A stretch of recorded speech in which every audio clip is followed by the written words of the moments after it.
So I won't unleash it. I'll do something of the same volume nature. This is Brendan. So we're going to test mic 4 for offstage announce. He's actually going to be here rather than in the booth. I want to be up on the stage. So we're gonna try to spot him right now. Okay. Will I be able to be up on the stage for the announcer? Yeah. All right. So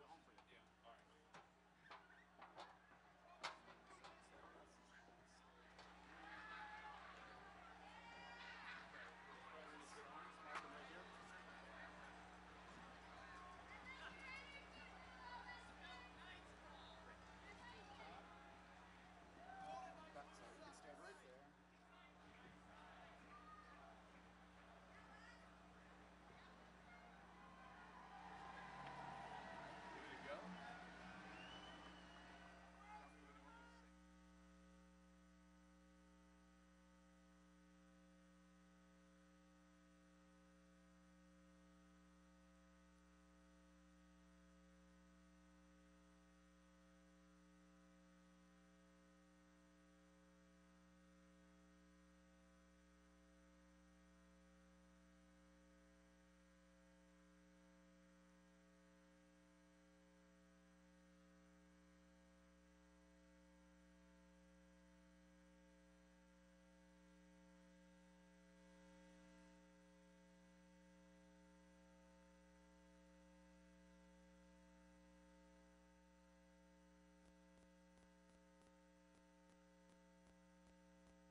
It's Championship Parade Day here in Washington, the District of Columbia. Welcome to the Washington Post live coverage of the celebration here in the nation's capital, celebrating the Caps. Washington's hockey team winning the Stanley Cup last week for the first time in the club's 44-year history. And this marks the end of a 26-year drought for Washington's major sports teams to bring home a national title. I'm Libby Casey, and I'm joined by our Washington Post sports reporters, Isabel Karshudian and Neil Greenberg. Thanks so much, guys, for being here with us. Thanks for having us. Okay, Isabel, and you've been following following this season, covering this team all year long. So you're exhausted, I'm sure, but we really appreciate you being here. We'll check in with some of our other reporters who are along the parade route. But we want to give you a lay of the land. So we're hearing a little bit of action. Unleash the fury. Right now. The stage behind us is where you will see the team gather in a couple of hours. This is where the parade ends. And you can hear the crowd already gathered here. Sea of red. What are you guys sensing from this crowd here? They are amped up for sure. And you can maybe hear us in the background, the Unleash the Fury. That's their go-to chant to get them all pumped up at the arena. And they're going to start that rally in a minute. It's going to be pretty loud. Okay, it's going to be pretty loud, but we're going to give you a sense of this parade route. So, Neil, take us on the parade route. Where does it start, and how does it get here? So it starts down towards the end of Constitution. It's going to go straight up Constitution, much like the Washington Redskins did in their second title. They've used Pennsylvania Avenue before. They've used Valley Points before, but it's a pretty traditional route for a parade, and I guess that's DC's version of the Canyon of Heroes. We're going to start, you go slow and steady up Constitution Avenue and end up here where we are around 7th and Madison. You know, Nicholas Backstrom, he was saying that he drove to Constitution every day going to the arena, and he always dreamed about what it would be like to have a parade there. It was actually like kind of sentimental that every time he drove by, he was like, one day it'd be awesome to have a parade. Maybe he was part of the parade planning committee. You know what? I have this great idea. Let's just go down Constitution. It's already on my way home. I'm pretty familiar with the route. We're just going to go that way. So, Isabel, highlights on the parade. Like, who's going to be in this parade? Who are we going to see? We have DC Mayor Muriel Bowser. You've got season ticket holders who've had a season ticket since the first season in 1974. That's amazing, yeah. You've got some voices of the team, like John Walton and Joe Beninati, the play-by-play guys for radio and TV. Original guy on the radio, Ron Weber's in it too. You've got a couple high school marching bands from Ballou and East Side. Caps alumni are going to be there. And you've got Fatima El Ali, who's a women's hockey player from United Arab Emirates, and you know she became like a fan of the team. They brought her over here last year and had her visit with the players. So a lot of different things going on. I think there's going to be a flyover, which will be cool. Okay, so yeah. So when the flyover happens, don't panic, Washington. Flying over. All right, let's head down the parade route. We've got some of our colleagues at 18th and Constitution, Jorge Ribas and Jesse Doherty. Jorge, how's it going out there? Hey, Libby, it's good. As you can see behind me, this is where the parade's going to come down. This is Constitution Avenue. We're at Constitution and 18th. The team and the players are actually going to be setting up a couple blocks down that way on like 23rd, and they'll be heading down this way towards where you are. Fans are filling up here, and they're getting us behind us, in front of us, and I'm here with Post reporter Jesse Doherty. Jesse, who covered the team all year. Jesse, talk a little bit about what this means for all these fans. I think it's really about validation, because for so long, the knock on DC was that they couldn't finish in the spring, and then the Capitals could never get over the hump. And it makes you feel like a second-rate sports city, and you just, every year, all the other opposing cities can just say, you never win, you never win. And finally, that argument's just totally obliterated, and DC has a hockey championship, and no one can say that anymore. So we were talking to some fans before as they were coming here, and there was one woman here with her son, her 12-year-old son, that she took out of school, and big truck behind us. Here come the Clydesdales. Budweiser's loud today. But we talked to one fan, Stephanie Mitchell of Arlington, and she was here with her son Ian, who she pulled out of school, and the teacher said they understood this is a once-in-a-lifetime thing, and she said this was one of the 3 best days in her life was getting married, having kids, and the Caps winning a Stanley Cup. So obviously this is a huge day for a lot of fans. Back to you, Libby, over there.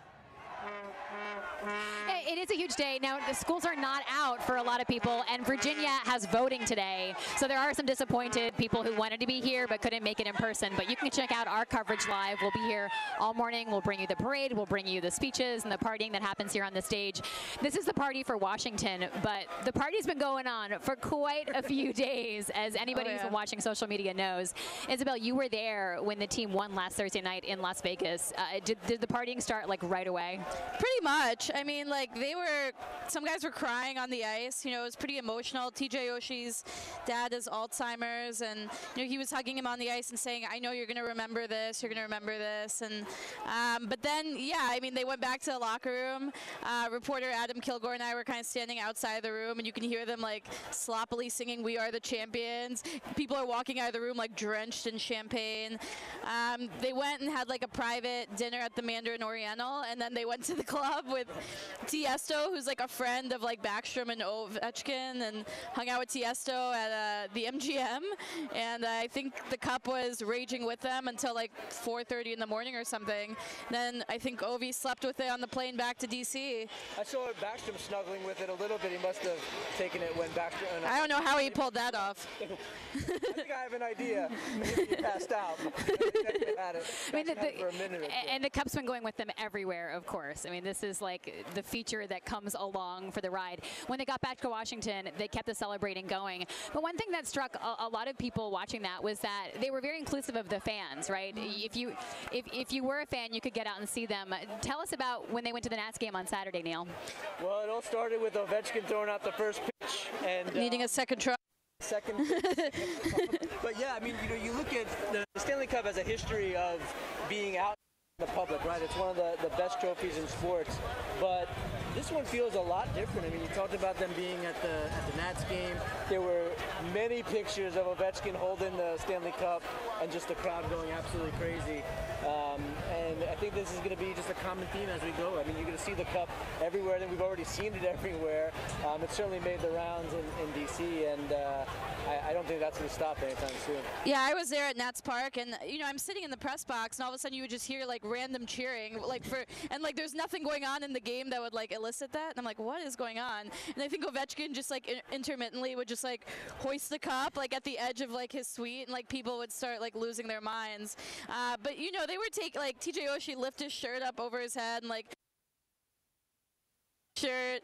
Then they went to Georgetown, and they're just like hanging out like in that waterfront area of Georgetown, jumping in the fountain. The cup's just there. Like people were able to touch the cup. Yeah, I mean, probably. Spend time with them. And one of the you talk to people that were out and about that night with them, and everyone said that the players were accessible. The cup is accessible. They were taking photos. Photos holding the cup. Singing "We Are the Champions." One person I know actually was holding Vrana's stuff while jumped in the fountain, and he's like, "Don't steal my stuff," and then he just like jumps in the fountain. I mean, it's been a truly fan-friendly event so far in terms of just the access to the players and the fans, and it's been pretty fun trying to figure out where they're gonna stop next. Because you would have given me a million guesses, I never would have guessed they would have stopped where they stopped at Don Tito's, and then the fountain, and then they're just going everywhere.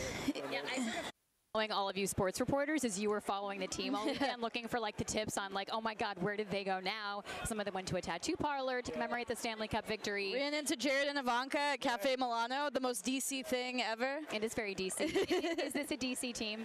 Yeah, I think so. I mean, they understand how much, this means to the city, and they're trying to share it with them. Yeah, Jorge, you were also there in Las Vegas last week talking to a lot of the fans, Caps fans who made the journey to Vegas to check out this team.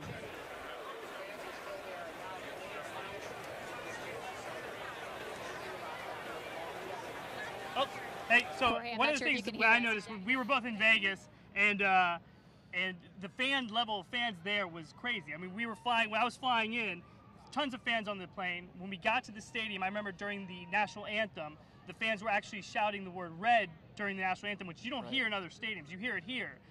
What was your experience there, and how many fans were there, and who was there? I thought it was super cool after the game when the Caps were on the ice with the cup. The Red fans just surrounded the arena, and they were chanting Ovi and DSP and all the heroes for the Capitals, and it just felt like it kind of turned into Capital One Arena for the night, and which is something that you probably didn't expect when the series started. Right, and at the end of the game, when they were out there with the cup, and the fans surrounded, they were banging on the glass. Right. All the players were there with their friends and family. And it was just this crowd atmosphere that you definitely wouldn't have expected anywhere except for here in DC. And it just shows you how well the fans traveled, I guess, throughout the season. Is that something that you saw throughout the season as well? Yeah, I think Caps fans always do travel well, but there was obviously increased excitement. I mean, games 1 and 2 in Vegas, not so much. Game 5, it was just like, whoa, this half the arena's red, and there was just this total outpouring of support. Even on my flight back 2 days later, there was 10 Caps fans, and I think the Capitals said "Rock the Red," and everyone cheered, and I was like, all right, well, it's still going. It was a day later, so it just kept going. Yeah, all right, that's great. Back to you, Libby. Fantastic. So we're seeing the Sea of Red right here. It's obviously a beautiful day in Washington. the city is saying to people, hey, give your workers some time off so they can come down and check out this parade. But what does the parade mean to the players, Isabel?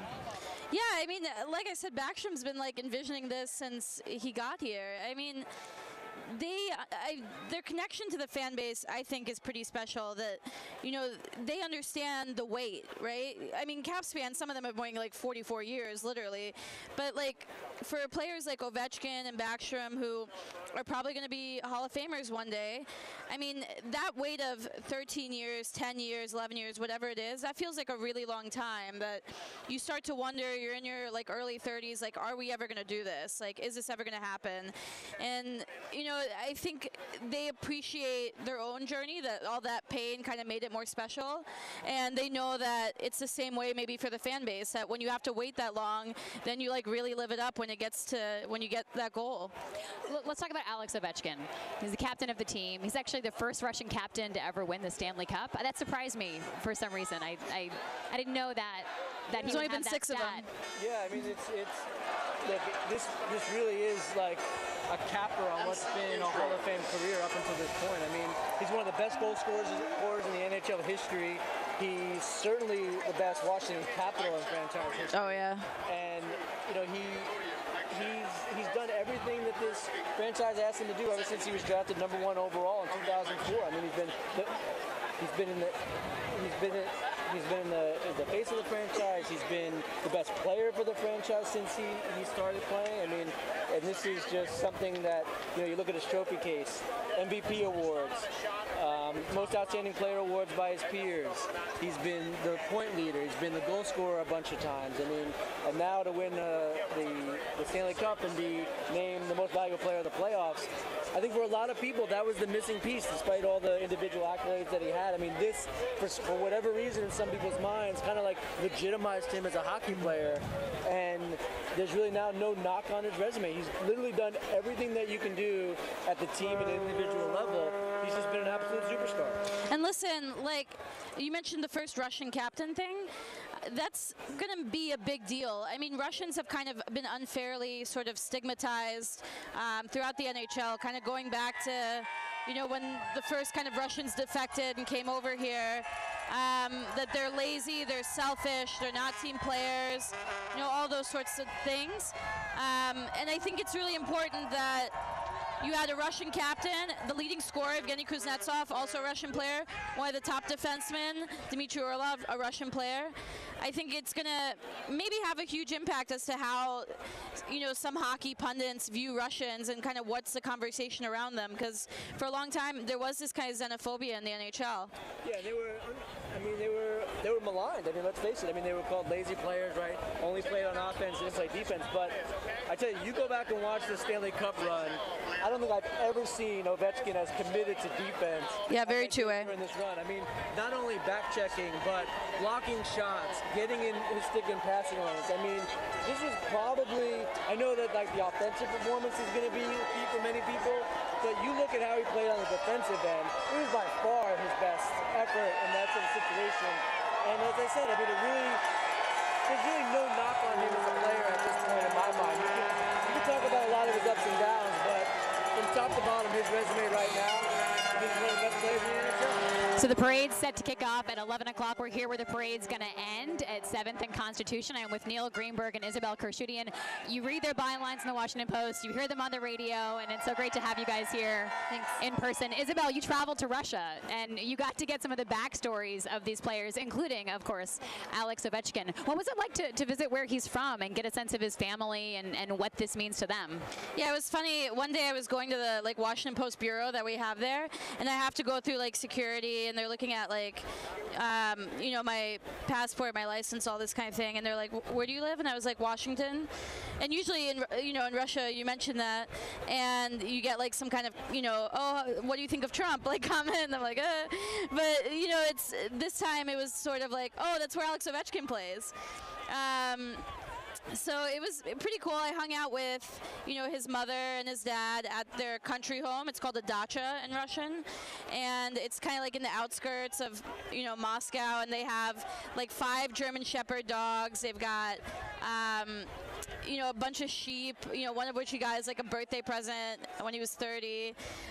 They have all these animals, and he collects like all of his like memorabilia. Like he has saved every little thing from his career.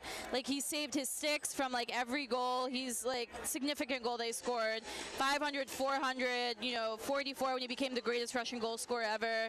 He saved stuff from when he was like 14 and competing in tournaments. So you would think like by now it's like, why do you need this stuff? But all of that is important to him. It's all really significant to him, means a lot, and it was pretty cool to get some insight into that.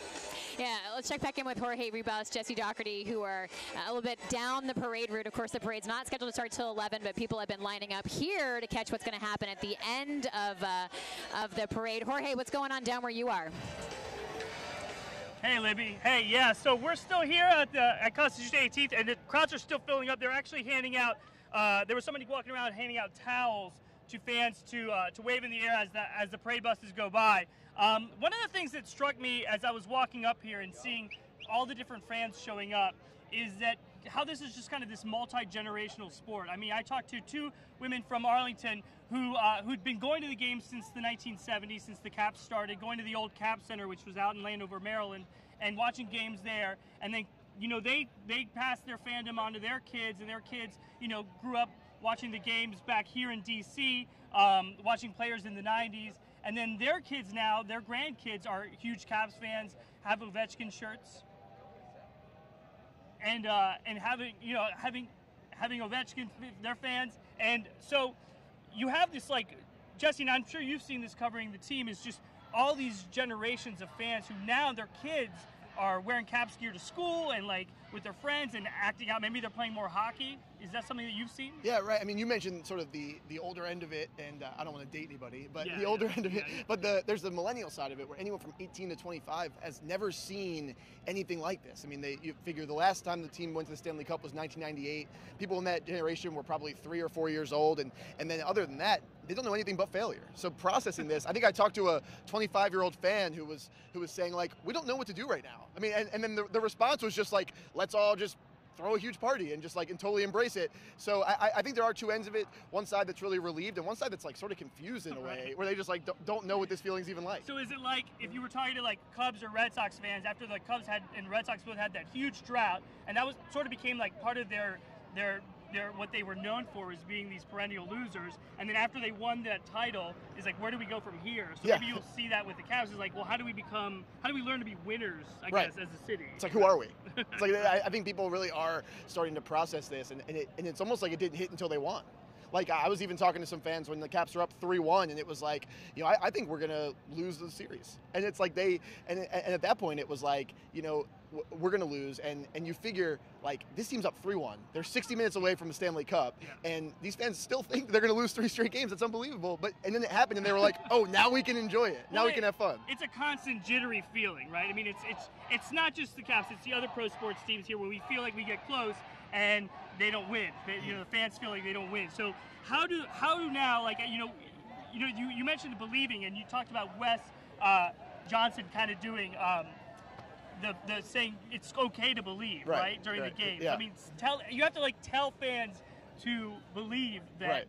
they might win. Right, and that's why you probably see so many people coming out right now, because this is their reality now. They can sort of bask in this. We just heard a big "Let's Go Caps" chant, and it's probably the biggest cheer we've heard today. So things at 18th and Constitution are bubbling up. We can have a little break here, and I'm going to show you the towel that was given out on the parade route. So that's I think it's Stanley Cup champions towel, and that's gonna turn the crowd even to more of a sea of red right now on Constitution Ave. So energy's really high, and it's 10 minutes till the parade start right now. So we'll see. It probably will pick up from here. Where do you think, kind of, and maybe going into like, what did you see being on the road with the team? Fans we've talked to here today, at least the ones I've talked to, are from the area. Maybe they took off work, they took off school. But when you were traveling and covering games, you saw fans from all over, right? Yeah. Like they were visiting, you're going to games, or some were even just going to the watch party. Yeah, for games 3 and 4 in DC, this place just turned into a complete melting pot from all over. There was one fan I talked to who was coming from Calcutta, India.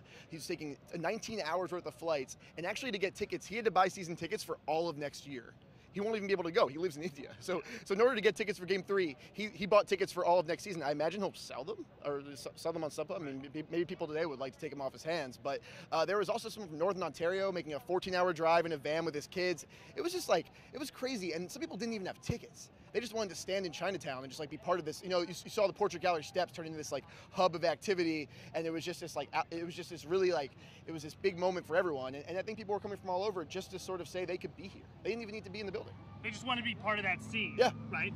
We were at the watch party. I was at during the Tampa series, in the watch party in the arena there. Yeah. And it was basically like a hockey game, but there was no ice, and people were just watching a jumbotron. They were just watching TV. It was like everyone just got together in a living room to watch the game together, just to be part of that scene without actually being at a game. I talked to a fan that night on the phone, and he said it was the top 3 sporting event in my life, and there was not even a game there. That's what he said. Like, the atmosphere was like as best as he'd ever seen. He'd been to dozens and dozens of sporting events in his life. Redskins fan, Nationals fan, Capitals fan, and he thought that was one of the best environments. They weren't even playing the game in the building he was in. Like, that's how crazy it was here. What do you think this means for hockey in DC in general? I mean, it's a sport that is definitely growing in popularity, but you see this as like young kids coming up playing hockey, more hockey, like youth hockey being a bigger thing around here. Do you think this is, you know, having a winning team to root for? I mean, they've had teams that have been popular and been good for the last 13 years, but is this something that you think you'll see more kids playing hockey? I think there definitely could be a residual effect in that way. I mean, the fact of the matter is, as long as Alex Ovechkin is in DC, this team's going to be relevant. I mean, as long as he's wearing a Caps jersey, because he's been a transcendent star for his entire career. You heard Libby, Isabel, and Neil talking about him over there. It's as long as he's playing, DC is going to be in somewhat of a hockey town. I'd say right now in the pecking order, you know, Redskins always kind of get a lot of the attention, but the Caps are right there just because of, you know, obviously you win a lot of people over, and I could see it definitely trickling to kids and younger generations, and you probably would see a lot more kids on ice come next winter. What do you think, you know, and not to go into too far of it next season, but, you know, what does, you know, you mentioned Ovechkin being the star for the last, you know, number of years with the Caps, and having these players, they have some young players. You know, what does this mean kind of like down the road for the team? Is this something like they can translate this winning season down the road, or is this something, you know, like how is this team built at this point? I think that's hard because, you know, once the season starts again in October, it's like kind of like a fresh slate, right? It doesn't really matter what you did last June. It starts over. But I do think, like, belief-wise, it's really kind of cliche and sports talk, but I think the belief is so high right now, and the Capitals have to think, like, going into next year that we're a title contender. We've been there. Every guy in that locker room now has played a season till June. It's not worth you can't understate how hard it is to go 8 months of hockey. Most teams only play 6. And then some teams play 7, and only 2 teams play a full 8 months. I mean, the Capitals went all the way, and now they had that experience, how to take care of your body, how to mentally approach a season that far along. And now, once you've done it once, why can't you do it twice? But the hardest thing is to do it the first time. We were joking a little bit about, and you said this is a real thing, is puck luck. Is the idea that, like, there's some things that are lucky, and some things you have to kind of fit some. Is that something that once you win, you sort of feel like the luck is on your side? I think so, yeah. I think that can help a lot. And I think when you play that way, you're probably a little looser. I mean, because if for decades, it's always, you know, if for decades it's always gone against you, then you're always just going to believe it's always going to be more of the same until it changes. That's great, Jesse. All right, Libby, back to you over down at your end where the rally's starting, or rather, the rally will be starting later on.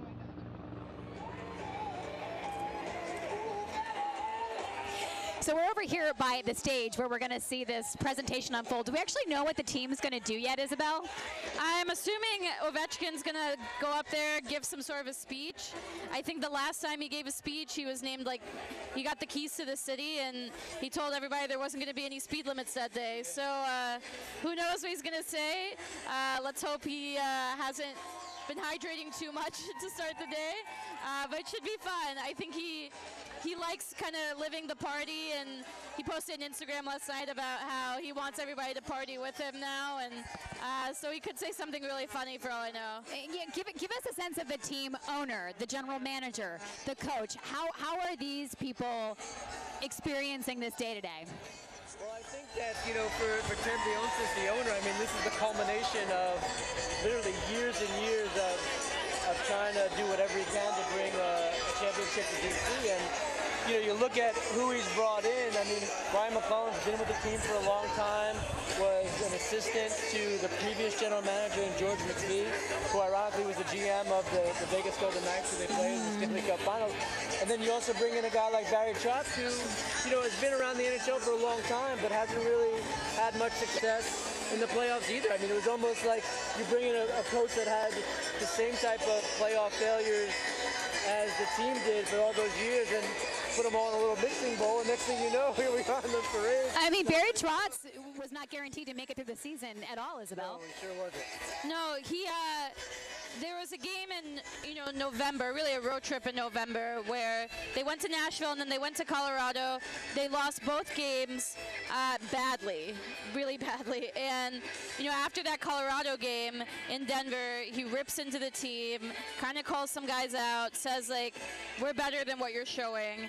And, the whole season had kind of started as, this mourning period. They were really kind of bummed and disappointed after, the way they lost in the second round again last year. So he had let's just pause there for a minute. Last year was seen as a year they could have done it, right? It was supposed to be the year, and this year was not supposed to be the year. You mentioned, it was kind of a double whammy, right? Because it was the loss in the playoffs.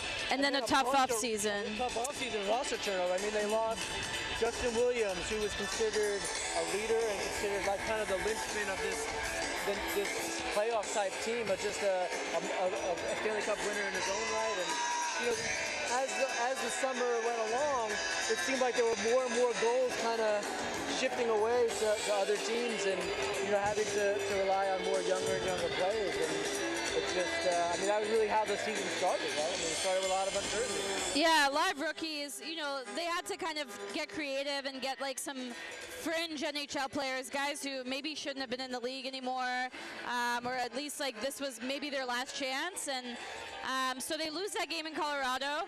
They had a home game 2 days later against Minnesota, and had Barry Trotz lost that home game against Minnesota, he's probably not the head coach anymore. That's probably the cutoff point.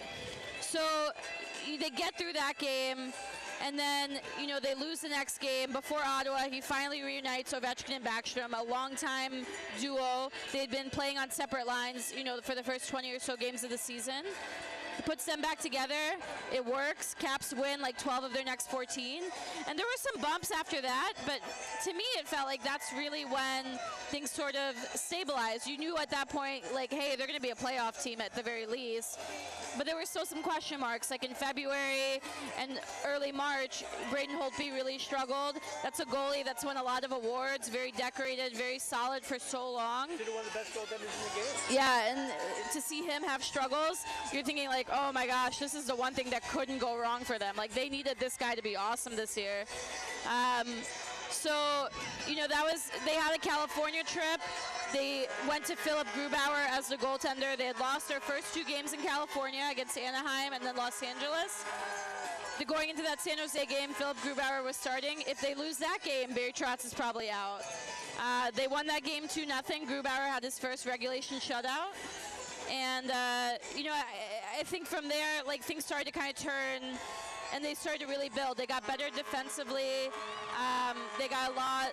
You could start to see, the rookies were getting better. A lot of things were kind of coming together for them. You mentioned Barry Trotz, and you look at this guy that's literally on a tightrope for his job, and they have an assistant coach in Todd Reardon, who, by all accounts, is the heir apparent. Yeah, he's the one who's going to go, yeah. Right. It was very awkward. You have, the guy who's probably going to, replace, standing next to you in the back, in your meetings, and there was definitely a little bit of mistrust there. I mean, it was hard to avoid. I mean, your replacement, it was right next to you. Yeah. They wouldn't let him interview with jobs in the offseason because they felt like he was the next guy. And now you have Barry Trotz without a contract. He's trying to, we talked about early in the season, Matt Niskanen, one of the top defensemen, goes down in October. He's got to rely on John Carlson for mega minutes. There's some nights where I don't even know how John Carlson was able to skate 27, 28 minutes. It was 30 at points. And just seemed like keeping this roster with duct tape together, but ended up all working out. So for Barry Trotz, what's this day like? Pretty good. It's probably pretty good. It's probably going to have a few cold ones. Yeah. All right, let's check back in with Jorge Ribas, who's down at 18th and Constitution. Hi, Jorge. Hey, Libby. Hey, and we turn the camera so you can kind of see the crowd a little bit more going down Constitution Avenue, close to where the buses will start with all the players. They'll get on down closer, I think, to 23rd Street in Constitution. So you can see the crowds are filling out. We've had people drive by, the police officers drive by earlier and honking the horns and doing like "Let's Go Caps." You see fans, definitely filling out quite a bit, along the route, waiting for the players to start.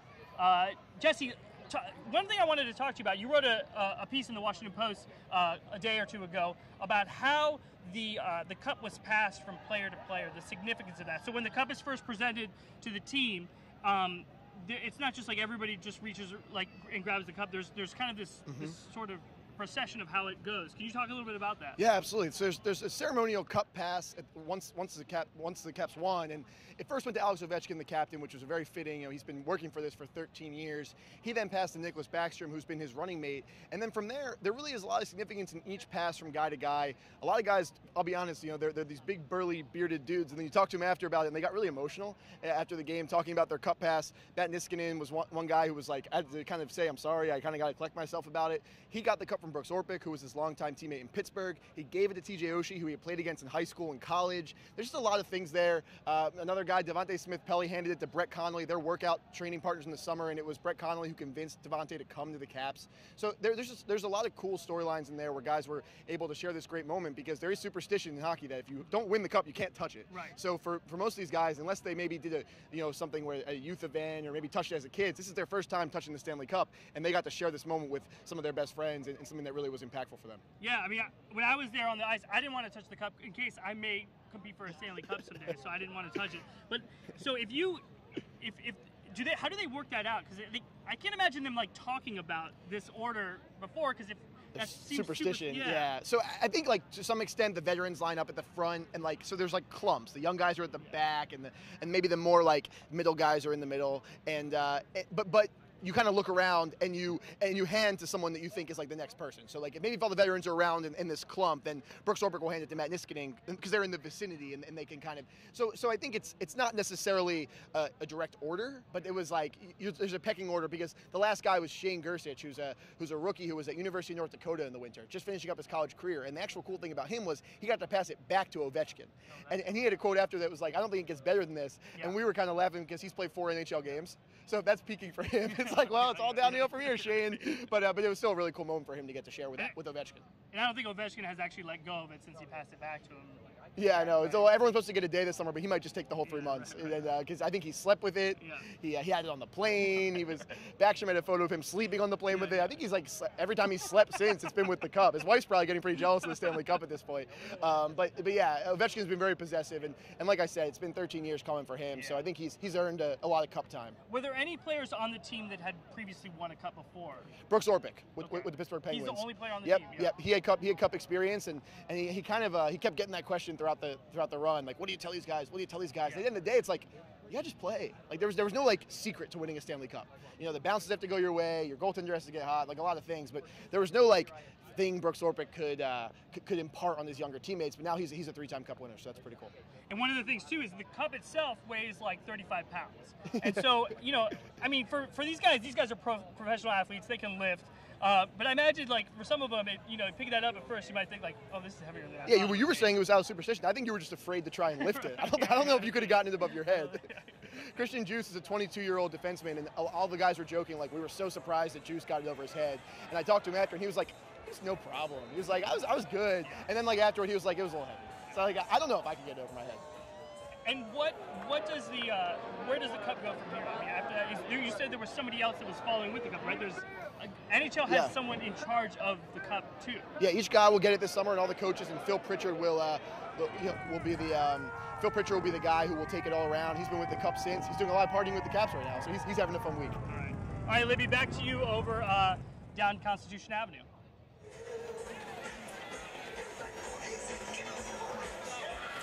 So I'm Libby Casey. I'm here with Neil Greenberg and Isabel Khurshudyan, who've been following this team. You know, Isabel, you've been tracking them all along. I mentioned earlier you were even in Russia this year.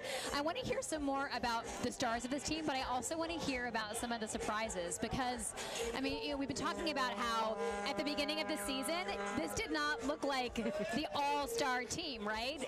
There were some holes they were filling and you know, what seemed like it might be, you know, some mushy parts. So talk about the stars a little bit, then let's move into some of the surprises. Talk about the mushy part.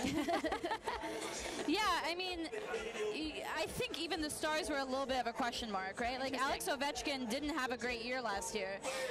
You know, listen, 33 goals is awesome for most players in the league. For him, it's like one of his worst years.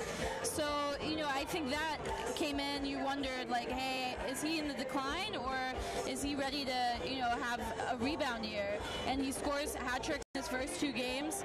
First player in 100 years to do that. And you kind of knew, okay, that guy's going to be fine. Like, he's good. And they had, like, kind of challenged him to make a lot of off-season changes to... I was about to say, because the year before, he wasn't scoring at even strength. I mean, he was mostly getting his goals on power play. So one of the challenges was making sure that he was a contributor at even strength, because that's when most hockey is played. And that was really one of the larger knocks on his game in terms of the downturn. Right, and they had, you know, told him, like, hey, it's a young man's game. It's getting faster. You were too slow and you were too heavy last year. And so he had to make some changes to his diet, his training. And he came in, he wasn't that much lighter, like pounds-wise, but they saw a different body composition. Hey, guys, I just want to mention that the buses are starting to move down 23rd from Lincoln. So the parade's getting underway. We're just getting started. We're seeing the marching bands getting going. You guys reported on this really interesting conversation that the coach, Barry Trotz, had with Ovechkin over the summer when he was actually in Russia, you know, visiting family. They had this meeting where it sounds like Trotz had to kind of lay it on the line for him about what he had to do this season. Yeah, there was a lot of doubt, you know, like a lot of people saying Caps should trade Ovechkin, the experiment is over. That was never actually going to happen. But there was a lot of, you know, people saying like, hey, this guy can't do it anymore. His like big physical style, you know, he's not fast enough. It doesn't fit in the NHL anymore. And, you know, he really had to kind of challenge him and say, Alex, you need to, like, people are going to keep doubting you. That talk is going to continue if you don't make some changes to your training, to your regimen, all of that. So he did a good job about making some adjustments, and you know, when he got back to Washington, it was 2 weeks before training camp, which is significant for him. He was skating in the morning, running 2-a-days around the track in the afternoon at like a local high school. So you saw him make some changes, and that started with, I think Ovechkin picked Barry Trotz up in a white Mercedes. They went to like a restaurant that Ovi knows. He showed him like where he grew up, like his apartment, like where he used to skate. And then they, you know, sat and in a private room in this restaurant, and they had that heart-to-heart. It was right after Ovechkin got married, too. So I think that went a long way. The stars, you bring up this great point that even the stars, we didn't really know what to expect of them this year. Yeah, that's what we were talking about earlier, which was, you know, this offseason, there was a lot of change. And whenever you have that much change, I think for a team that's contending, it can be really scary. And then you add to that, you know, your superstar may not be as super as you've seen him in the past.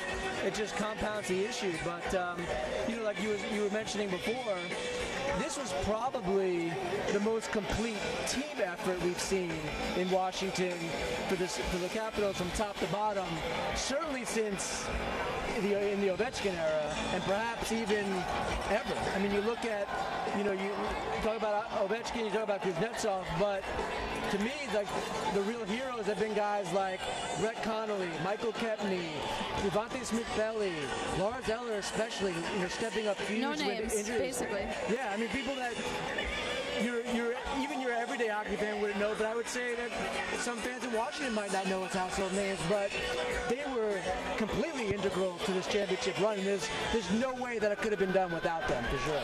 So we're seeing these buses now, and they've got on the sides of them all hours, which sort of a play on all caps, right? Take a moment before we get back to the players and tell me about some of like the fan rallying cries, some of the things that we're going to hear along the parade route, people shouting out, or signs we're going to see. Well, it used to be "We want the cup." Now they have the cup, right? We got the cup. We got the cup. You know, I think the the one that hasn't changed and the one that just gotten louder was the CAPS, Caps chant. That seems to be like the staple for Cap One Arena, for Caps fans.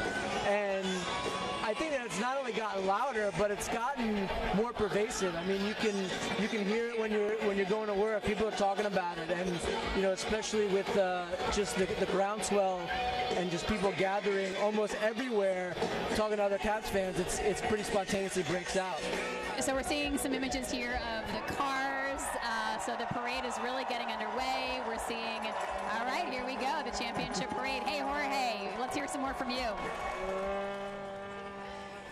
Hey, Libby, I'm here with a Caps fan, Tracy Annerly from Annapolis, and her son Steven. So Tracy, tell me a little bit about what brought you out here today, but why are you here? Not every Caps fan's here, so what brought you out here for this moment? I don't know. It sure looks like every Caps fan is here. We've been going to Caps games forever. I've been taking him since he was a little one, and we've been defeated all these years, and I mean, this is our big win. I mean, Ovechkin, Backstrom, Holtby, they deserve this. Washington deserves this. The fans, this is just so spectacular. So how long have you been a fan, and what did that win, what did it feel like, that Game 5, when you saw that? Where were you, and then what did it feel like? Well, I wish I was in Las Vegas, but I was in my living room screaming, jumping up and down like everyone else. We were crying, we were celebrating. It was just so many years of not totally getting there, but we finally made it. Go Caps!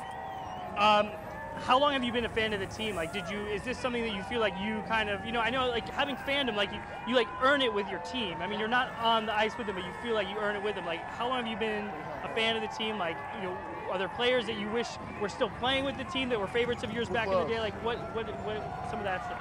Well, I've been a fan since I moved to Washington, D.C. in the early 1990s. And, there's no better player and no better player to fall in love with than Ovechkin. So this is all for him. All right, Libby, we're going to go back to you over at Constitution Avenue and see what's going on over there.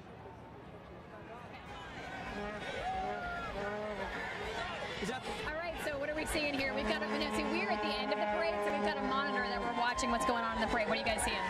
I see a double-decker bus. We're seeing some marching bands. I can't read the sign just yet, but it looks like it says championship, right? Yeah. 2018 just championship the championship parade. So looks like the Red Rockers. Yeah. Oh, here's the flyover that was promised. Yeah. That's pretty cool. Yep.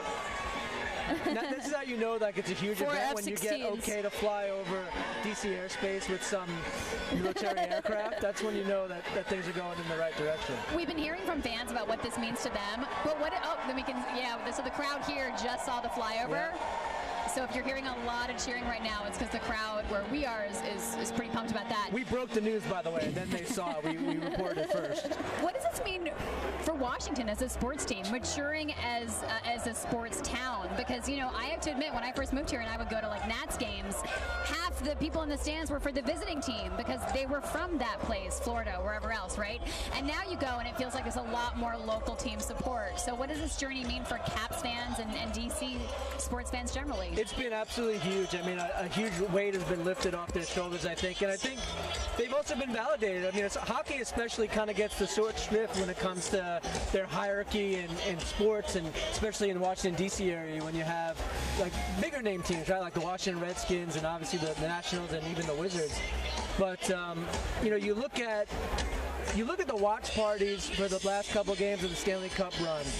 You look at how packed the arena was, how loud the arena People was outside of the arena. for an away game, right? And then you look outside of the arena, and they're running 6 blocks deep of just throngs of fans packed in like sardines. I mean, if that's not a major sports town, I'm really not sure what is, because it was so galvanizing, and you had people that might not know hockey if it fell on them still out there, still wanting to be a part of it, and just the pull of this team's championship run, I think, really did cast a pretty wide net, no pun intended. I think you saw people start to kind of have some faith and start to believe. Like John Walton, the Caps radio play-by-play voice, he said something, I think, during that second round series against Pittsburgh, that it's okay to believe, and that's something that's been hard for so long because of some of the heartbreak that they've experienced. Yeah, and I think that's part of what the pull was, right? Because it's always been, well, talk to me when they do something in the playoffs or they get out of the second second round, or they beat Pittsburgh, or And then they did it. You know, they do something, and you know, you look at this run, it literally checked off every box, right? They overcame adversity, they beat Pittsburgh, they made it to the Eastern Conference Finals, then they made the Cup Finals, and then they absolutely dominated in the Cup Finals, I think, at times. We're seeing some players in convertibles. They're with their families. I can't quite tell who that is, but And if Isabel can't tell who that is, actually, I thought that yeah. might be JP from the Junkies from that might 106.7 be- The Fan. yeah. I don't even know if that was a player So necessarily. Isabel Kershudian has been covering the team for 3 years now, Isabel? That's right. All right, so this has been a long season for you, as well as for the fans and the players who've, of course, gone through this intense playoff season to get to this point. So Isabel Kershudian and Neil Greenberg, we've also got, of course, colleagues who are out along the route, along this parade route. So we do see in this parade people who've had seasons tickets since the 70s. Yeah. So we see like the loyalist of the loyal fans represented here in the parade. Who else are we going to see in the parade? We're going to see some Caps alumni. They have a really fervent cast of former players. A lot of alumni work in the organization they work still, like which is like Peter pretty Bondra, cool. Rod Langway has been an ambassador with this team for the military families for quite some time. Now there's looks like trainers. That's Jacob Verana, who's been There's Jacob a Verana, little who- inebriated for a while here. And he was the first one to get a tattoo, I think, when the whole thing happened. He's a rookie. He thinks this is easy. You do it on your first try. Right, this is the whole thing. He's got the megaphone with him. I mean, he's only 22 years old. He's actually my wild card. I know we were talking about Ovechkin saying some things. Verana could be a little bit of a wild card. You never quite know what's going to happen. But yeah, I mean, you have that is JP from the Junkies. Yeah, those were the Junkies in the convertible car from 106.7. Yeah, the flagship station for the Washington Capitals. So you guys are talking about, Ovechkin. Let's talk about Backstrom for a minute, because they really are a duo, right? I mean, They sure are. and they There's have so much Ovechkin with the history cup together. right now. There's the cup. He And might Brooks not let it- Orpik's in there too. He might not let it down. Right, we talked about the turning points and like when things were okay to believe. When Brooks Orpik scores a game-winning goal in the playoffs, that's when you know everything is going right, because he hadn't scored for years. 2 years. 2 years before that. But, So when Ovechkin passed the cup to Backstrom at the winning game, when they clinched the Stanley Cup, what did that symbolize? Like, what did that mean to those players and to the fans? So we've gotten some audio of like they were having a really long emotional hug. They're like yelling in each other's faces, and you hear Ovechkin say to Backstrom, "I'm going to hand it to you right after. After I get, I'm handing it to you." And it was sweet that like he gave it, like they held it together. Right. And that's so symbolic that. Ovechkin obviously gets a lot of the headlines. He's sort of the flashier goal scorer, and Backstrom kind of does more of the subtleties. He's been a center that whole really their entire careers, and set up all of those goals, or a lot of them at least, and been sort of the under the radar star beside him, because he doesn't have that same like out there personality, but he is almost just as good of a player. I mean, he's up there with him, and it has been a huge partnership, and I remember talking to General Manager Brian McClellan after, and he said that was, to him, the coolest thing to see was those two. We're seeing Lars Eller and his daughter. Lars Eller scored the game-winning goal. And he Game actually, 5. talking about Backstrom, Lars Eller steps up big during the Pittsburgh season when Nicholas Backstrom gets hurt. I mean, plays absolutely great filling in. But getting back to Backstrom, I mean, he's probably one of the more underrated players, because I think a lot of people think that just because he plays with Ovechkin is why he's so good. But I would say not quite the opposite is true, but Alex Ovechkin has certainly been on the receiving end of some pretty decent Nicholas Backstrom passes over the years, and they make each other good. I mean, they're Absolutely. perfect The sum is complements to definitely each better other. than the parts. Personality, playmaking, all of that. They are like the perfect partnership. And now this year they didn't really skate that much together, especially in the playoffs. Now Right, you it have was Kuznetsov Kuznetsov. skating on the top line, and I think that for for Barry Trotz especially. I think Barry Trotz has a lot of trust in Nicholas Backstrom. He makes him, he's the guy that he looks to in the defensive zone draws. He looks for him to carry a lot of weight on his shoulders. I mean, this doesn't happen if Nicholas Backstrom isn't on the roster. Isabel, we're seeing a lot of the families with their players. Tell us about the lives of families of hockey here players. The season ticket holders since 1974. I mean, that's significant in this town. Yeah, and it's a classy move to have all them on the bus in the parade to be a part of this because they've seen some things. Yeah, so the families, their players are on the road, and this season is, as you know, Isabel, so long. I don't see my family.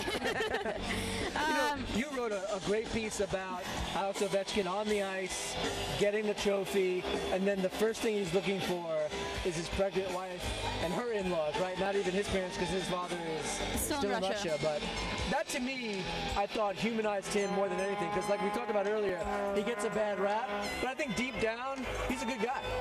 Yeah, for sure. I mean, look, these guys are normal. Right. Like at the end of the day, Right. like I don't mean a good guy. I mean like a normal guy with just like your normal issues. They have their flaws, Right. and they have things about them that are really great. And for Ovechkin, like I mentioned that moment before where like TJ Oshie's like crying with his dad. Yeah. Ovechkin saw Nick Backstrom's family before he saw his own, and he ran over and hugged Nick Backstrom's mother, his wife, his 2 kids. Most of those guys, it's an older team outside of like a couple these. They have wives, they have kids. Braden Holtby has 2 children. Ovechkin's about to become a father, so they're close because of that their family room is crowded. The wives are friends with each other. They make jackets with the player's name on the back, like leather jackets are cool. TJ Oshie has 2 daughters, and Ovechkin was hugging one. They put Nicholas Backstrom's son in the cup and posed for a photo. So it is cool that the families are tight as well. You're watching live coverage in the Washington Post of the Caps Championship Parade. Let's go down to Jorge Ribas, who's along the parade route at 18th and Constitution. Hey, Jorge. Hey, Libby, we're watching the parade come by now. Here's Eastern High School Marching Band is walking down. We've had one bus come through that was, I think, some of the season holders, right, Jesse? Yeah, and one of the coolest things that the city's waited so long for a championship, obviously in hockey, all 44 years of the Caps' existence, and they're doing a great job of sharing all of this with the city. You have 2 local high schools, Eastern right here, and Baloo will come through as well, getting to take part in the marching band. It's just really cool to get, it's a whole DC event, bringing everyone together, not just a hockey thing or a Capitals thing. Jesse, one of the things I saw, there was a couple tweets about this earlier this week, was that this was a great showcase that DC is more than just like the federal government. Somebody tweeted that like Washington is more than just like the Capitol and the White House, that it's the city, it's the residents, it's people enjoying the sports scene here, and so I think this is a great example of that. There's so many people that live here beyond just what you think around the country. Right, absolutely. It's definitely a transient city in a lot of ways, but you're seeing today that people live here. They care about things that are from DC, and this is right now. I mean, I not to be cliche, but this really feels like a parade now. Earlier it was like, is this going to pick up? But this is like, it's getting kind of crazy over here. It's loud. So we have another bus coming by now too. I think this is probably also some more maybe season ticket holders or friends of the team or whatnot. It's not yet the players coming through yet. Right, so we're at 18th in Constitution. We have not glimpsed a player quite yet. There's been the Capitals TV and radio voices came through, saw some other flows from Monumental Sports and some things like that, and then a bunch of fan buses, but looks like the players are a bit far behind, but there's a clump of buses back there, so we might be getting them pretty soon here, but this parade's certainly taking its time. When you wait this long, you try and milk it out as long as you can. We saw a Stanley Cup earlier, but it was not a real Stanley Cup. Yeah, watch out for the fake Stanley Cups. They might try and fool you. Okay, so we have another convertible coming through here. Can you identify these people on this convertible? It's tough. I put you on the spot. Yeah. I need like facial recognition software. There's a lot of people getting to take a part, and like I said, that's really cool. All right, Libby, back to you over down on your side of Constitution Avenue.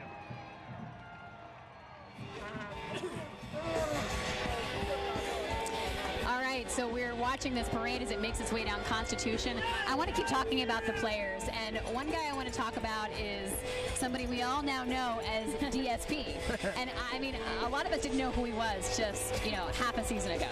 So let's talk about Devontae. Because he was barely in the league. He was hanging on by a thread at the beginning. So Devontae Smith, tell us about this guy and tell us about what he's been doing. So he's 25 years old. This is, I think, his 4th team. That's not a good sign. In like 4 years. Yeah, I mean, so normally the team wants the players to stick around. Yeah, that's kind of a red flag. And after last season, he had a really bad year in New Jersey. He said he was hurt for most of the year and was playing through it. Organization over there probably disputes that. But so his contract gets bought out, which was a total surprise to him. That means all of a sudden he was expecting he was playing for another year. He's like out. And it's, he signs with the Capitals on July 2nd. And it's a 2-way deal, which what that means is he's getting paid $650,000 in the NHL and a certain amount if he goes down to the American Hockey Usually League. 50, 60,000.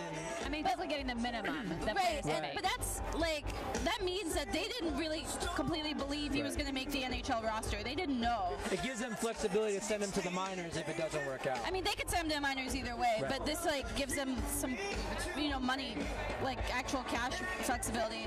So they really didn't know, they considered him a project, and he made the team. He was okay throughout the year, scored 7 goals, had some moments, but it was a little inconsistent, I would say, where he was on the top line and for a little bit, and then he would go back down to the 4th line. Sometimes he was out of the lineup, but he always had a reputation as being a really good playoff guy. It was a couple of years ago in Anaheim.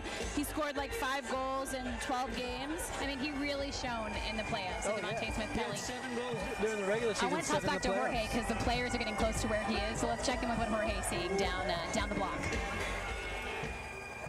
Hey, Libby, we're here on the parade route, and the players are coming by, and they're throwing, what is this?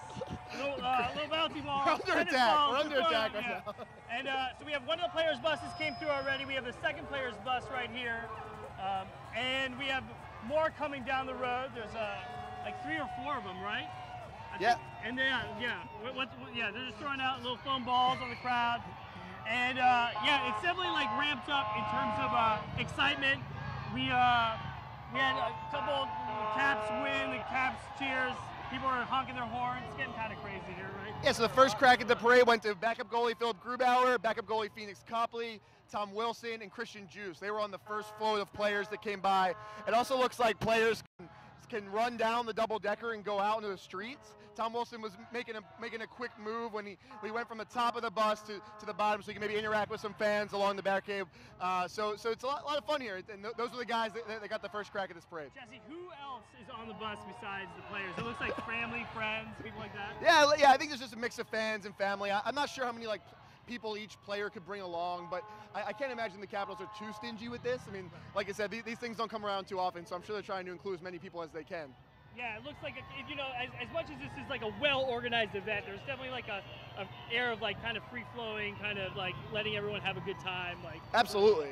I mean, people obviously are behind barricades. They're keeping the peace, but it does. I mean, I can't imagine all these people are related to Capitals players. So somehow they got on the bus and they're getting to be involved, and that's pretty cool. We have a horse-drawn carriage here too, so we're starting to get things mixed up. Not just buses. There's an array of things bringing people down this parade route. Great. All right. So we're gonna keep monitoring this parade. There's still 5. I can see 5 or 6 buses on the horizon. So we'll go back to you, Libby, and check in with us once we see the players a little bit more.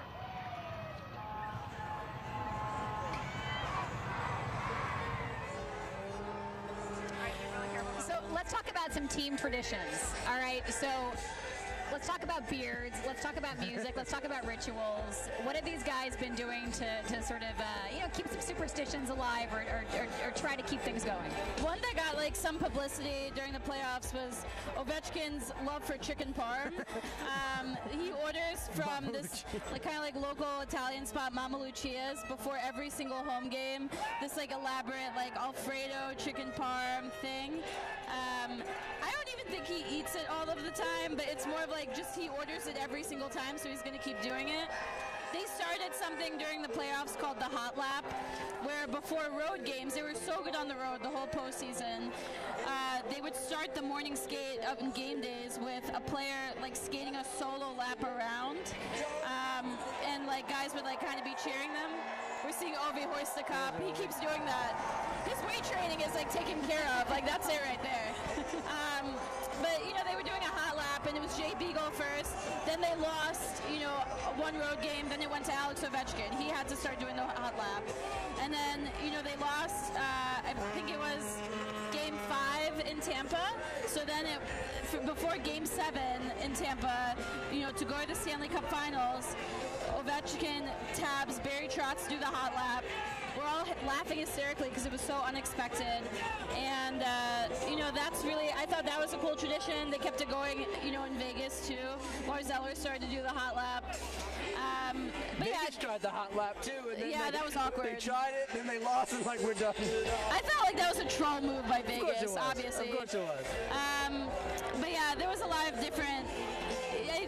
Guys do their own little things, I think, like throughout the day. You know, when TJ Oshie and Matt Niskanen took the Metro and the Caps won, you knew they were going to take the Metro again. Like, there was no way they were going to just stop taking the Metro at that point. So, guys do their things, and it's pretty cool.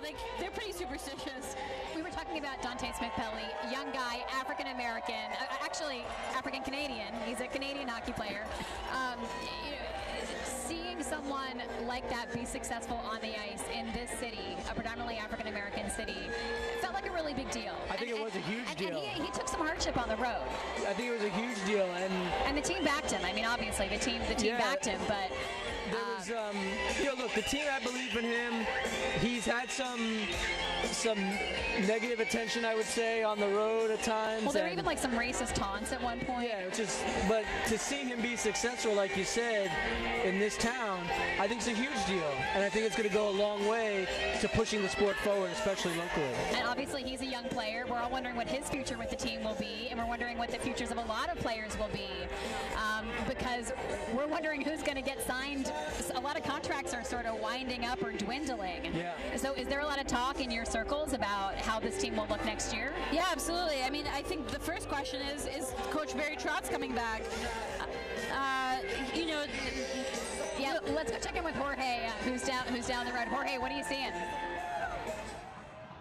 Hey, Libby, we just had a bunch more players come by. We had TJ Oshie, and one of the things I noticed is they're kind of hard to recognize, Jesse. Why is that? Because they shaved their playoff beards. These guys don't look anything like they've looked for the last 2 months. And they're also not in their pads. So, like, a lot of them are pretty skinny. Like Andre Burakovsky, Christian Djoos, Jacob Vrana, like, they look like teenagers in, like, hockey sweaters, but, like, they're Stanley Cup champions on these floats. Yeah. The last time I saw them, they had these huge beards. They were standing on skates that were like 4 or 5 inches high. Right. They had their pads on, and they looked giant. And now, I mean, now they look like, like they're 23, 24, 25-year-old guys. I mean, they're still professional athletes, but they just don't, you know, they look a lot different than you would see them before. I do think hockey players, out of their clothes, are, like, probably the least recognizable, right. I would say. I mean, like, because they wear all that gear and the mask, you just don't really see them that often. And like you said, they're on skates, they're taller. Yeah. You were even like, is that Jacob Vrana? Like, you couldn't even tell, but then he has the aviators on. You know, he's had a long partying weekend, so it definitely was him. Right. And so you're seeing the buses go through, and you know, there's just a few players. It looks like each bus has a couple players on it. And maybe the players, you know, we saw Oshie was holding one of his kids. Right. And so you have players with like their family. So it's not that they put every player on the same bus together. They're definitely like milking this whole parade. Right, they're spreading out. I mean, we can see right now about 6 more buses coming. You figure there's 4 to 5 players in each of those. I mean, that will do it, but I don't really know when this ends. We can't see an end right now in sight down Constitution Ave. So this thing's definitely gonna be rolling on for a good while longer. Yeah, here's the Blue High School marching band coming through right now. And then behind them is a couple more buses. I definitely like the atmosphere has changed so much since we got here, or even just like an hour ago. It's gotten way more festive, way more like, feels like a championship parade right now. I'm a big marching band fan. This is really doing it. Like the marching band is, it's really lifting the energy here. People are starting to bob in the crowd. This is fun. This is a really good atmosphere.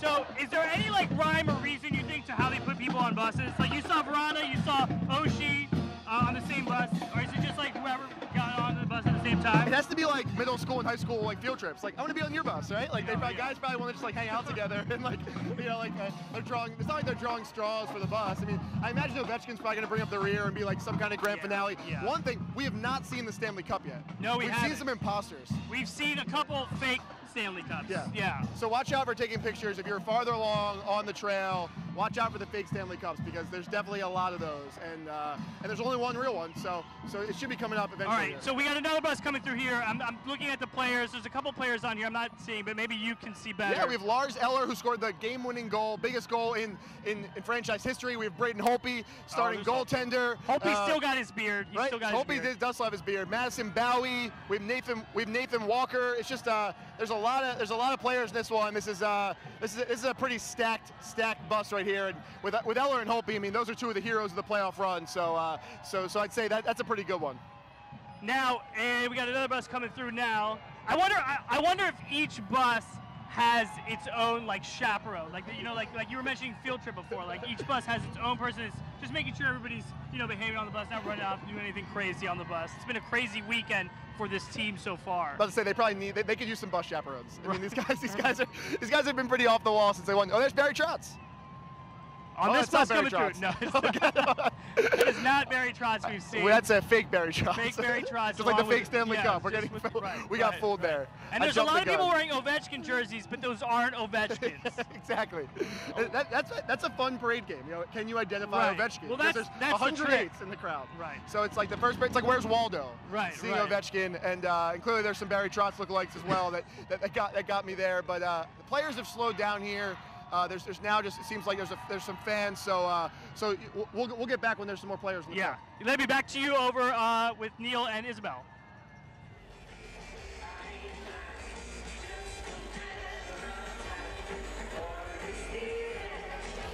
So I'm wondering about these traditions, if a lot of fans are now going to shave off their beards, because I'm seeing a lot of hairy guys here in this crowd. So we'll see if this is like a trickle-down fan effect. We were talking a little bit earlier about... There's John Walton and Ron Weber, the original play-by-play guy for the Washington Capitals on the red, and the current one on the radio. What does it mean to sports reporters to see guys like that as part Julie of this? Donaldson We hang out with those guys. Washington. I go out with those guys on the road. Like, they're friends. So, they're more a part of the team than, someone like me who doesn't travel with the team to games or doesn't stay at the same team hotel. So it's a little bit, it's pretty special for them. I mean, those Joby and Locker, they've been, calling games for 30 years, I think now. It's something like that. So Isabel's being humble. She actually went curling with all those guys. I did do that in Edmonton. Where were you? You were Edmonton. in It was really Edmonton. bad. I sucked. So we were talking about how this team may look a year from now or even like 6 months from now. You were talking about Barry Trotz, and we don't even know what his future looks like. What's the talk? Yeah, I mean, to me, that's a 50-50. It's the biggest unknown.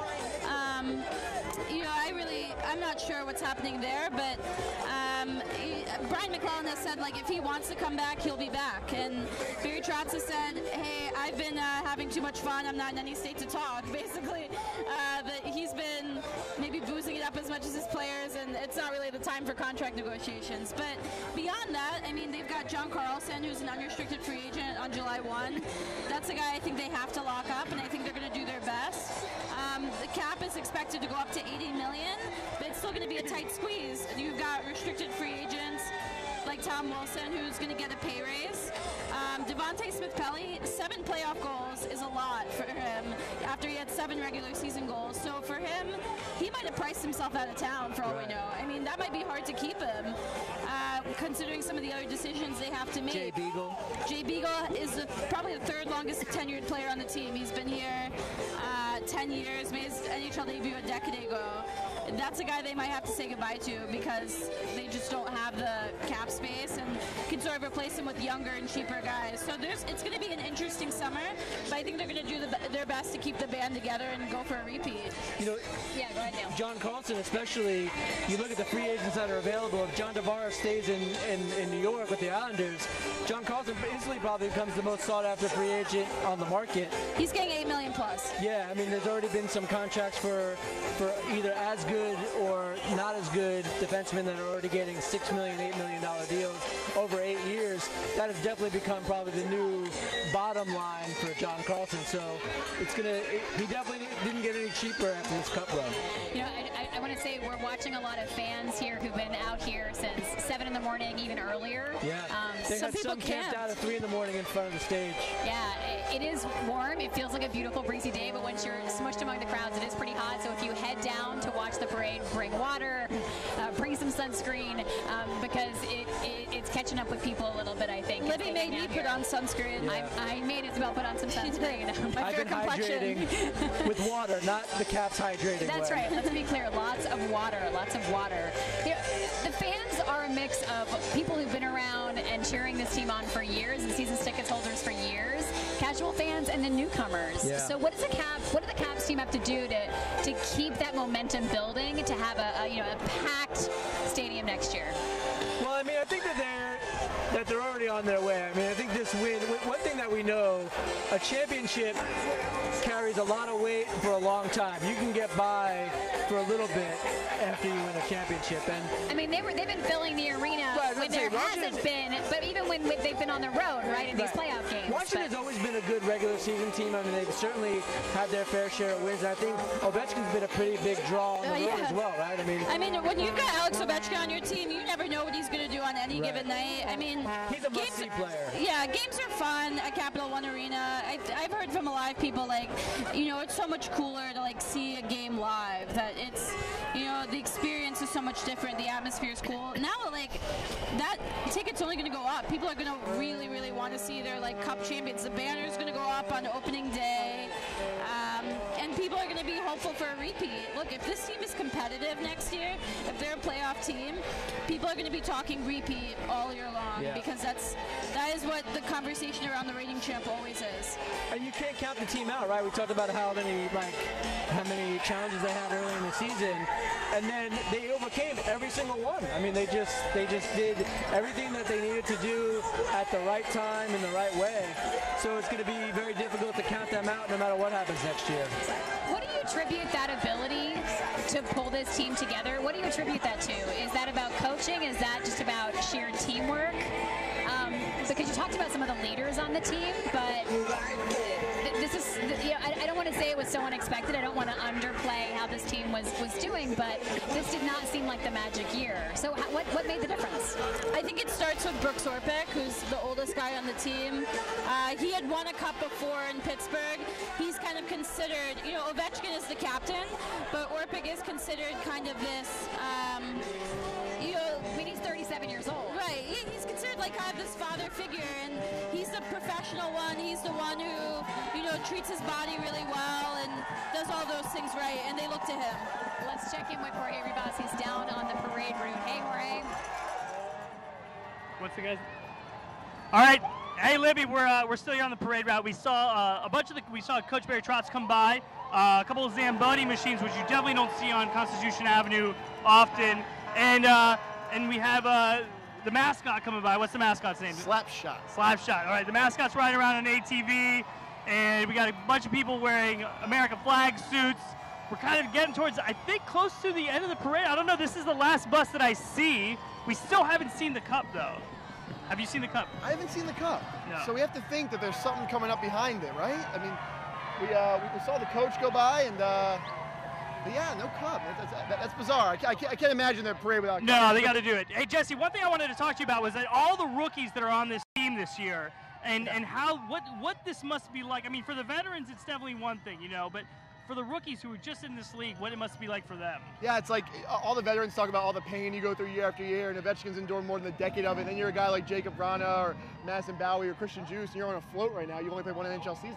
And it's like, well, is this what it's always like? Yeah. I think they were in for a rude awakening maybe in their first or second or third season when they realized not every year is a cup year because you know there's really low odds of that. But right now they're just soaking it up, and it's like this is a pretty good way to come into the National Hockey League. Oh, I mean, you gotta that's something that you gotta you for a lot of these players that are hoping for the occasion like this for their whole career. Some of them who don't even get it to enter the league and then to jump in and already get a cup. I mean, even though maybe you're not going to win a cup every year, that's still something that you can kind of pin your hat on. For the rest of your life, you are Christian Juice Stanley Cup Cup champion Right. or Jacob Verana Stanley Cup champion. Right. It doesn't matter how many years you play or how many more times you get there, you always have that. And these guys, I mean, that's why maybe they're enjoying it so much, because they know that that's a weight lifted off their back so early. I see a truck further down the route, and I can't tell if they're building anticipation or something like that, because one of the last bus just came by. We saw a bunch of the players already go by. We saw the coach, but we still haven't seen Stanley Cup. Ovechkin or the Stanley Cup. The Stanley Cup. Yeah, Yeah. that's bizarre. Maybe we missed him. I don't know. I don't know. The crowd is. We were watching really carefully. Right, so where, hopefully and we the didn't- crowd we is all. didn't miss The him. crowd is still here gathered. There's a lot of people lining the route here. Okay. Well, yeah. So maybe it's still coming down. There's still a ton of people here lining up, and everyone's really excited to get a glimpse of that trophy. Yeah, people are still sitting here waiting, craning their necks down the parade trail as if they are waiting for something. So we'll see what's more in store here. Libby, we're going to toss back to you, and we'll still be here waiting for the Stanley Cup to come back.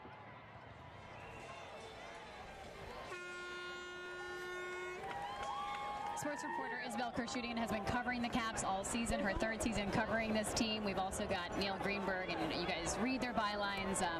Neil's you're like the stats guy. Yeah. You're the person I always want to know how you're putting things into perspective. We were talking about Brooks Orpik and what a major part of this team he ended up being, which sort of surprised me that was a name that you mentioned, Isabel. He's the only guy on this team to ever have won the Stanley Cup before. Right, and before they had other guys.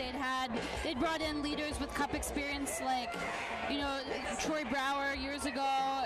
Justin Williams last year was a 3-time Cup winner, and they were kind of hoping that would, maybe be a good influence on the room, rub off, all those things. And this year it's probably their least Cup experience team. But I think, bringing in those new guys and even the rookies, they didn't have the same kind of negative feelings associated with past heartbreak losses in the organization. There was some fresh blood. They didn't have that same kind of baggage. Phil Grubauer, the backup goalie. They're having fun here. Hugging everybody.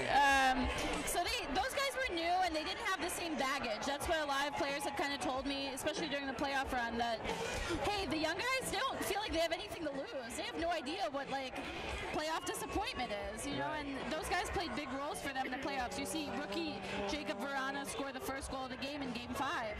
Maybe they didn't feel the same kind of pressure. Neil, what stats stand out to you and sort of surprise you, and what do the stats not tell us about who really shined this year?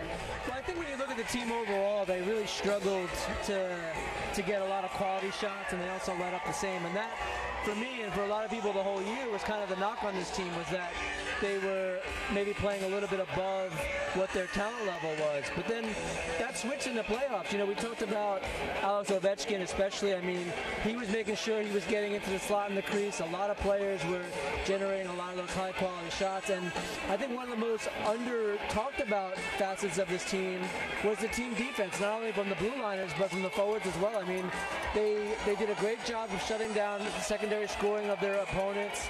They did a great job of shutting down the top line of Tampa with Steven Stamkos.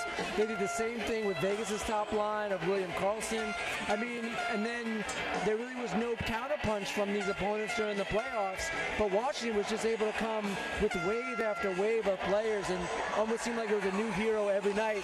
In addition to, Evgeny Kuznetsov scoring 32 points, which was, I think the second most this century or this millennium since a long time. And, especially for a Russian player, I mean, you have your star players being your star players, and then when your secondary guys step up almost on par with them, it's very difficult for any team to beat them. And I think that, when you're looking at what really this team accomplished, that to me is what stands out the most.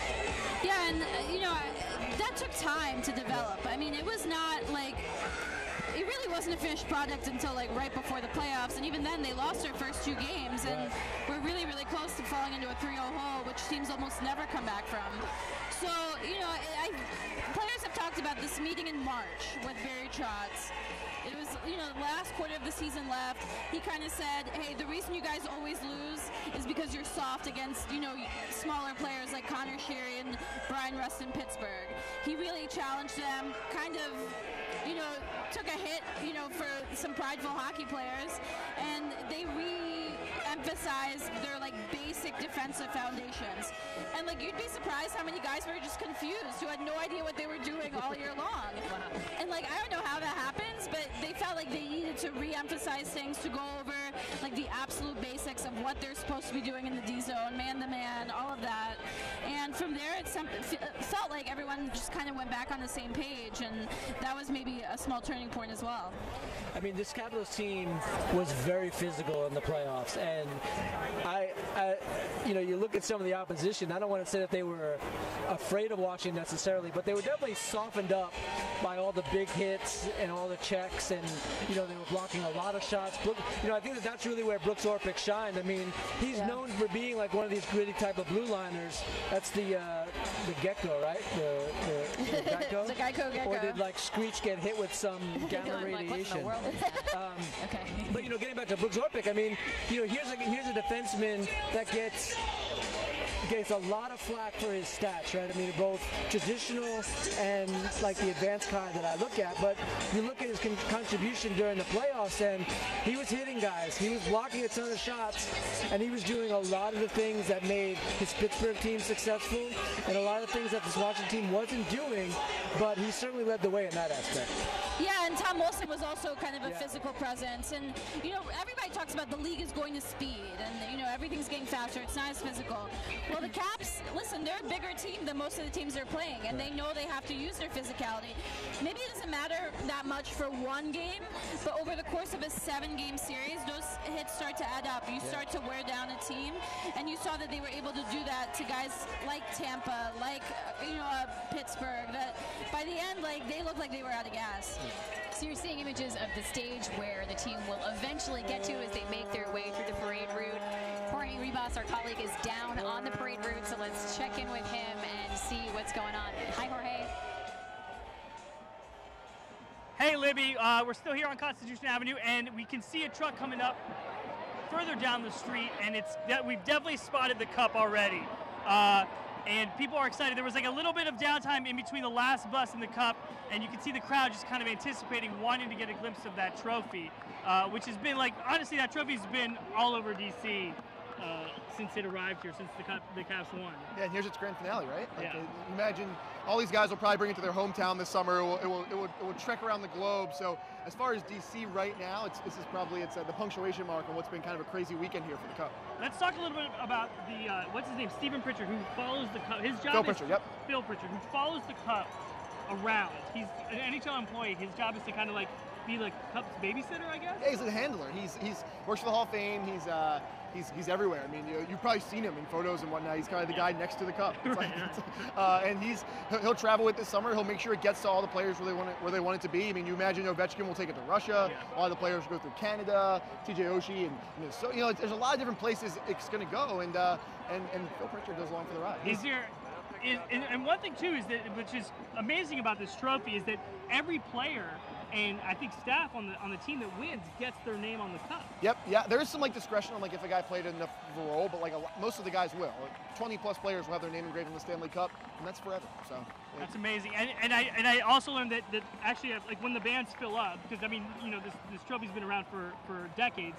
They actually remove a band, they bring it to the Hall of Fame, and they add a new band on the bottom of the cup. Right. So the Capitals will knock somebody out. I'm not sure who that is, but they'll take somebody off the current cup right now and get their names on. So there were some names in the Dante Smith-Pelly were will that fit? I mean, there's some long names that seems it might be a little big question, but it seems like it'll all fit. So we're kind of, the bus is rolling up now, and earlier we saw somebody holding the cup up over the side of the bus, which was making me nervous. I can only imagine what Phil was thinking during that. But right now we still see, and I imagine, there it is, we're seeing it now. There is the cup. All right, and I can't tell who's holding it now, but the crowd is definitely loving just seeing this trophy. I think. Can you tell who's everyone's in sunglasses and they're beardless. It's these guys are these guys became anonymous overnight. Right. And they're holding, what's the other, I see another trophy. Yeah, that's the Eastern Conference Final trophy that they have on there too, and so they're sporting all the hardware. That's amazing, and they're also, So there's Ovechkin.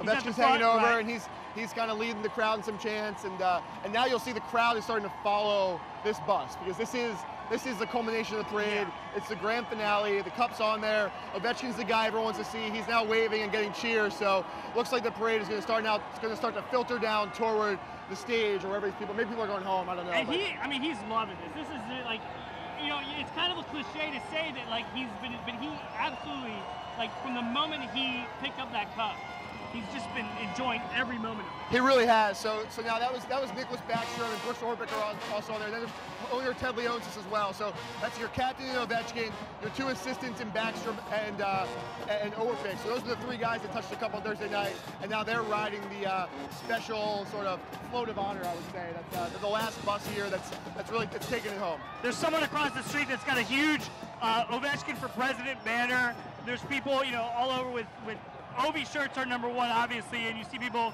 but you see Backstrom sweaters. You see, almost like it seems like everybody on the team has somebody who's walking around with a sweater from their team. It's hot. Yeah. So it's impressive. These sweaters are impressive. Right. And you have to thank Ovechkin. We've said it so many times on this show already, but 13 years he works for this, and parades are synonymous with titles. So this really is the moment now where he's really. This is the moment that he's really been waiting for. So this is pretty cool. Pretty cool to see him do it. Hey, what do you think this means for Leonsis? I mean, there's the cup behind us right now, and Leonsis is right there cheering everybody on. Like, what do you think this means for him as an owner?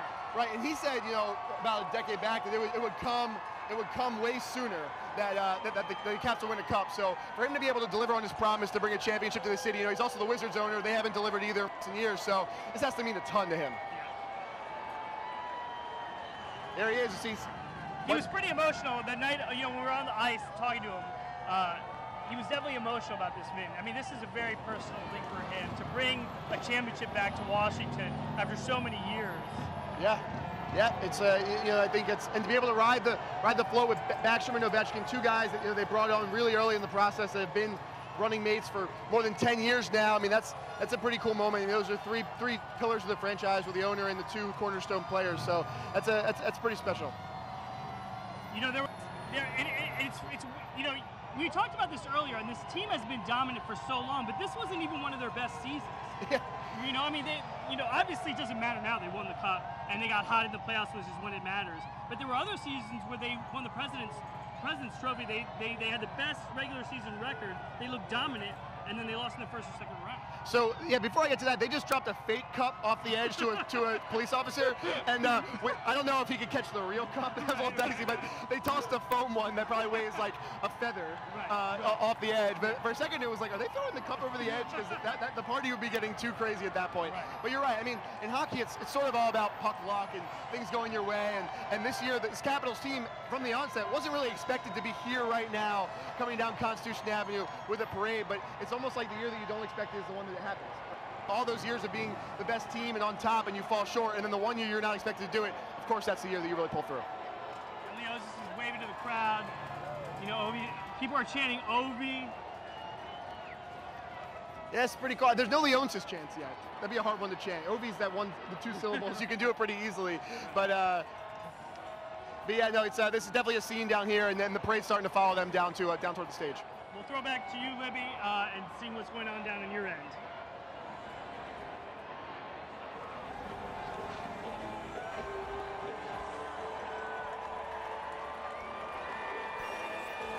So the buses have just come into the view of people over here who have been waiting for hours and hours this morning at the end of the parade.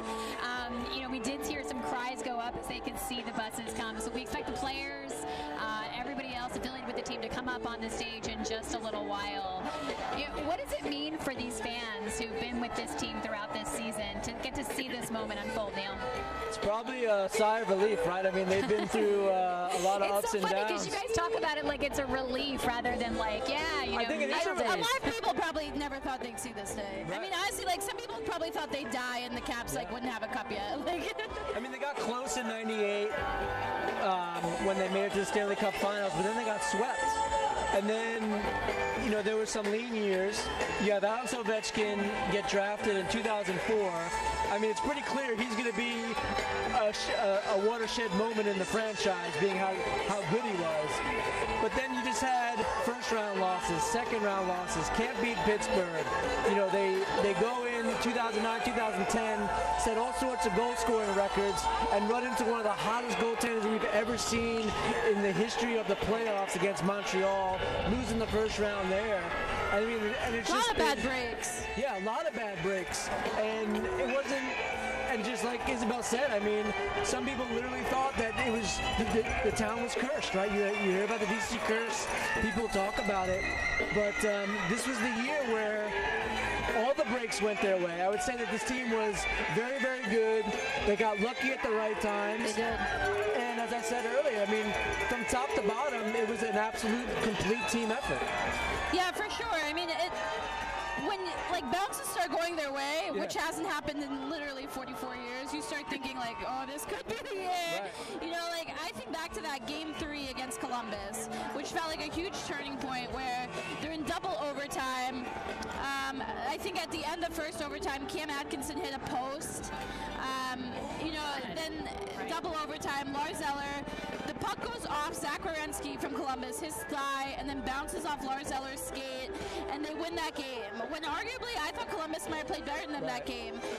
And that was their first win. They could have been down in a 3-game hole, and then they're 1 win away from elimination. All of a sudden, they're down 2-1, and they win 4 straight. Won all their road games, you know, and then against Pittsburgh, Game 6 overtime, Tom Kunak will hit a post. You know, there's just certain things that like kind of broke their way that, you know, worked out. Yeah. The fans are getting a glimpse of the buses as they come around. We're at 7th and Constitution. We're right in the National Mall, and so we can see all the way down to, you know, everything from the Washington Monument to the Lincoln Memorial, and it's really a sea of red. Yep. People of all ages are here. We see kids here. There are some posters and signs that really stand out. I saw one kid who had a sign that said, "Holtby is my hero." What have you guys noticed in the crowd? There was another sign with a kid holding up saying, "I ruined my perfect attendance to be here from school." Worth it. Yeah, I mean, because a lot of schools are still in today, which is kind of heartbreaking for Caps fans and kids. And then also Virginia is voting today, so people who wanted to be here might be volunteering at the polls or otherwise engaged in politics, something else the Washington Post knows a little bit about. But the fans that have come out here today, you know, we're seeing like this is the hardcore fan base, right? Right here.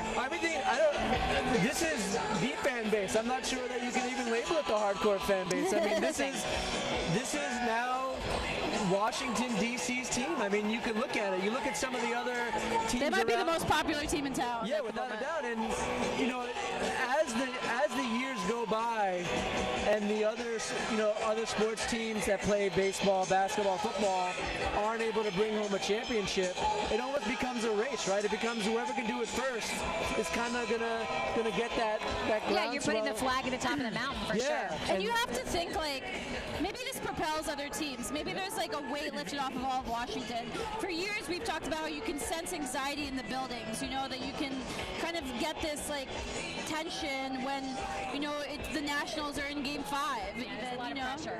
So maybe like this helps the whole kind of Washington D.C. fan base where the Nationals now maybe don't feel that same kind of pressure. The Caps have been building this though. I mean, the Caps are literally investing in bringing up the new generation of hockey fans in this town. Yeah. And so do you see that as part of what the team is trying to do to, you know, build long-time loyalty or interest in what a hockey team's doing in this, you know, sort of southern city, right? Yeah, I mean, they have a bunch of programs which will actually pay for hockey equipment for young people to play. I mean, you have the Kettler Ice Rink, which is where they practice, which is relatively unique in terms of, you know, open to the public. There was a huge crowd to send this team off for a couple of their series at Kettler where it was standing room only. And, you know, you talk to even to other teams and they're always impressed by how Kettler is and practicing there. So, you know, I mean, there's certainly a grassroots community, not just in the D.C. proper area, but also in the surrounding areas, like the entire DMV area, Maryland, Virginia, Northern Virginia. I mean, hockey is becoming more and more prevalent, and I think kids more and more are looking to pick up the sport, and that's only going to grow the fan base even larger. So what happens to the players after this? I mean, we just saw some of them do late night TV last night. Yeah. Where do they go from here over the next few weeks, Isabel? And are you going to follow the cup as it travels with players? Yeah. Really like around the world, basically. I'm going to try to follow the cup. We'll see how that goes. Get your passport ready, 'cause Yeah. it's going to make some trips. But no, every player gets one day with the cup. I think they're still figuring out the logistics to order all of that. We have been told Ovechkin gets the cup somewhere between July 3rd and July 10th, and because he's the captain, he will get 2 days. Hasn't he already had his 2 days? That clock doesn't start yet. Yeah. So we expect he'll take it back to Russia? Absolutely. He'll take it to Moscow. Do you think he'll be there for the World Cup? The sense we're getting right now is that he is not going to take it to the World Cup. But he might, have it with some high-ranking officials in Russia. I was about to say. Something like that. And, he's got his family there. It will be a really proud moment. Evgeny Malkin took the cup back to Russia. When the Detroit Red Wings won with the Russian 5, they took it to Russia. I mean, that's sort of the expectation. It's a big deal for Russia as well. We also have Sweden represented, Denmark represented, Canada, obviously. Yeah, Lars Eller's the first Danish player to get his name on the cup, so it's going to be a big deal to take it to Denmark.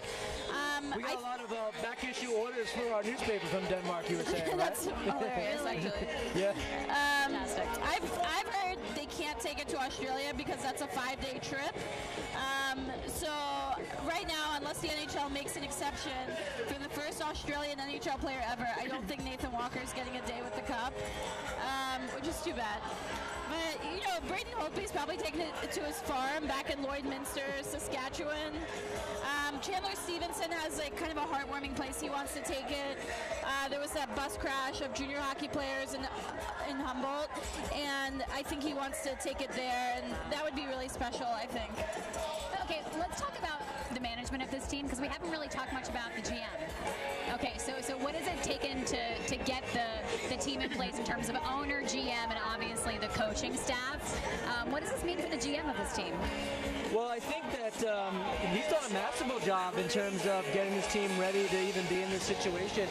You look at, when he first got on board, he had to deal with a defense corps that needed a lot of issues, right? And, he was very open and honest with what the shortcomings of the team were, and he did a lot of things to address it. First, it was so Brian McClellan came on 4 years ago? This is 4 years ago.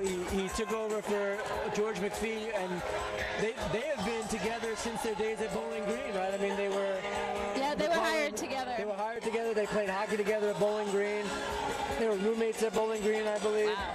So when Brian McClellan came into the job, I think there was some thoughts of, well, is it really a change? But he's been a refreshing voice, I think, in terms of how open and honest he's been with the shortcomings and then going out and address those shortcomings. And I think this year especially, with the players that he brought in, he's going to get the benefit of the doubt for a little bit, if there's any sort of struggles or any sort of off-season moves, because he's pulled all the right levers so far. It was very shrewd. It's hard to find these hidden gems who you don't pay a lot of money and hope they work out and hope they're a good fit when they're not proven. It's one thing to trade for TJ Oshie. That guy's a good player. Yeah. It's another thing that when you're getting a guy like Devontae Smith-Pelly, you have no idea what that's going to be like in your room, and if that guy's going to work out, if you just wasted a roster spot. And getting a guy like Michael Kepner at the trade deadline, I thought that changed the complexion of the team. Yeah. So he did a really good job at pushing the right buttons, making the right moves, and working within a very limited cap space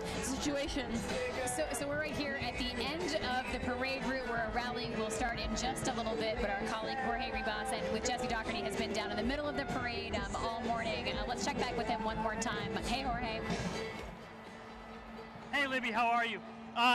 The parade is ending now. Obviously, you can see the trucks are already getting ready to clean up the city and move all the barricades out. The city is not wasting time. Obviously, there's going to be, people are still working. The city didn't close down today, so people are still going to work, coming home from work. So they got to kind of move everyone out of the street.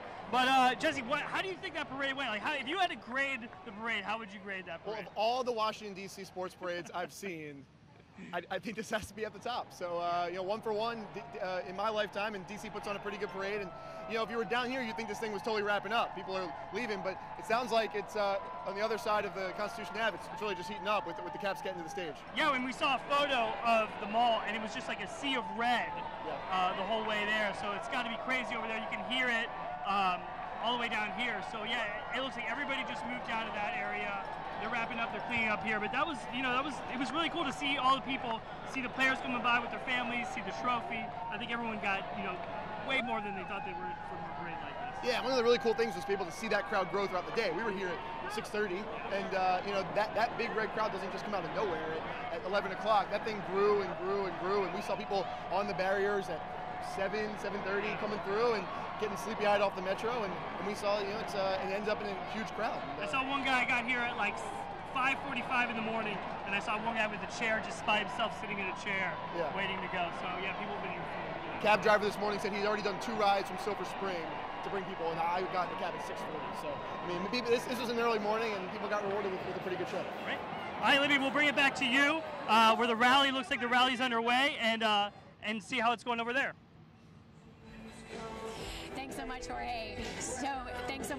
So, it has been a long time since DC has a parade of this sort. I feel like the music they're playing is very 90s. I don't know if it's like time warp or something. It was a lot of I was wondering what's up with hockey in the 80s? We never got out of the 80s. I like this music. What are you guys seeing? Jacob Braun on his phone. Yeah, he's probably calling the rest of the Czech Mafia, making sure that they're in position. So the rally here that's about to get underway is at 7th and Constitution, and so there is still time to check it out, although you can, of course, keep watching here at the Washington Post. We're on YouTube. We're also on the Washington Post website. I'm Libby Casey, and I'm here with Isabel Kersunian and Neil Greenberg, both sports reporters. And Isabel has been following the Caps all season long. It's her 3rd year chasing this team and watching the season unfold. And it's so interesting to me that as you guys talk about the narrative of this year, you always started at the end of last season. At the end of the disappointment of losing in the playoffs last season. And that as the beginning of trying to get here today. Yeah, those exit meetings were really, really intense. They do kind of interviews with every player, and this year it was only General Manager Brian McClellan who did them. And some guys, they weren't happy with the coach. They weren't happy with star players. They were calling out, a lot of the blame fell on Ovechkin, who, like we said before, didn't have a great year. It was just a lot of, people were talking about blowing up the core, which is, always something that's been, bandied about, but, that's a pretty radical thing to do, to trade away someone like a Backstrom or a Holtby or, a big player like that who's been here for a long time. And, I think it was a serious consideration, but at the end of the day, they said, hey, we don't know who we could get better. And they gave it one more chance. And, it's a good thing they did, because obviously it worked out. But you have to think, how close they were to potentially trading one of these franchise faces, because it just wasn't working out. There was that much frustration within the room, within the organization, about how this wasn't happening. Yeah, and that's really the telltale sign when they start to seriously, when the front office starts seriously talking about breaking up the core, that's when you know that things are getting real, because there's been talk in media outlets and pundits and even some fans have talked about doing that, but to have the organization, you think about it, you're talking about splitting up a perennial all-star, one of the most underrated centers and top-line centers, and Nicholas Backstrom, who, we talked about contracts a little bit earlier, is relatively cheap when it comes to top-line centers. 6.7 is not bad. And then you have a generational talent in Alex Ovechkin. You have a Vezina Trophy winner in Braden Holtby, who's also the runner-up the very next year. John Carlson, who's always kind of on the preseason short list to be a Norris Trophy. When you start to talk about getting rid of one of those players, it's pretty significant. But, again, credit to the front office for keeping everybody together and also getting the complementary players, which I think really made everything work. So this element of teamwork and some of the new players, some of them were low-salary players. They were kind of, it could have been at the end of a career or even a big dip and maybe kind of jumping back down to the minors. How were they able to fill in the gaps and become a team and really give this element of teamwork and not just be like the glory players or the guys who were just going to try to go for the shots themselves? I think a lot of times it was they were put in positions to succeed. They weren't asked to necessarily overreach where they were. sometimes when Devontae Smith-Pelly was put on the top line, and maybe you scratch your head a little bit, but it wasn't like, back in the days when Adam Oates was coach and they had Joey Crabb and Jay Beagle skating on the top line with Alex Ovechkin as kind of like a permanent solution. It was guys that were put in a position when they needed to fill the gaps. And they stepped up big. We talked about Lars Eller. Look, no one will confuse Lars Eller for a second-line center or even a top-line center. But when Nicholas Backstrom went down and you needed him to fill in for a couple of games, he came up big. Same thing with Devontae Smith-Pelly, same thing with Brett Connolly, and like you said, Michael Kepney. And they were doing the right things with their rookies. They had a lot of inexperience, and they had to kind of let those guys, they put them in good positions too. They didn't put too much on the kids. And, they kind of put them in a good spot and had them, kind of lower down the lineup. They were patient when they, didn't succeed initially. I feel like they were mostly patient. And, those guys got better throughout the year. They were counted on more throughout the year. And, there was a couple healthy scratches here and there. A couple times Trotz yanked them out of the lineup. But for the most part, he stuck with it. He knew he had to count on those kids, and then they were great in the playoffs. But even the healthy scratches sometimes wasn't always like a slam dunk, right? There wasn't always a guy that you can say he deserved to be on the bench. Sometimes there were tough choices to be made. Right. What are you guys going to be watching for in this rally? I mean, who do you... We know we'll hear from Ovechkin. We know we'll hear from players, but is there a message you want to hear that you think the fans want to hear, or something you'll be looking for to come out of this event today? I think the biggest roar will be if someone says something to the notion of "we did it," right? Like, we did it. This is for you. This is your Stanley Cup. This is your championship. I think that's going to resonate with the fans more than anything. I've seen on the buses, it says, their kind of hashtag all year has been all caps, and I've seen on the buses next to the trophy it says all hours now, and that really exemplifies it. It's not the players, it is theirs, but it's everybody's. It's the city's too. It's this fan bases. Everybody has waited a long time, and players are very mindful of sharing it with everyone.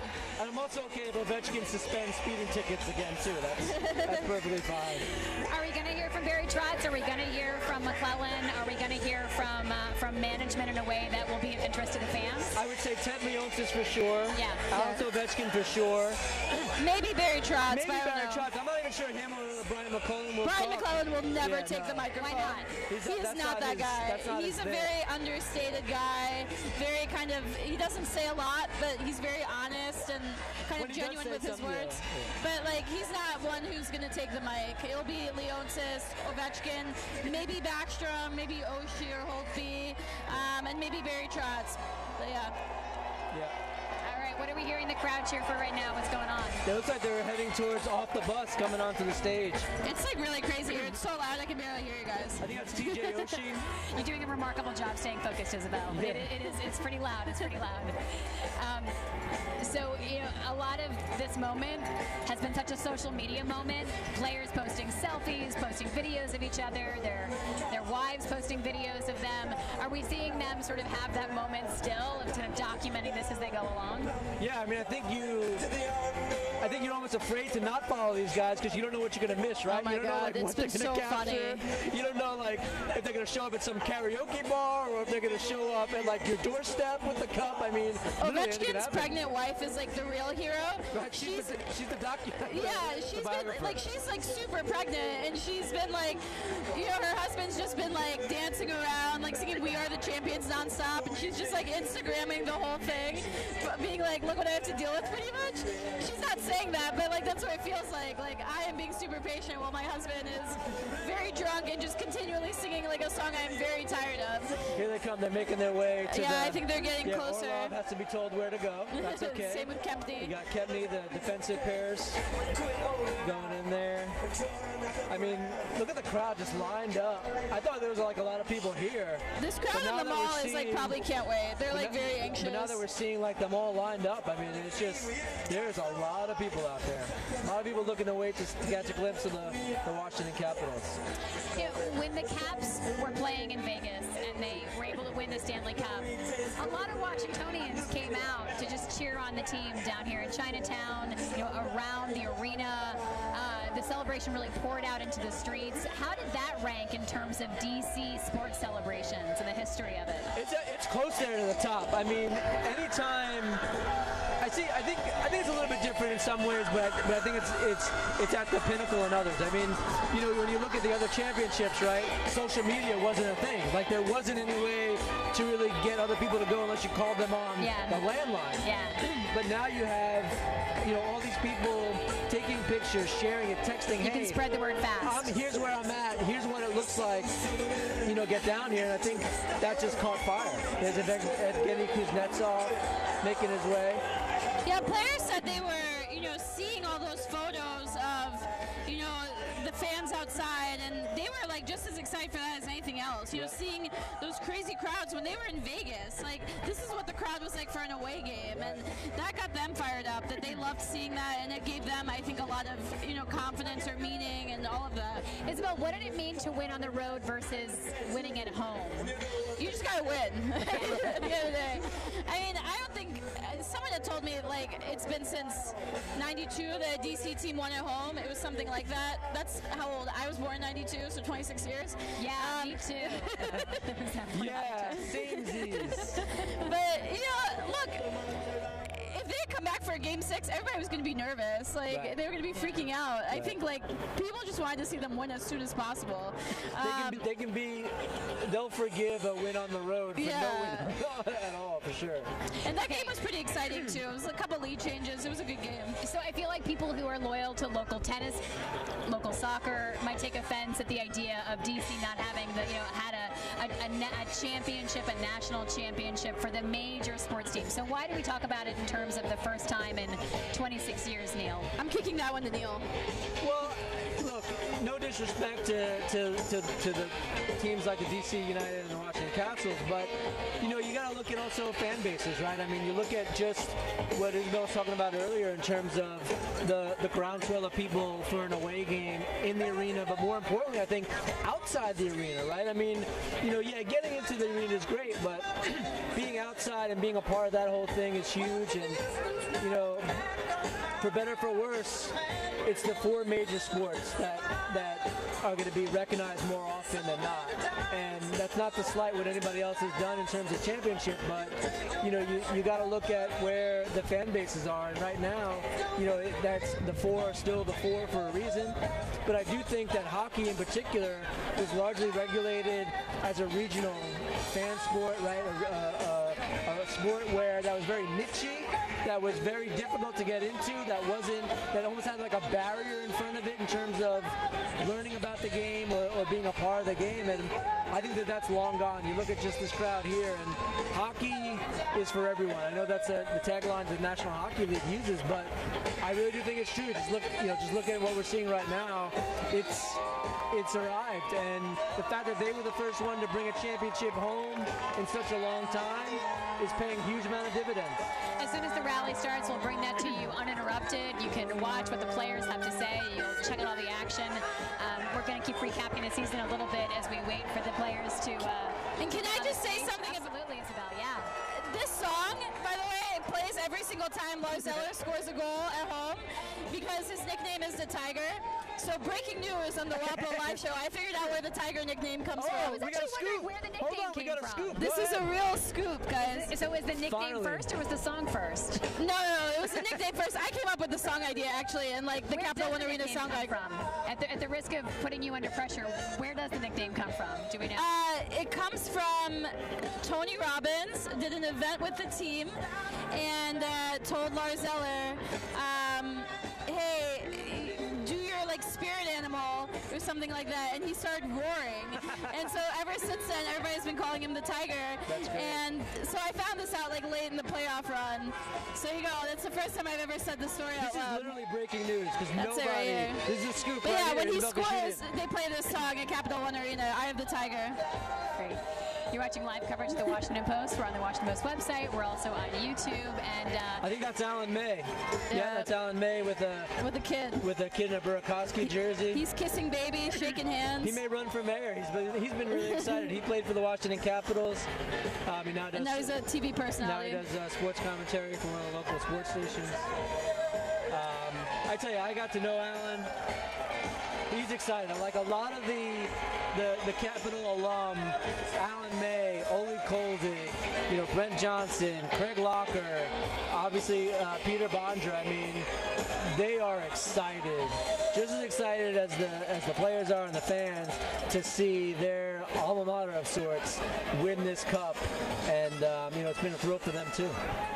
All right, the music's getting quiet, so we'll see if we see some players take the stage here in just a moment. Oh no, there's more music coming. I still see buses like en route, so I think Ovechkin might actually be the last bus. We thought he would be at the front. Oh, they're boozing. There we go. Hydrating. There's Barry Trotz. Yeah. They're hydrating. That's his son. That's Barry Trotz's son. Hydrating. It looks like apple juice. Yeah, that's much more responsible. Like apple juice. Maybe we'll do a keg stand with apple juice in the cup. That'd be great. What does the rest of the league think about this team winning? I mean, is there a feeling of like, okay, you guys, you earned it, you did your time. 44 years this team has been waiting to bring home the Stanley Cup. Well, I think I saw some of the San Jose Sharks media people kind of talk about, if Washington can do it, we can do it, right? Wow, interesting. Like, the San Jose Sharks were kind of the Washington Capitals of the West for a while. They were always picked to go deep in the playoffs. Never really got there. Never really were able to get it together. But there are definitely other long-suffering fan bases that look at Washington and say, you know what, this could really happen. Maybe some of the suffering that we have to endure does pay off in the end, and this is certainly a prime example of it. I saw New York Rangers goaltender Henrik Lundqvist tweet that he was so happy to see Ovechkin and Backstrom lift the cup. That's a guy himself who hasn't won, who probably deserves to win one, but I think there is kind of a respect, like, hey, those guys have done a lot of great things in this league. Like, there are two players who kind of deserve it. I think players around the league, I think other people around the league are happy to see a coach like Barry Trotz, who's the 5th winningest coach of all time, someone like him get rewarded with the championship. A player like Alex Ovechkin, who we know is going to be a Hall of Famer, for him to get rewarded. Someone who's under the radar like Nick Backstrom. I mean, look, Vegas would have been an amazing story. They did a great job for their first year, but you're not supposed to win a cup in your first year. It's a little too easy. So I think people were like kind of happy to see the Caps win it around the league. I'm sure fans, as far as a fan story, Vegas was pretty cool, unless you're from Washington, of course. Yeah, I mean, what they did in such a short period of time is just amazing. And I think also, I think that, not that Washington needed to be legitimized, but you look at the teams that they beat to get to the Stanley Cup, right? They had to beat Pittsburgh, 2-time Stanley Cup champion. They had to beat Tampa Bay, who were a lot of people shortlist to at least make the finals or be a Cup champion. Those teams had to beat Boston, who was like a darling of a lot of people on shortlist to be the Cup champion. And then Vegas, which pretty much steamrolled through the Western Conference. I mean, for sure. The Stanley Cup that Washington won was not cheap. It was not easy, and it didn't come against a cream-puff schedule. They had to earn every step of the way. I'm just watching Ovechkin. He's still lifting the cup. Like, he's just like holding it up the whole time. That could be a great he hasn't put it down, and I'm like, your arm has to be exhausted. It's like 35 pounds. Yeah, and it's like his action figure literally will be him with the cup, and you won't be able to separate him from the cup at all. Sometimes it just comes an accessory. This will be permanently glued to his hand. So the cup has a minder, right? It does, so tell us about that. Philip Richard. I'm sure he's seen some things. We were joking, like, when he writes his tell-all book, that will be the quickest pre-order I ever make for a hardback book in my life. I mean... So what does he do? People who don't actually know what his job is, what does he do? He literally travels with the cup no matter where it goes. He's got eyes on it at all times. When it's sleeping in Ovechkin's bed, he is not too far behind from where that is.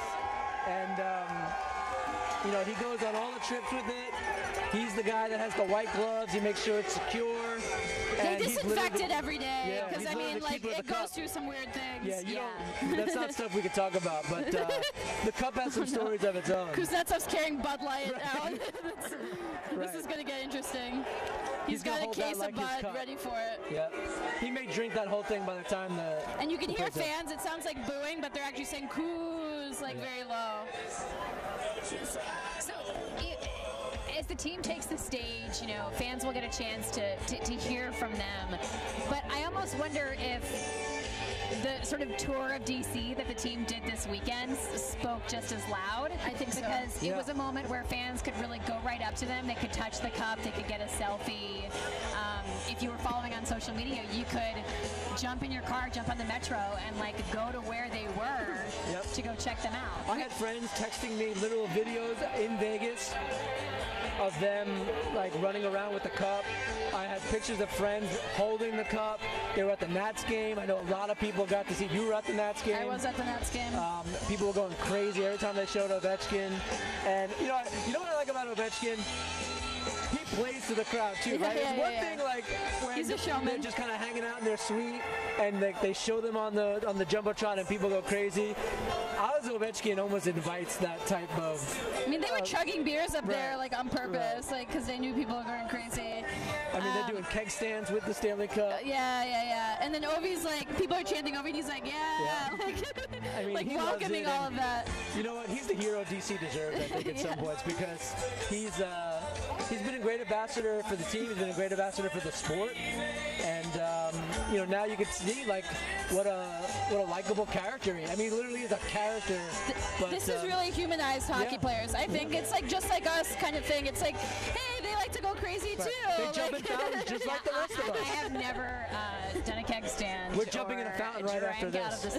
So make sure you keep this live and local because it's happening. We're gonna have Libby live it up. No.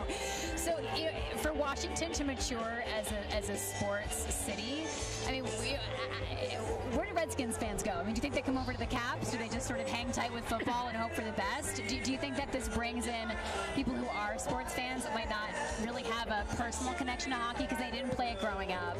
It's not something they grew up watching. I mean, you could be fans of more than one team in the city, obviously, but I think this will create, if people were like sort of like, ambivalent to the Caps before, I think this is going to create more fans. There were a lot of fans in the city who are like, I don't really know anything about hockey. I'm not a hockey person. I love football, or I'm a basketball person. I think you're going to see more people, in addition to being fans of the teams they're already fans of, like maybe embrace the Caps because, hey, they're the champions now. Yeah. And I almost think it puts pressure on some of the other franchises because you look around, every single one of them want what's out here right now, right? Every single one of them want to experience this for their fan base, for their players, for their franchise. So I think it almost puts a little bit of a fire under their feet to get where the Washington Capitals are, and that happened pretty suddenly, right? We talked earlier about how this wasn't supposed to happen, right? We weren't supposed to be seeing this team do keg stands with the cup and running around DuPont Circle fountains Georgetown fountains to celebrate with the fans. And I think that other sports will see this and look at it and see how quickly the switch can be turned, and will embrace that a little bit. But I also think that fans might be a little less forgiving, right? They may want that.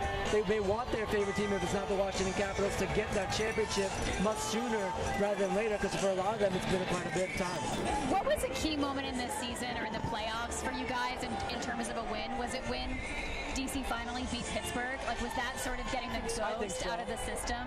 I always thought that if the Caps could beat Pittsburgh, if they could get past the second round, whoever it was, then I thought they would just roll from there. They would be that as mental as it is. It is, totally. I mean, I remember like exit interviews a year ago when they lost, like you're asking players like, is there a mental hurdle? And they're saying yes, there is. So I thought when they got past that, when there was this, like there was literally this moment where Ovechkin's like holding his hands up and like has his head back, and he just looks completely and totally relieved. I mean, that's where it was. And so I think for them it was such a weight lifted off for so much of that roster, for the organization, that from there they were able to really play freely and confidently. And you saw, I guess, some of their best games, I think, in the final two series. Yeah, and also, the Pittsburgh win was key for two reasons. Like, one, because they hadn't been able to do it, but also they were out Nicholas Backstrom and they were out Tom Wilson. And Andre Burakovsky. Two keys in the top six and one very good scorer and very good finesse player. And the fact that they were able to overcome that and beat Pittsburgh and move on to the Eastern Conference Finals for the first time in forever, that was definitely a key series and a key moment. Got a lot of fans waiting for the team to come out, and as soon as they get on stage, we'll toss to that. You'll be able to see what's going on, hear it uninterrupted. Isabel and Neil, it's been so great hearing your insights into this team. What does this mean financially, both to the Caps as well as to Washington? Well, I think financially for some individual players, they definitely got more expensive, right? Barry Trotz, more expensive. John Carlson, more expensive. Michael Kempney, more expensive. Devontae Smith-Pelly, more expensive. So, when you look Some guys are getting big paydays. When you look at, other teams around the league, they want that Stanley Cup experience. They want that type of veteran leadership on their team, and they're willing to pay for it. So from that aspect, look, it never hurts going out as a champion, and I think Washington, the franchise, took a little bit of a risk with Barry Trotz, having him without a contract for the year, and it didn't work out for them from that aspect because he won the cup, and now he can have his pick of assignments. But from the fan base for the city, a lot of people were against building Cap One Arena. Back then it was MCI Center in the heart of DC because they felt like it would absolutely depress the area, having this big, huge, humongous arena smack dab in the middle of DC. But now it's really a rallying point. It's a center of community. It's a center of commerce. And so they've been out in Maryland until they moved to what's now Capital One Arena. Now there's businesses that are flourishing around there, and you look at just the more that hockey attracts, then there's more people for the businesses around there, and that's going to make the city all that much more strong. So I think that for hockey, for the city, just in general, at all levels, from the team players to the fans to the city itself, it's going to be a huge boost. Who can you not imagine leaving this team? Like when we see the lineup for the next season, like who would it be a real shock if they lost, they didn't hold on to? Next season or in general? Next season. John Carlson. Yeah, I think John Carlson, if someone's able to woo him away, that would mean some. That'd be a big loss too. Yeah, it would be really hard to overcome that. Because he plays so many minutes. They don't really have a natural replacement within the organization. They have some good defense prospects, but no one who's ready to play like 25 minutes a game. He plays on the top power play unit. He's the one who sets up Ovechkin's signature one-timer from the left faceoff circle. You'd think that's an easy job. It is not. Like Ovechkin wants that puck in a certain place, and he will let you know if it's not there. Yeah. And Carlson has really grown into that role. He's an offensive D who, listen, their defensemen have to be a lot more active this year because they lost some goal production in some of those offseason losses that we talked about, Johansson, Williams, and Carlson really stepped it up in that department with his best, offensive season, the best offensive season for any defenseman in the league.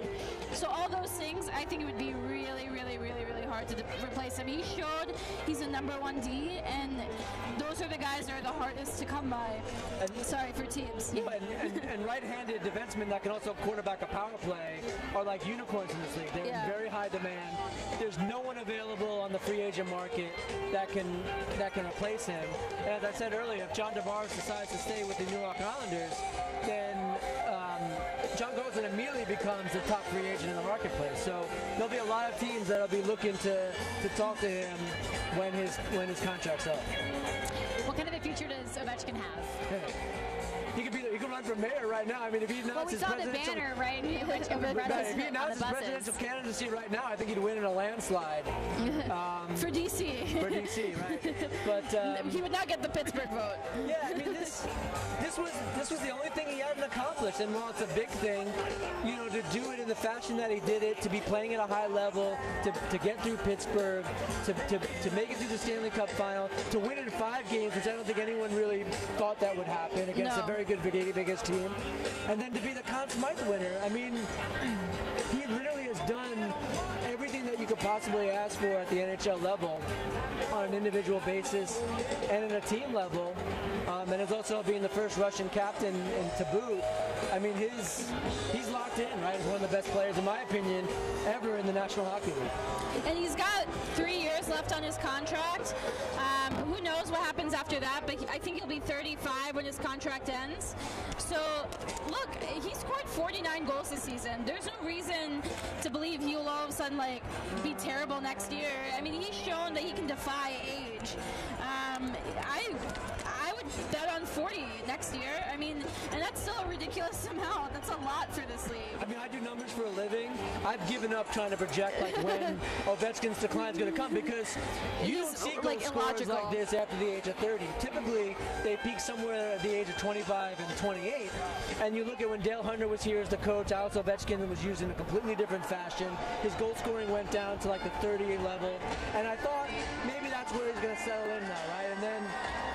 And then he just finds another gear. I mean, you can never discount his compete level. You can never discount his willingness to play at a high level. And, you know, like Isabel said, 40 goals may be a little bit light, because there's really no reason to suggest that he should be in a downturn anytime soon. You have to think that this is going to propel them, that this is going to give them some confidence, more energy. that this is now all that pressure, all that weight, it's been lifted off. Yeah. And, you know, you would think, like Steve Yzerman, who was captain of Detroit Red Wings, he had to wait 14 years to win his first cup, and then he won that first one, and then he won a couple more, because it all just kind of clicked. Ovechkin has now seen what the winning formula is, how he has to play to win, how he has to lead his team to win. He knows what he has to do and what's going to take to get success. And I would think he's going to try to replicate that as much as possible when the hangover ends, at least.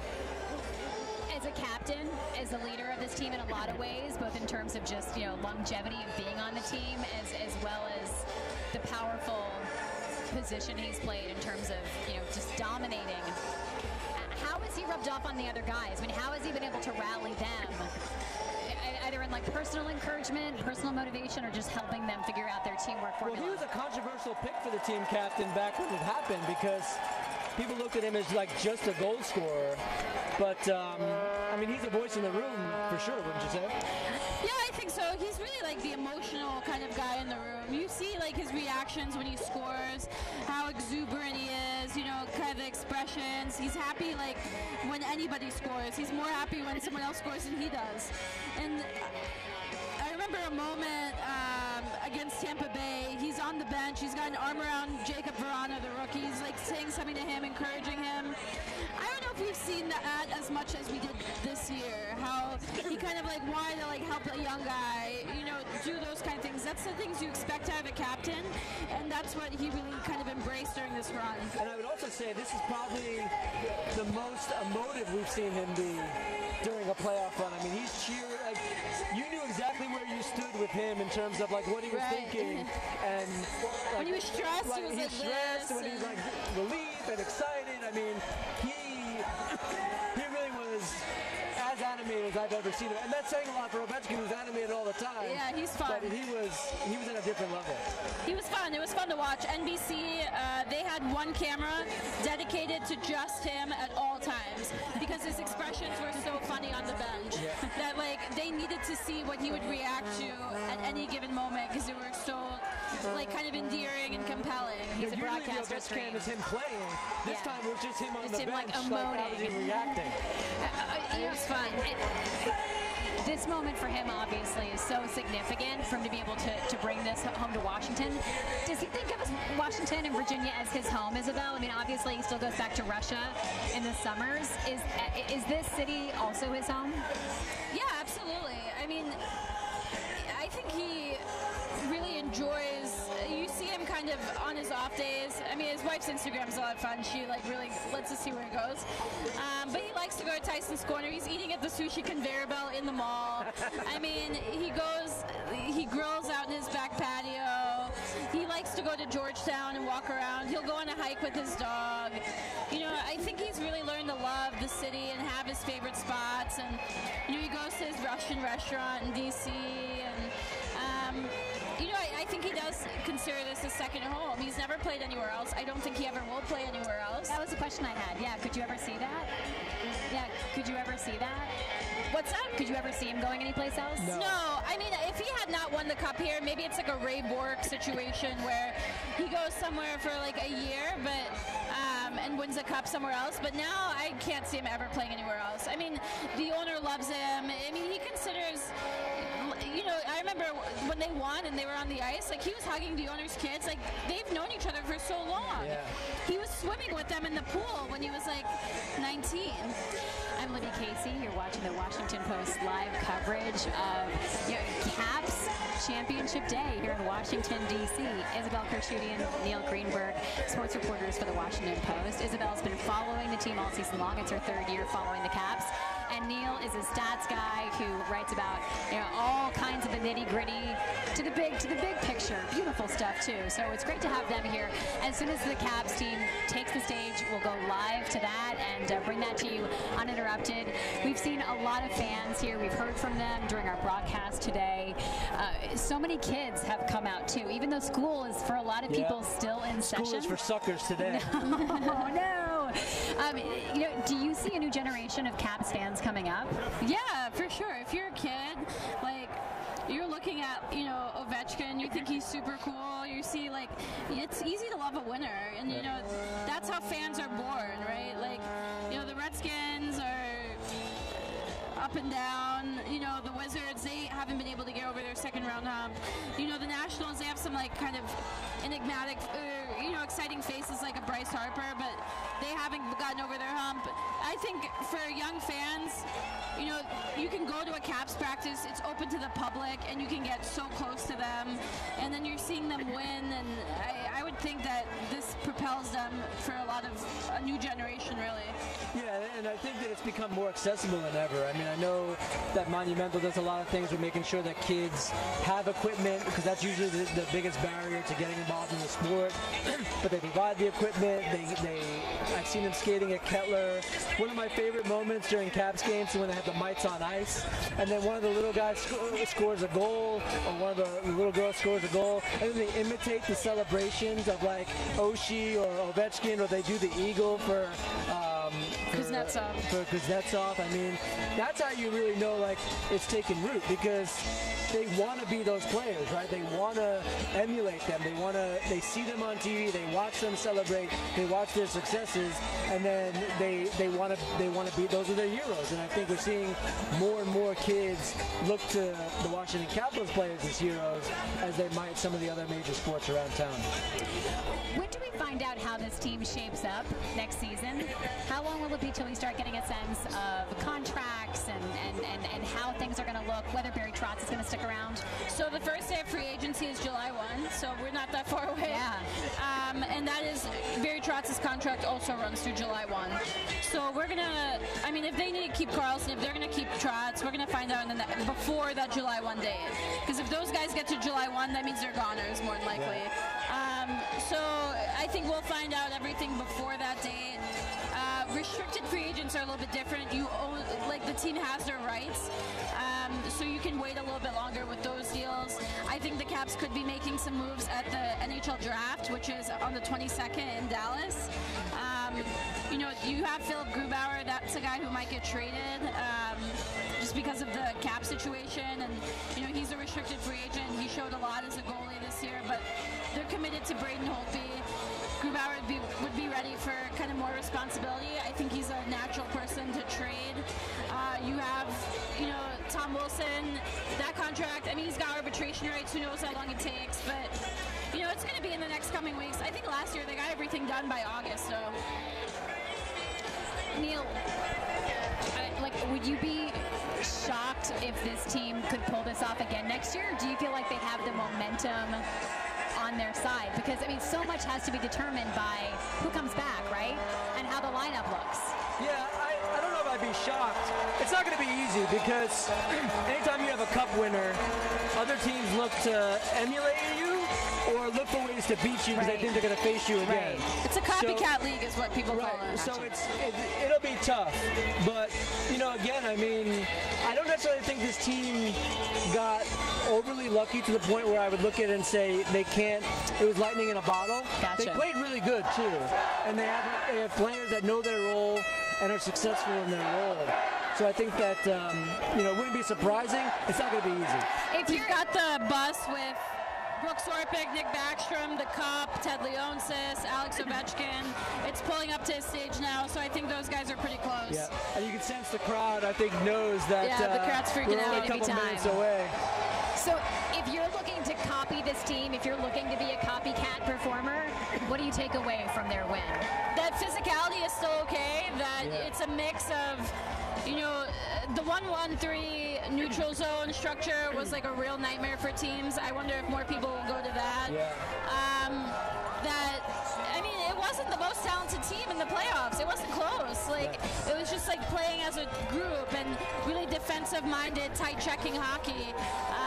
I think people are going to show their teams that. And it was a balance between young players, old players, some speed. They played pretty fast, and they slowed down teams who seemed faster. Yeah, I don't think there's any one necessarily weakness that a team can exploit. It's going to be being able to counter all the things that Washington does well. Isabel talked about the neutral zone, being able to frustrate them in the neutral zone, but also being able to stand up to them hitting. I just got to point out, it's like a sea of cell phones in the air, right? It's gone from like a a rock sea of concert red to like a sea of cell phones, everybody holding their phone up to catch what's going on and the team arriving. But then, even if you're able to somehow frustrate them in the neutral zone, even if you're somehow able to withstand their punishment, then you have to deal with this power play that just is one of the best in the NHL. And even if you take out Ovechkin, you still have 4 very capable players that can put pucks on net, that can get pucks to where it needs to be. It's not going to be easy to figure out a way to slow them down. And I think that's what makes this team special because, like Isabel said, it wasn't the most talented, it wasn't the best team we've ever seen, but it was the most complete team we've ever seen, and sometimes that's just as bad. So the last players are getting off that bus right now, it looks like. Or at least the bus is pulling up and they're about to get out. So you can tell fans here are pretty antsy. They've been standing and standing and standing for hours, and they're ready to see their players. And it's a perfect day for this. It's so beautiful out. We saw some rain yesterday, and I was thrilled when Capital Weather Gang was saying this, it's going to be a gorgeous day. But if you're standing out in a crowd for hours and hours on end without a lot of water, it definitely, it's a hot after, it's going to turn into a hot afternoon for people. And we see people they've taken the towels that were being given away for free and sort of draped them over their heads, try to give themselves some shelter. Some of the banners and signs have now turned into overhangs for people to block the sun. What's your memory of times when DC's had anything comparable or as exciting as this? Were there moments when the Caps reached certain playoff moments, or even when the Nats have had moments that have even come close to the community excitement of this? I don't think there has been. Do we have to go back to the Redskins from almost 30 years ago? I think you do because you look at when the Redskins won their third championship, Joe Gibbs was a third-time winner at that point. He did it with 3 different quarterbacks, which was unheard of.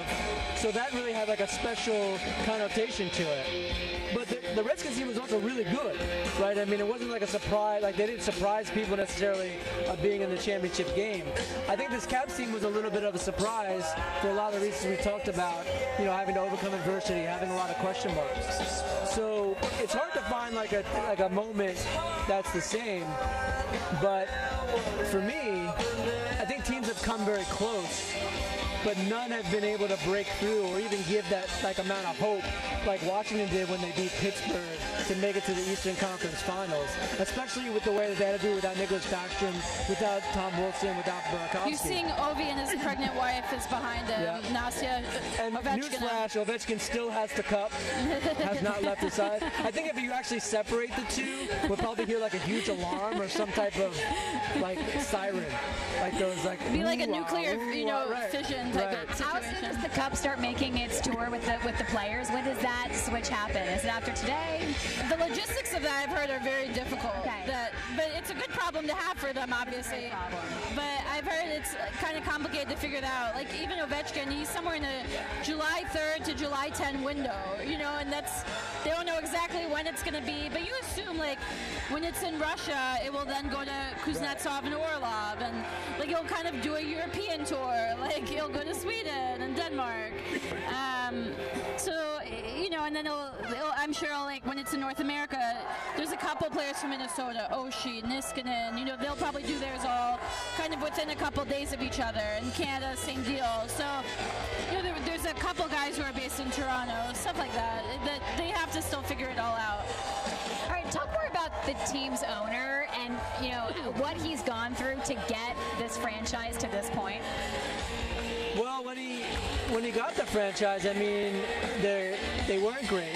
You know, they had this really great run in 1998. But then, you know, I don't want to, for lack of a better term, he tried to take the easy route. What I mean by that is he signed Jaromir Jagr, one of the better players in the NHL at the time, and felt like that would have been a quick way to get an infusion of star power and get this team to be competitive very quickly. And it didn't work out, and actually it was probably a complete failure. So they learned a lot of lessons from that. And they learned that the way to build a cup contender, at least one with some staying power, was you have to draft young players. You have to get good players. You have to have the right mix of players. You have to have good chemistry. And luckily for them, they had the #1 pick the same year that Alex Ovechkin was available. And again, I mean, that really did change the franchise. And you got to give credit to Ted, because Russian players weren't always thought of as being building blocks for franchises. Looks like we're seeing the team come on stage. Yep. Isabel, you've got the best vantage point from all of us here. See how many people came, spent their day here with us this morning. Shows that the fans are all into. Every time you see the fans, So they're playing a video feed right now. Are we getting that? Great reception. It was fantastic. People would step can I get water? All the people chanting. So right now what's happening is we're seeing a video feed just sort of, you know, talk about the season, talk about the players. I love this shot that you've got the aerial shot where you can see just how many people are lined up and Is that a drone or a and get a sense of the crowd. So you can look up, Neil, and you tell us. You tell us where the shot's coming from. You can see this crowd gathered here. They just want to see the cup and they want to see the team. And do you get the sense that the fans just want, like, what do they want from this moment? Do they want to just feel connected to the win and feel like their long, hard investment paid off? No, I think they want to see, you know, the guys walk through the middle of this, right? We've seen a path, I think, through the middle. You know, the guys have been on buses this whole time. I think they want, you know, these are players of the people, as we've seen the past couple of days. I think they want to see them walk through the middle of the crowd. If that was going to happen. If they were really the people's champion, they would crowd surf from the Washington Monument with the cup all the way forward with the cup.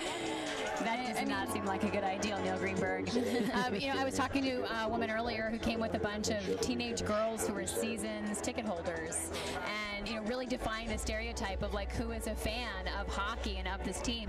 And she got here so early with those girls so that they could get a good spot, see the team, but hopefully get close to them. And so she was trying to figure out how, you know, where do you stand in this crowd in hopes of really getting an up-close glimpse of this team. You know, I think the women's segment is under talked about, because I really do think that they're some of the most die-hard hockey fans you have ever come across. I mean, I've had the pleasure of spending time with Courtney Lachlan. She's one of the analysts on NBC Sports Washington. She's the daughter of Craig Lachlan, former Washington Capital. I mean, very big in the community, reaching out to hockey fans. I got to talk with Haley Skarupa earlier. She was a gold medal winner for the USA hockey team in this past Olympics. You know, also a great ambassador for the women's hockey. But also, they're both Caps fans. They're both die-hard Caps fans, have been from the area, been with this team since they're born. And, you know, so I'm not surprised to see that segment. And like I said, I think that segment has really grown fast. I think it's grown strong. And I think that that's probably the biggest room for growth, because more and more are picking up the sport and becoming fans of the sport. Isabel, from your vantage point, checking out the stage, are we seeing any signs of the team yet? Not yet. I mean, you have to think we're close. I'm sure they're probably pretty antsy too. You know, it's been a long build-up to How many this. Bud Lights will be left in Kuznetsov's pack in his case? Kuznetsov has told us before, though, he doesn't even like light beer. He likes dark beer. So I wonder if he's drinking that Bud Light, like grimacing a little bit, like, oh, North Americans and their light water. beer. He's like used to like something a little bit darker. He's hydrated. So, I mean, I think maybe Ovechkin's like polishing up his remarks. I mean, I don't know what's going on in there, but it's a good build-up. You know, you can tell the crowd's like really the ready. team is savoring every minute, right? These guys are living in the moment, and they're appreciating every part of this journey, like the literal journey as they've come down Constitution to 7th, where we are, to be a part of this rally and to see their fans as they take this route. Well, it would have been really easy easy for them if they wanted to celebrate privately, right? I mean, they could just easily have gone to a club. They could have been behind the ropes. No one would have gotten close to them. But instead, they're literally frolicking like fish in a fountain in the middle of D.C.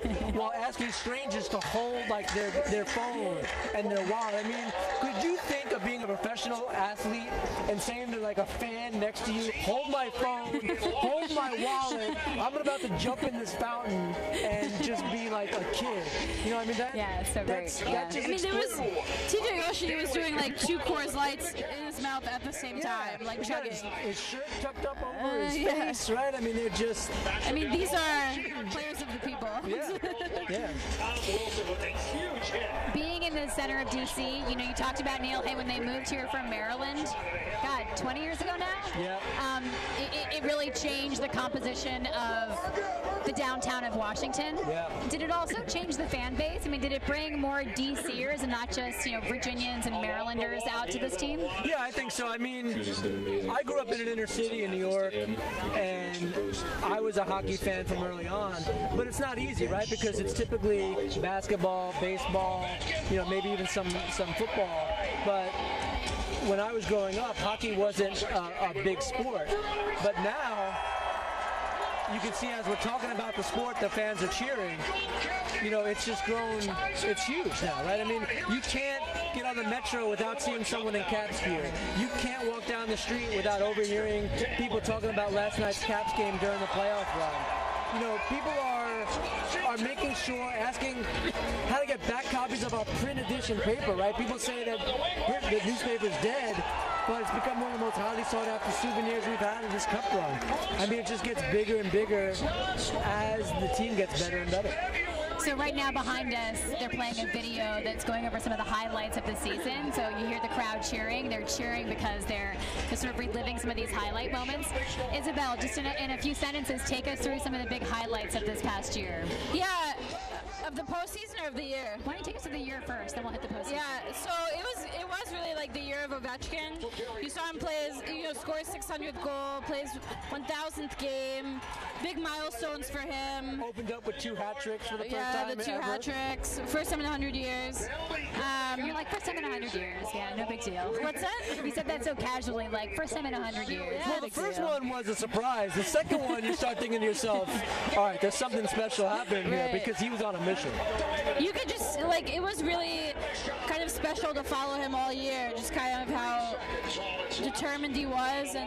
But there were, you know, I think of, like, some other things, right? Like, TJ Oshie, you know, struggling and, like, getting a concussion, and how long it took him to kind of get back and get to a good place, you know? They're showing the Game 5 win.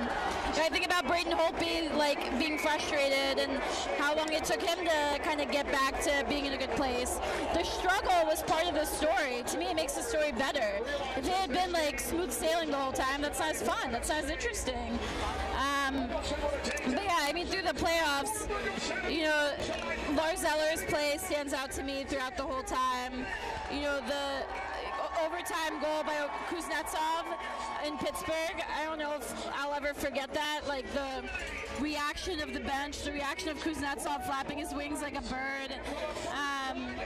You know, some of the conversation around Tom Wilson, who still had a great playoffs, even though he got suspended, had some questionable hits, some illegal hits. You know, Holtby's save is, you know, a highlight we'll always remember, and kind of Ovechkin's reaction right after that, too, putting his gloves over his face. It was very dramatic. I think this whole year is kind of like made for a book or a movie because it was so kind of compelling. I'd read your book, Isabel. What's that? I'd read your book. Yeah, thank you. You're going to have that chance, aren't you? I don't know. We'll see. They're showing, like, their locker room celebration with the helmet. They have, like, a Tron helmet that they put on people. Apparently it's, like, from a rookie dinner that they did, and nobody actually knows the story. Yeah, that gross. But anyway, it's, you know, it was a very special season because of how much of a wild how much of a wild run it was. So very cool, I think. And the biggest part we haven't mentioned yet, they took back the steps of the Portraiture Museum, right? Yeah. You talk about like a landmark that was at the focal point of many playoff losses. They lose to Pittsburgh. Pittsburgh fans take over the steps of the National Portrait Gallery, and then the Caps fans started to take it back, and that really became the spot to be, right, for much of the playoff run from the Eastern Conference Finals forward. We're going to bring it home to DC, and we're all going to. Where do we go from here after today in the short term? I mean, is there kind of a satisfaction that the fans walk away with knowing they were part of this journey? If they came out today, if they're watching it online, getting to experience this celebration, what happens to the fans in just the next couple of weeks as they reflect on this season? They're going to hope for more crazy social media videos with the cup. Probably. I mean, I think players are going to disperse. Tomorrow's like the breakdown day where you have exit interviews and guys all kind of go their separate ways. So today's like the last big day of celebration, I would say, where everybody's together. I'm curious to see what the players are going to do like after the parade. Like they might go back out tonight and like go crazy.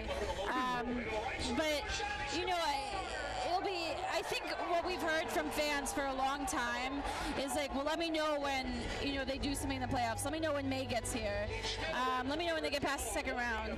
I think we're going to see a fan base that's much more committed throughout the whole season, throughout the whole journey, through what's going on in the off season. I mean, there are some big decisions to make here, as we've talked about. There's development camp where you're going to have their prospects at Kettler. What's the crowd going to be like for that? These guys, like, who are like just new draft picks, right, who just joined the organization. Like, are fans going to be going wild for that? I mean, that's what I'm curious to see as well. Yeah, usually there's a big turnout for those type of events on a normal year, even a year of disappointment. It's going to be much more robust, I think, after what's happened here. And, you know, Kettler especially, I think, is going to be overrun with fans because, you know, after practice, the fans are pretty accessible. I mean, the players are pretty accessible to fans at Kettler after practice. They're signing autographs. For sure. They wait for them upstairs when they go to get their car right on the rooftop where everybody else parks. So I think that it's just going to be a madhouse thing. It's going to be an absolute madhouse. You know, it's sort of charming to listen to fans talk about their love of this team because it almost feels like an anxiety relationship. You know, it's like the fingers are always crossed. Yep. The fans have not been talking like the fans of champions, right? There's sort of a culture shift that happens now, right? They're sort of going in with a win under your belt. Do you think that'll change how the fans think about this team in terms of, you know, as I was listening to friends who are fans talk about this season in the playoffs, it was like the anxiety and like the stress rather than sort of like we're going to go kick some butt and we're going to get this cup. I think so. I mean, I definitely think that the team has earned the benefit of the doubt now, right? They didn't have that before because when things got bad, they never rebounded. But now, not only did they rebound, but they won the cup. So the fans will probably be a lot more forgiving of ups and downs than they were in years past.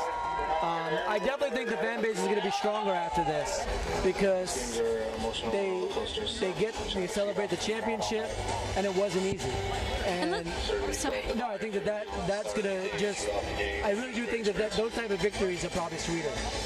And listen, like, things are going to change for this team because one of the things that went right for them this year was that there was no pressure.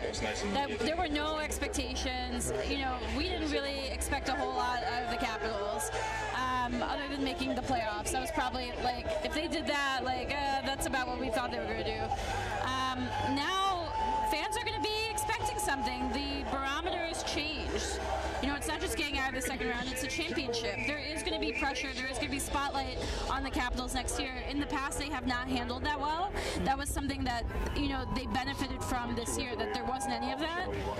So it's going to be a challenge for them to handle that kind of spotlight again, to handle the pressure, to handle other teams, like, marking up against them and looking at them as, like, kind of the team to beat. I think that's going to be a different dynamic. And I think also with the younger players, you know, this isn't what it's like every year, right? You don't come into the NHL and win a championship as a rookie, or, you know, so there's going to be some growing pains on that level as well. But, you know, again, I mean, Brian McClellan did a great job getting the team to this point after a season of upheaval, an off-season of upheaval and a big change. And you have to give him the benefit of the doubt to do it again in this offseason.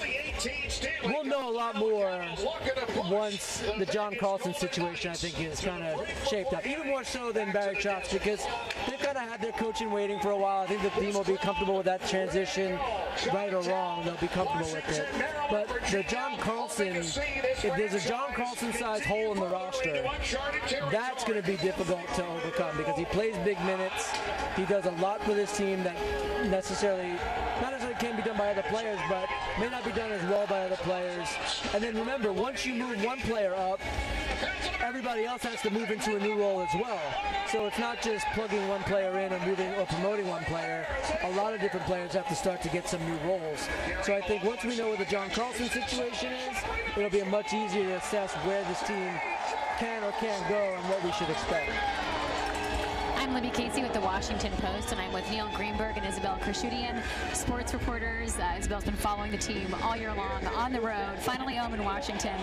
As soon as the players take the stage and their presentation starts, we will bring that to you. And until then, we're going to just reflect a little more on this season, a season that really didn't look likely just a few months ago, and an incredible win of the Stanley Cup. The first time in the Caps' 44-year history that they've been able to make this happen. We have been hearing so much about how important this is, not just for the players, but also for the fans, the loyal Washington fans who've been hanging on for so long for this team. So let's take a look at how fans are doing who have been gathered out here all morning. Our reporter Ashley Joplin is visiting with some of them.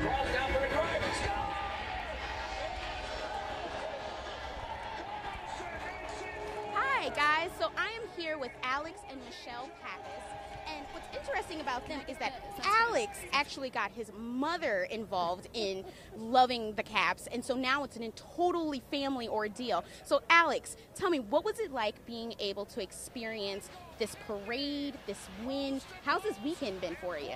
It's been pretty crazy. I honestly am still in a state of shock. Haven't really set in. I think once it does, I'll probably pass out. I don't know. But it's been pretty cool. I'm excited. It's the first championship here in 26 years. The parade was awesome. What was it like seeing the cup roll down the street? Tell me how was that seeing that cup reflect in the light and whatnot?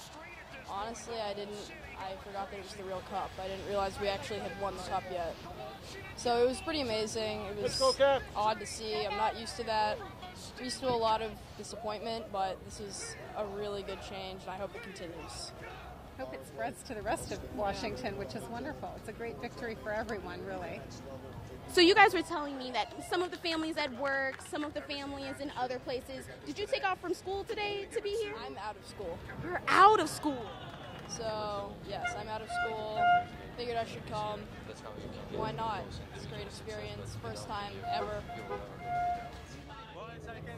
Because we were going to come down for the other viewing parties. So it was great to be down here today. Guys, thank you so much for talking with me. I really appreciate it. Thank you so much. So yeah, guys, we were here down on Constitution and 12th watching as crowds poured in to watch the parades. I mean, you really couldn't move an inch between all of the people that had filled up Constitution Avenue. And right now we're just looking at seas of people just fill the streets, kind of just roaming to see where the next party is to just keep the celebration going. It was a lot of chants, a lot of excitement, a lot of interaction from the crowd and the police, and everyone just really feeling the joy and the pride of being a witness to something like this, to a one-time event. And what a lot of fans said was they wouldn't be anywhere else but here today. So that was a great experience to be here, to witness all of the excitement and whatnot. So it was a great experience here down on the parade route.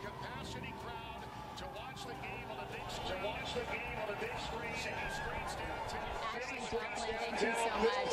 So I do have to say, I've seen a couple families with young kids. I've seen a couple families with young kids leaving this area because it is pretty hot if you've been out here since 7 o'clock in the morning and you're crammed into this crowd. So for the sake of the fans, I do hope that the Capitals get on stage pretty soon. Hopefully. It seems like... It sounds like we're about to get underway. Well, if we're going by, the video, they're on Game 5, so it should be close. Isabel, keeping it real for us. So what's happening right now is they're playing a video that's recapping some of the highlights of the season.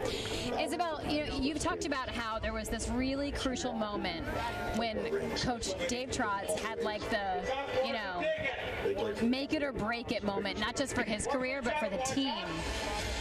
Do we know exactly what he said to the team that really lit a fire under them and seemed to transform this season? Yeah, if you're talking about the Colorado meeting, we don't know exactly what was said. I remember, talking to players after that game, and they were like, Barry was not happy. But we know he was pretty harsh, but he was honest. And, some of the things he said was, I know you guys are better than this. I know you're a better player than this. And, what you've been showing is not who you are. And, you should be ashamed, essentially, that, you're not even performing up to your level or even close to it. So I think that resonated, or whatever he said resonated, and you saw that next game. They had a really good win, 4-1 against Minnesota. And then there were more meetings after that. There were more kind of heart-to-hearts, but I think that was the big one for the season. And what does that tell you, Neil, about the tone of management, the tone of leadership? What kind of a relationship does the coach, does the GM have with the players? Well, I think it sounds like they have one of honesty. I mean, you have to be frank with what you're dealing with, right? You look at their past postseason performances. They haven't ended anywhere near expectation, maybe with the exception of the first one. In terms of 2008, when they weren't even supposed to make it, they had to win a bunch of games in a row towards the end of the season. So I think that you need that honesty. You need someone to tell you that you're not doing well, right? Because if all you're being told is that you're doing something good, that's not helpful. If you're only being told you're doing something bad, that's not helpful. But it does seem like there's an open dialogue between the good and the bad. And, I think Barry Trotz was right. They weren't playing well. They had some maybe built-in excuses, but by and large, the team was inconsistent during the year. There were some nights where they would go out against one team that they probably shouldn't have beaten. They beat them 7-0, and then they go up against a team that they should win, and then they lose 7-0. So, those type of ups and downs is the coach's job to kind of keep everyone even keel. But sometimes you need to light a fire under somebody, and it sounds like that's what he did. Kind of like what you did with me before we got on the air. Isabel, who are the Caps fans outside of D.C.? Who cheers this team on outside of Washington? I mean, I've heard from a lot of them, people who, there's some who live in Pittsburgh, some who live in Canada, some Toronto Caps fans. Some abroad, obviously, people in Sweden or Denmark. There's a good contingent in LA that you see when the Caps go there. Is that the Pat Sajak contingent? No, it's Ovi the Bulldog is what I'm thinking of. There is a big traveling fan base, I think, and it is, I think, pretty special that when you go to all these road cities, you see a lot of red, especially during warm-ups, people are around the glass. We're reaching the end of the hype video. People are, wanting to see Ovechkin and wanting to travel for all of that, and the Caps are certainly a draw. There's some confetti in the, crowd right now. Cup out of what looks like beer cans. It does. Natty Light, I think that is. And it looks pretty rad. Yes. What about the feeder teams for the Caps team? What about places like Pennsylvania who have these minor league teams that, Hershey. Yeah, Hershey gets to see these players when they bounce back down. They might cheer for some of the minor leaguers in hopes that they'll make it. Javonte Smith-Pelly is a great example of someone who could have been bouncing back and forth. Do the communities and the feeder team in towns have a real investment in this as well? I mean, the Hershey Bears are one of the best hockey towns in the country. Gordie Howe says you haven't played hockey unless you played at Hershey. So, you know, you look at the relationship between the Hershey Bears and the Washington Capitals. I mean, Bruce Boudreau, who was one of the architects of Ovechkin's winning ways in Washington, was the Hershey Bears coach. Mike Green, you know, Jay Beagle, all these guys came from Hershey. And, you know, the hockey experience in Hershey is great. The stadium's large. It was built big enough that everybody in Hershey, if they wanted to come to see a game, there'd be room for them. And it's one of the great hockey towns that doesn't have a pro sport necessarily in terms of, you know, when like you look at it, it's a pro-style atmosphere, but it's for a minor league hockey team. And I think that there's a very special relationship between the Hershey Bears, the hockey community, not only around them, but also at Washington, D.C. Isabel Karshuti and Neil Greenberg, I'm Libby Casey. We are watching this crowd that's gathered here on the National Mall, watching their team, the Washington Capitals, who have come here on buses. They've done the parade route. We saw high school marching bands. We saw season ticket holders who've had tickets since the 1970s, even since that very first season in 1974. And now the fans are waiting here for the team to take the stage. I think the hype video just wrapped up, so maybe we'll see the team emerge. Oh, there's Wes Johnson, who's the voice of the team. It's happening. let's do some hockey. Thanks so much for watching. We're going to stay tuned and catch this live. You're watching the championship right here at Washington Post.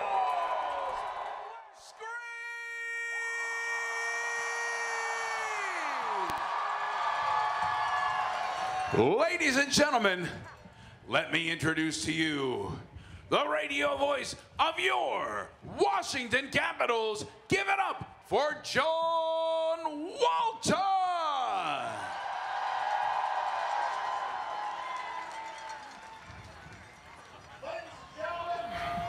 Welcome to Washington, D.C. It is the most powerful city in the world, a symbol of hope and democracy, and the home of the 2018 Stanley Cup champions.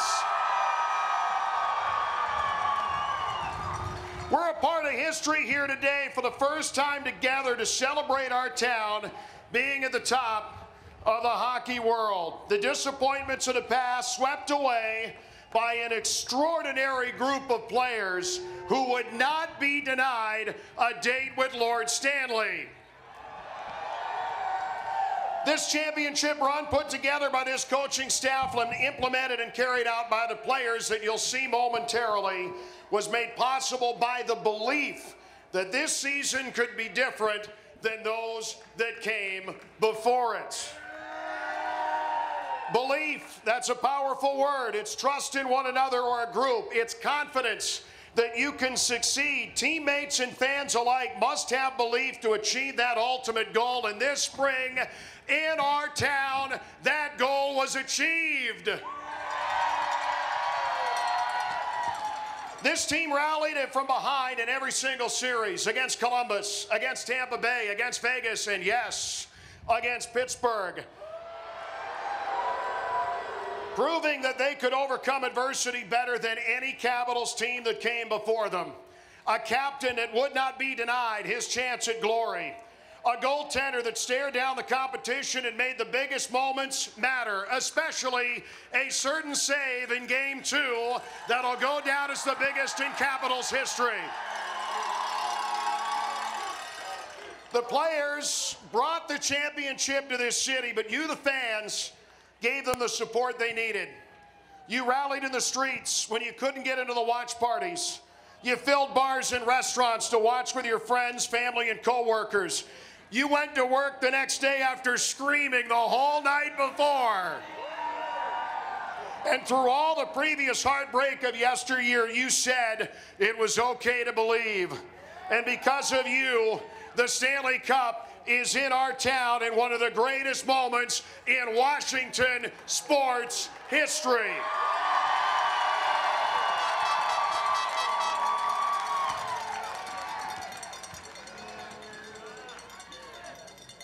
Ladies and gentlemen, I welcome to the stage one half of the most beloved television duo in the National Hockey League. Please welcome Joe Beninati.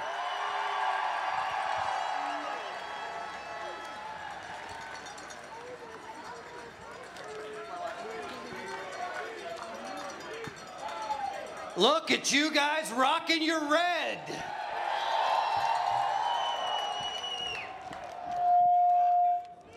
This is magnificent. Oh, I have plenty of red. And some red you can't see. This is magnificent. This is a spectacle. This is all wonderful, and you are all a huge part of it.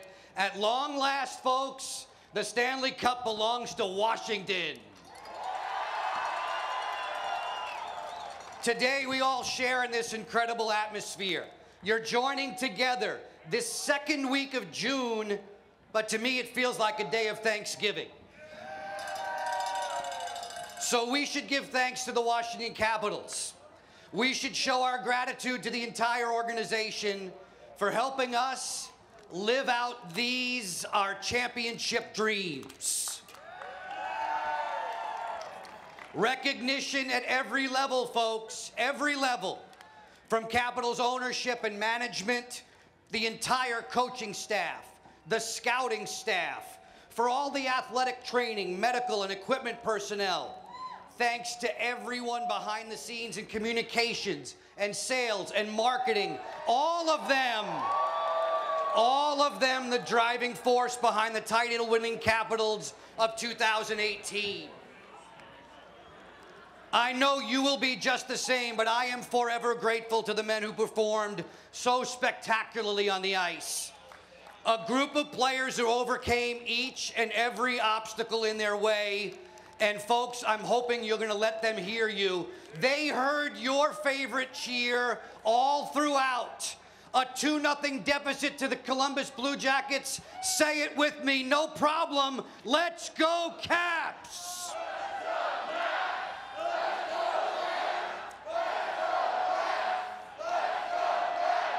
Knock off the defending champion arch rival Penguins in Pittsburgh. Consider it done. Let's go, Caps!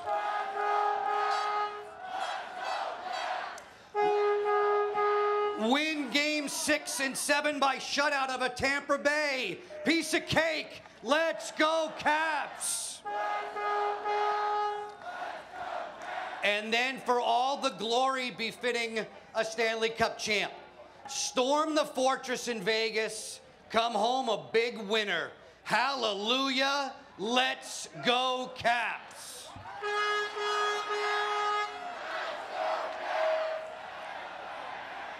There is red as far as the eye can see, and in closing, I give you one more acknowledgement of marvelous work, and it's to all of you.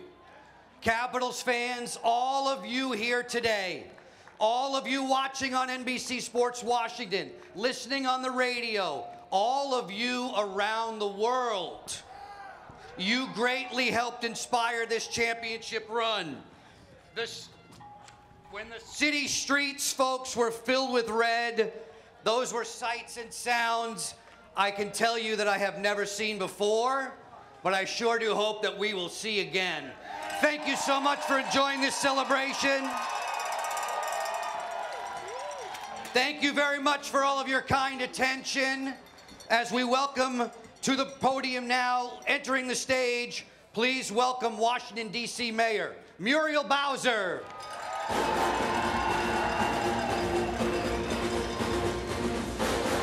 Ladies and gentlemen, the Vice Chairman of Monumental Sports and Entertainment, the President of the Washington Capitals, Dick Patrick. Chairman and majority owner of Monumental Sports and Entertainment, Ted Leonsis. Vice President and General Manager of the Washington Capitals, Brian McClellan. Ladies and gentlemen, the head coach of the Washington Capitals, Barry Trotz.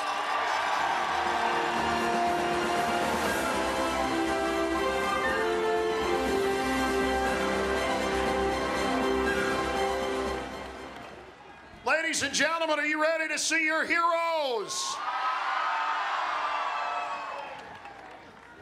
Ladies and gentlemen, en masse, welcome to the stage your 2018 Stanley Cup champion, Washington Capitals. I feel like busting loose now, busting loose in the evening, busting loose can be pleasing.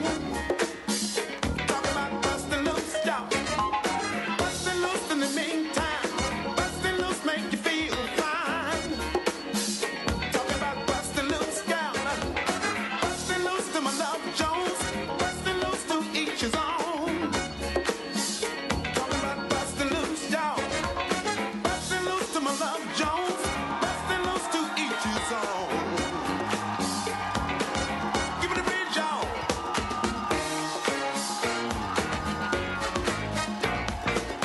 I feel like busting loose. Give me the bridge, y'all. Give me the bridge now.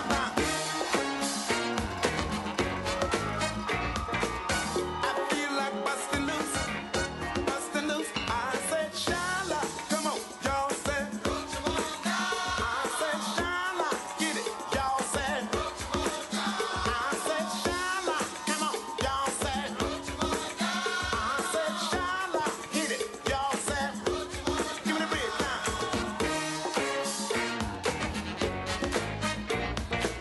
Now I feel like busting loose. Give me the bridge, y'all. Give me the bridge, y'all now. I feel like busting loose now. Busting loose when you want to deal.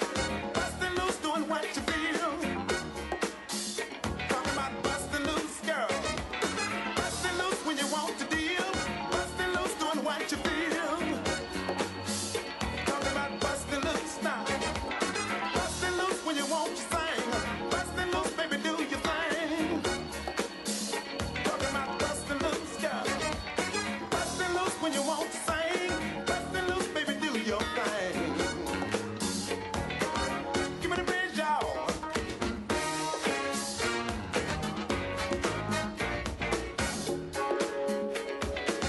Give me the bridge, y'all. Give me the bridge now. I feel like busting loose now. Get on down. Get on down. Get on up. Ladies and gentlemen, your captain, Alex Ovechkin, in the Stanley Cup. Get on up, y'all. Come on. Get on down. Get on up, y'all. Get on down.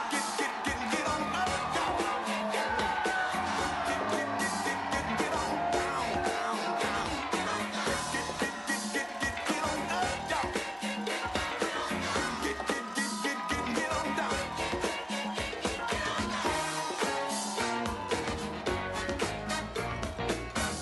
Feel like busting loose. Give me the bridge now. Give me the bridge now.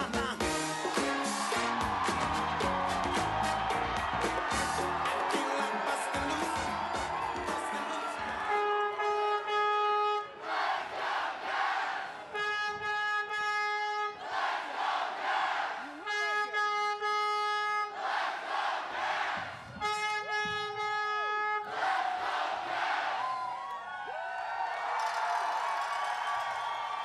Ladies and gentlemen, it's time to meet your Stanley Cup champion Washington Capitals, beginning with goaltender number 1. And if you would, boys, a wave when your name is called.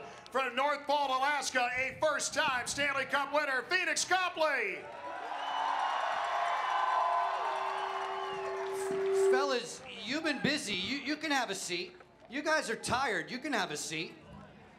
We'll just ask you to stand and wave when we introduce you.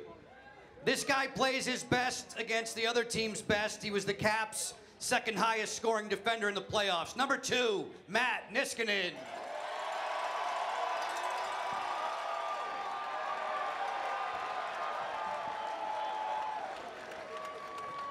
One of the greatest trade deadline acquisitions. One of the greatest trade deadline acquisitions in perhaps a generation. He came here in February. He's a Stanley Cup winner. Number 6, Michael Kempney.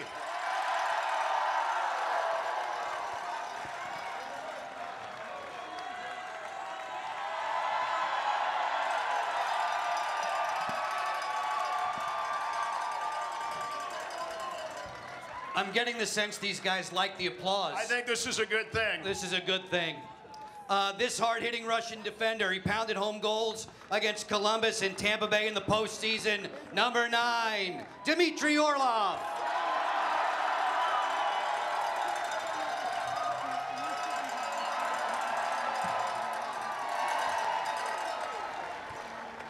He had a lot of big points in the postseason, none more than the primary assist on a game tire in the third period in Vegas. Number 10, Brett Connolly.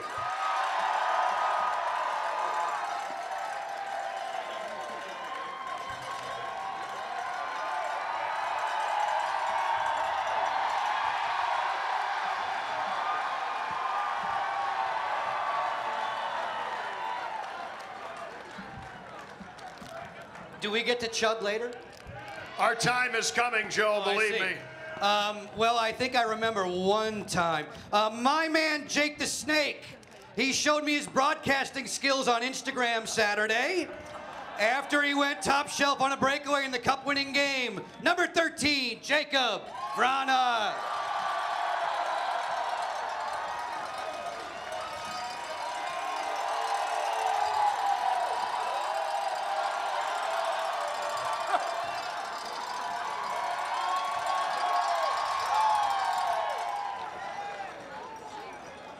This season began back in Hershey with the Bears before he clawed his way back, and what a role he had on a penalty kill, and he's a first-time Stanley Cup champion, Chandler Stevenson.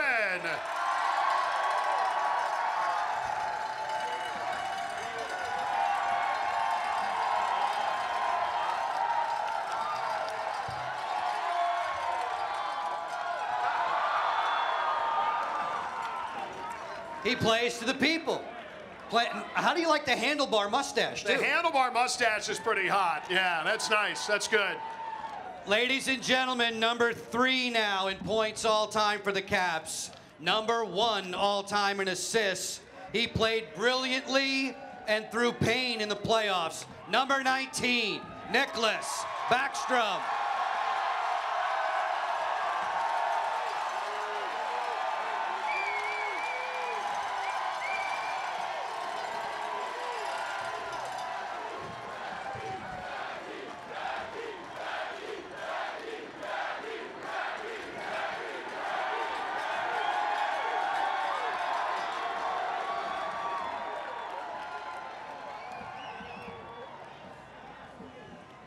The game-winning goal in Game 5.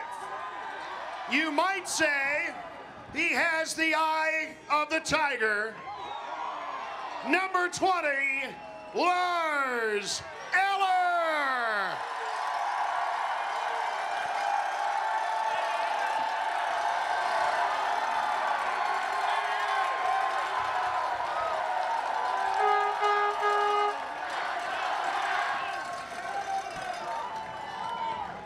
That guy scored a lot of big goals. Yes, he did. A lot of big goals for the Tiger. Folks, in his rookie NHL season, this young man played 50 games, just over 50, in the NHL's regular season. The future's bright for number 22, Madison Bowey.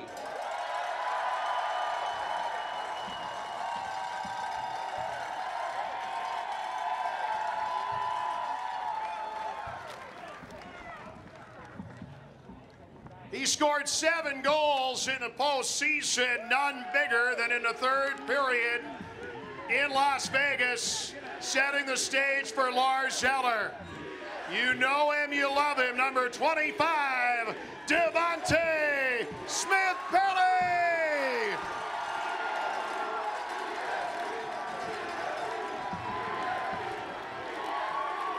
He's got the belt.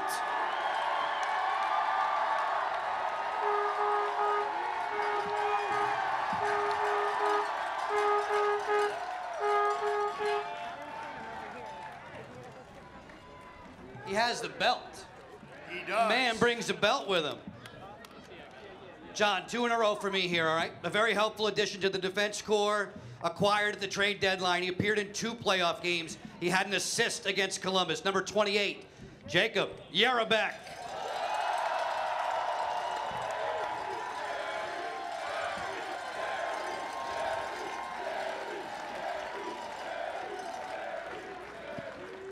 This next man finished up his rookie year in pretty fine fashion. He fit in very nicely as a sidekick for Brooks Orpik. Plenty of seasoning earned for number 29, Christian Djoos.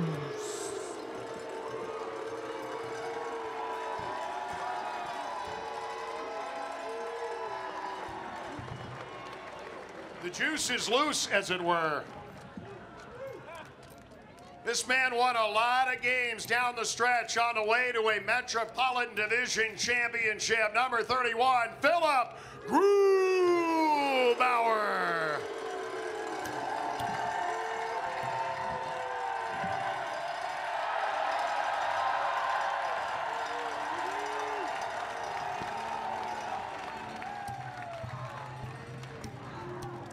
In his first full year with the Caps, this hard-working winger hooked up with Nathan Walker for a huge playoff goal in the clincher against Pittsburgh. Number 39, Alex Chiasson.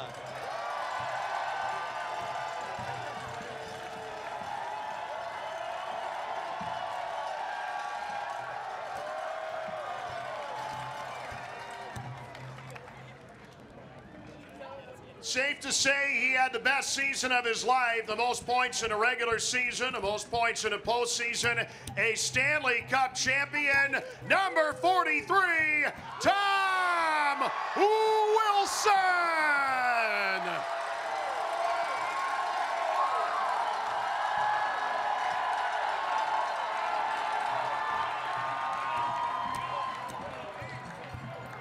Folks, he's the elder statesman of the Capitals Club. The father figure, Batya, led the team in playoff plus-minus, had a huge game-winning goal against Vegas. Number 44, Brooks Orpik.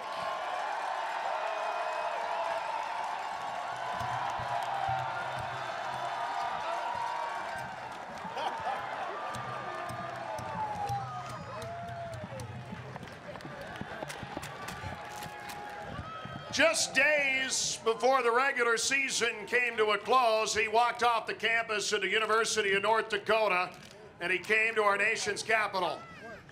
Pretty good way to leave college. He's a Stanley Cup champion, number 63, Shane Gersich.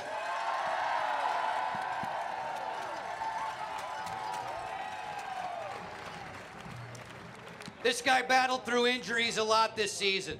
During the regular season, during the postseason, but nobody, no one's gonna forget 2 goals in Game 7 against Tampa Bay. Number 65, Andre Burakovsky.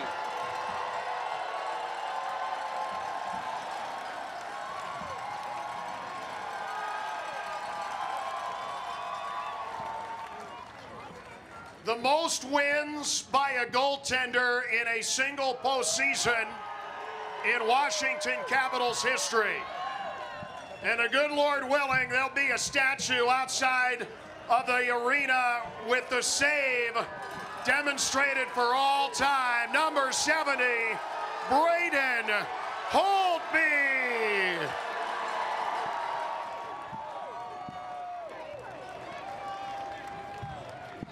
Not a bad stop. Not a bad stop. This playmaking center got his feet wet in the NHL this year. He pitched in really well in the clinching game against Pittsburgh. Number 72, Travis Boyd.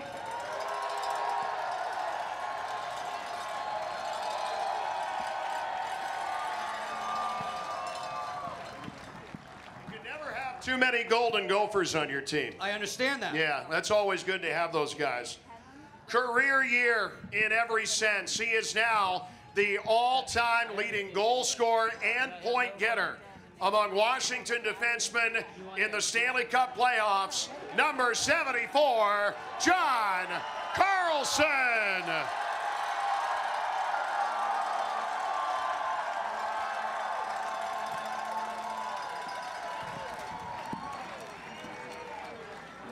And you said these guys didn't know how to take a bow. Come on. Pretty good at it. Folks, the Caps power play, almost 30% in the playoffs. This guy kept on scoring huge power play goals all throughout. So much heart, so much hustle. Number 77, T.J. Oshie.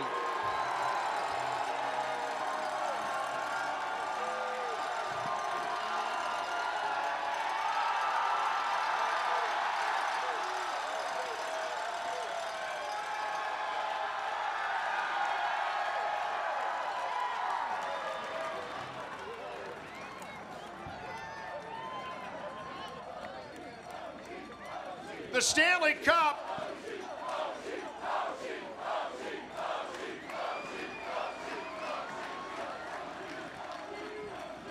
The Stanley Cup goes a lot of places after it's won, but it's going to go somewhere new this summer.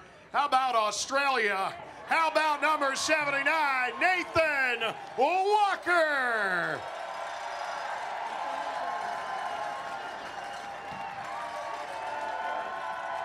Whoa! Whoa! He's going down under! Whoa!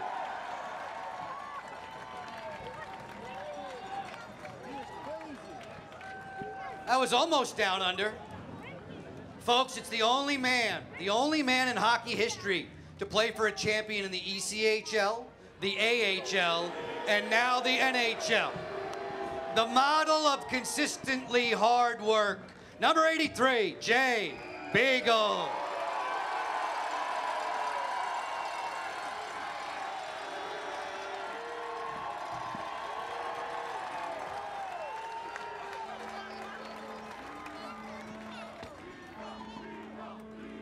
So many times this postseason, the bird was the word. The leading scorer of these Stanley Cup playoffs and one of the best seasons in a postseason of any player in the last 20 years, number 92, given the bird, Evgeny Kuznetsov.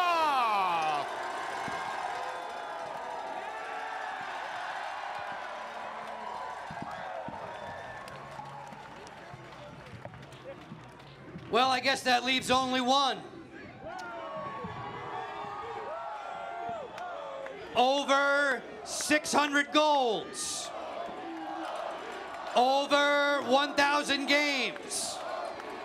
7 times a scoring champion who just set the Caps record for goals in one playoff season. Ladies and gentlemen, your captain and playoff MVP, number 8, Alex Ovechkin.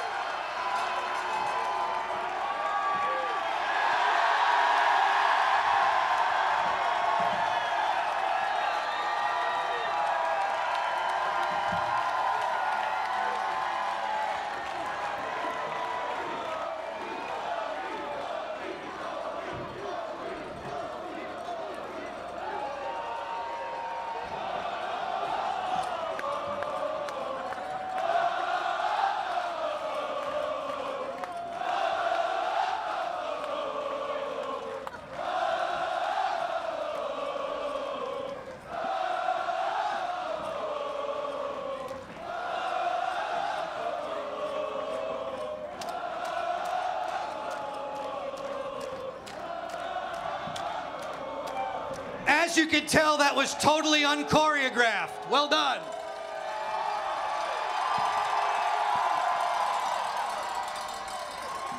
Ladies and gentlemen, your coaching staff of the 2018 Stanley Cup champion Washington Capitals, the head coach, Barry Trotz.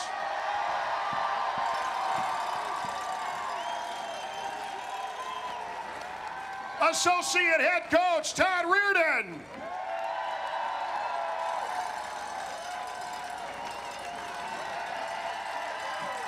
Assistant coach, Lane Lambert.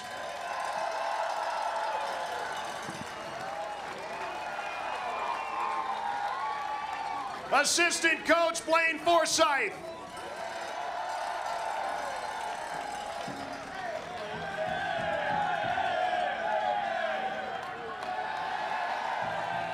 Your director of goaltending, Mitch Korn.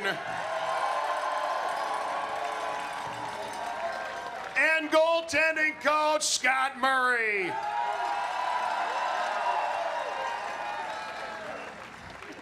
Folks, please let your voices be heard in cheering for the Capitals management team. Senior Vice President and GM, Brian McClellan. Assistant General Manager, Ross Mahoney. Assistant General Manager Don Fishman.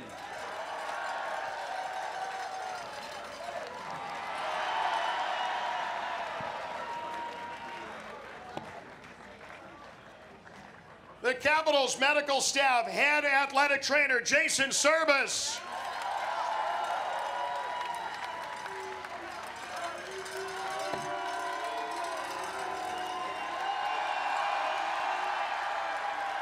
Massage therapist Cleo Bates.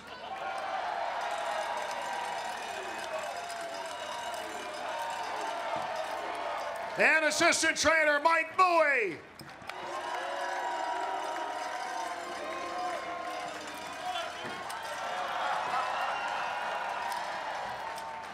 Very nice footwork, very nice footwork. Folks, these are the men given the task of making sure everybody's skates are sharp, their gear fits just right. Head equipment manager, Brock Miles.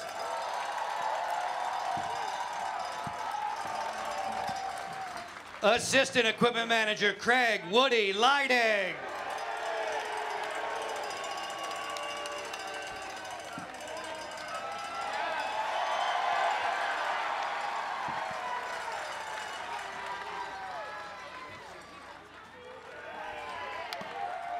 That's called respect. Equipment assistant, Dave Marin.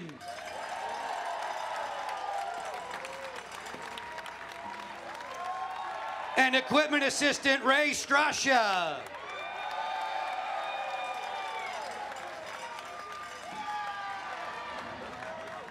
And finally, the operations guys, you don't see them out front, but they mean the world to us. The video coaches, you want to know why we're so good at replays? These guys, Brett Leanhart.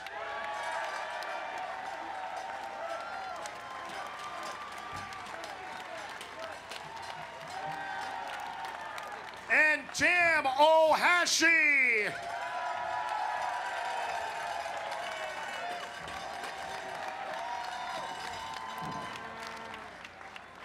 There is nobody more important from getting us from place to place than our man, and a big round of applause for Rob Tillotson.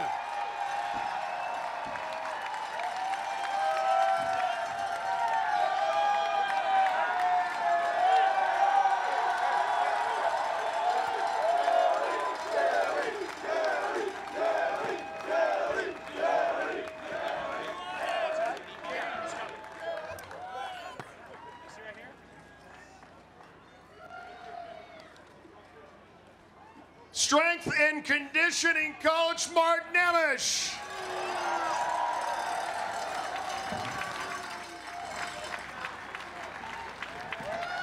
Nice.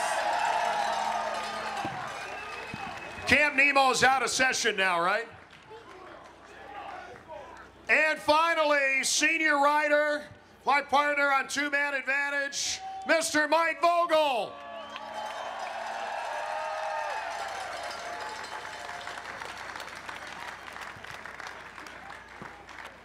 Ladies and gentlemen, your 2018 Stanley Cup champion, Washington Capitals. Let's hear it.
Ladies and gentlemen, here to help us honor the United States of America, each of them an outstanding soloist who work wonderfully as a duet. I give you Caleb Green and Bob McDonald, the pride of DC, with our national anthem.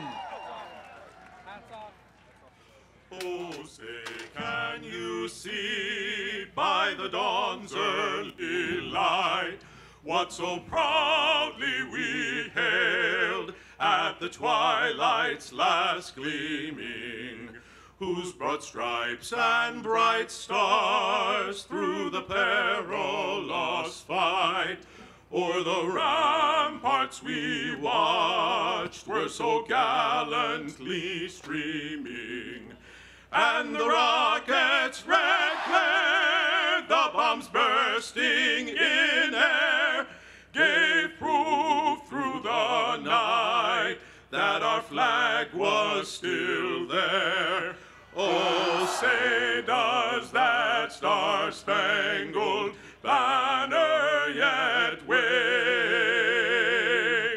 o'er the land of the free and the home of the brave?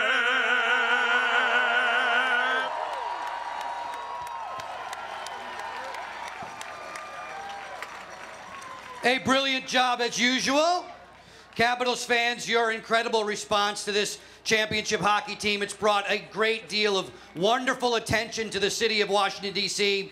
Here to welcome you to the festivities today, please join me in saluting the mayor of Washington, D.C., Muriel Bowser.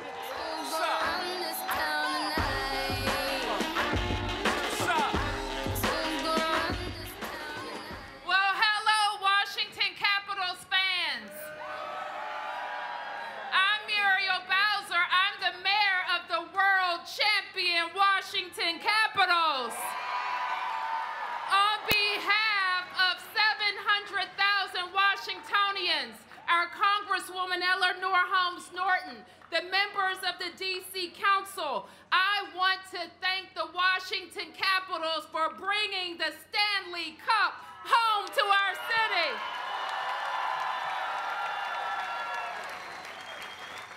Now, I have to say, I knew we were going to be here today. I knew we were going to be here that day when the Washington Capitals beat the Pittsburgh Penguins in Pittsburgh. I have to tell you, I hoped we were going to be here today when I bet the mayor of Las Vegas that if they won, I would wear that silly jersey. But let's just say she's going to be rocking the red at City Hall in Las Vegas. I gotta tell you, I hope we be here today because of the sight I saw when that Stanley Cup came from the Washington Monument to the capital of the United States of America.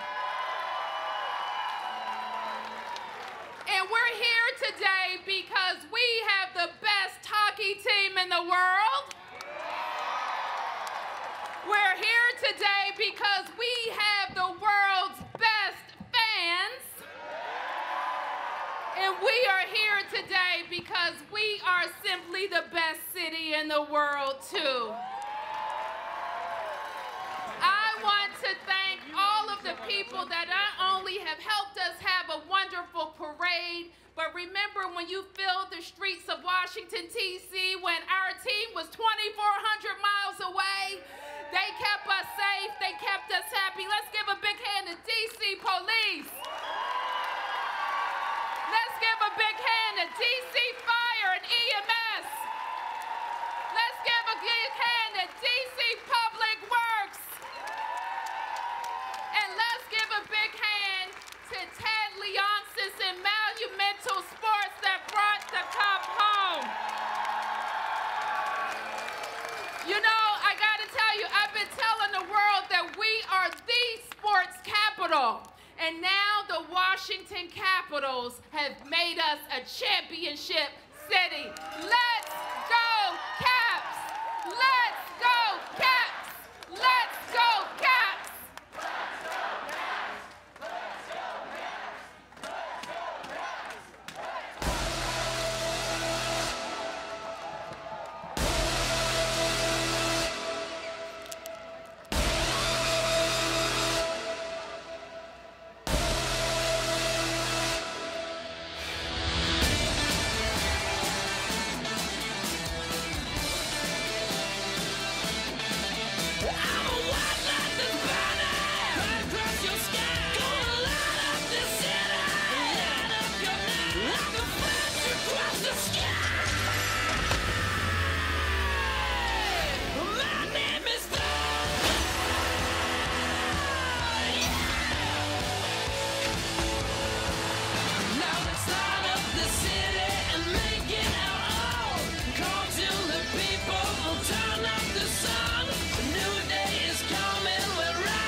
ladies and gentlemen, he is the owner of the Washington Capitals. He is the chairman of Monumental Sports and Entertainment. This city has no better friend and no better visionary than Ted Leonsis.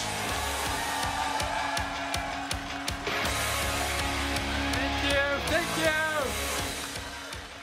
Big day, short speech.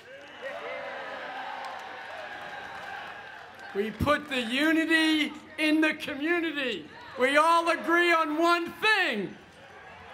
We have the greatest fans in the world, and now we have the greatest hockey team in the world.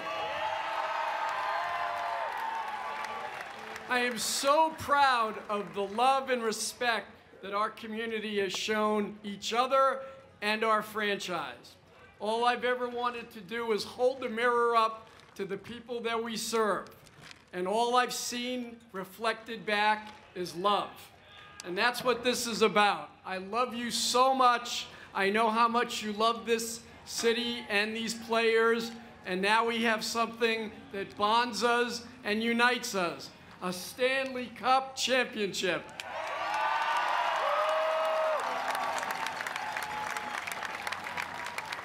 Nick Backstrom talked about envisioning what it would be like coming down Constitution Avenue with the parade. And very few times in life do things exceed your expectation and your imagination. Today, short of the day I married my wife and saw the birth of my son and daughter, this is the greatest day ever. Thank you, thank you, thank you. And we're standing on the Mall. Immortal words through history have been uttered here, have been written here, have been executed here. Words like we're all created equal. Words like ask not what your country you can do for your country, but your country can do for you. That we're all created equal. And what? We're not going to be suck. Thank you, everyone. We love you. Let's go, Caps. Starting today, we are on a path toward winning.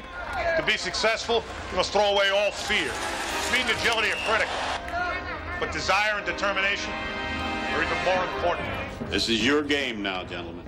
This is your time. No one comes into our house and pushes us around.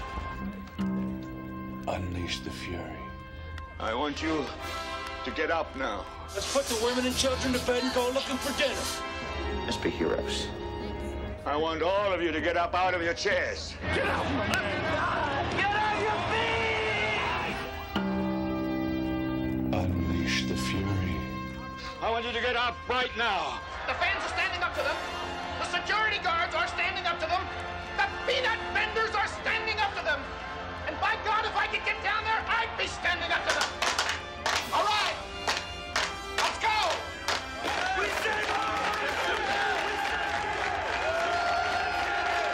Let me hear it.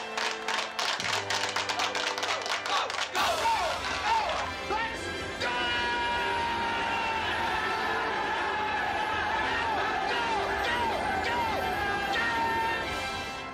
Unleash the fury! All right, Caps fans! We don't need to unleash fury today because the fury was unleashed on the ice by these guys. Get up! Get on your feet! They unleashed the fury against Columbus. They unleashed the fury against Pittsburgh. They unleashed the fury against Tampa Bay. And finally, they unleashed the fury against the Vegas Golden Knights. So we don't need to unleash the fury. But what we're going to do is unleash the Stanley. Are you ready? It's time to unleash the Stanley! Woo! Give it up, guys. Don't you love it when his face gets as red as his jacket? He's really kind of mild-mannered. He doesn't really get too loud, does he? Anybody have a blood pressure machine? Wow. You okay, Wes? Woo. Yeah, he's good. He's good. Darn right. He's always good. Johnny, it's time for us to let a few members of this hockey team, this Stanley Cup championship winning hockey team, say their piece. I go back almost 30 years with this coach, all the way back to the American Hockey League. And in that time, every day, every year, every season, every win since, I'm more and more impressed by our head coach. And he is now a Stanley Cup champion. Please welcome Barry Trotz.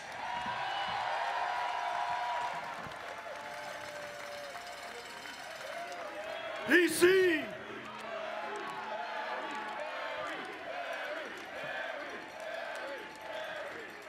Hey, I just want to say a couple things. I'll keep it short. Number one, I love these guys and those guys that just ran to the washroom. I love them all. It takes a whole community.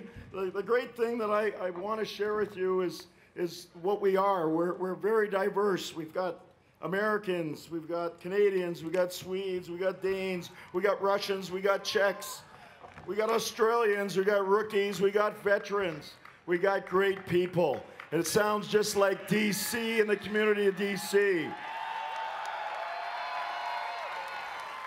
I know the years of adversity has sort of come to an end, and we did this together, and it feels so special.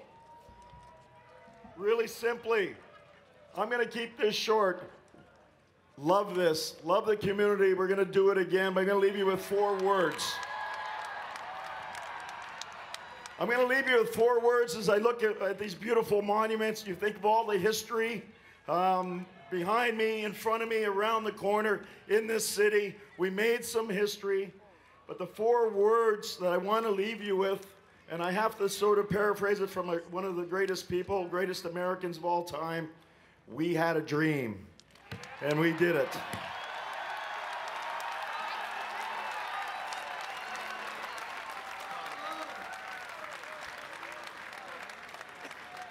I think it's time for us to introduce the man most likely to dive into a water fountain. I don't know, Joe. There's a number of guys on that list. This one ranks very, very high on my list. Indeed. A very proud American, number 77, T.J.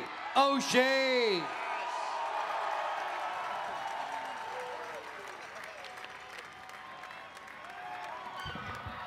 Check, check. Thanks. Sorry about my voice. We've been partying in the streets for a couple days, so.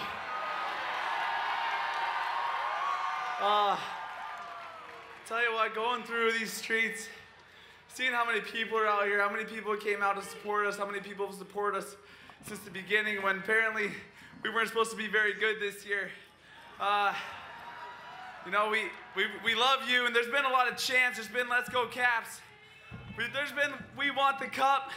We've heard in the streets, we got the cup. We got a new one for you tonight. Today, back to back, back to back, back to back. Back to back, back to back, back to back, back to back.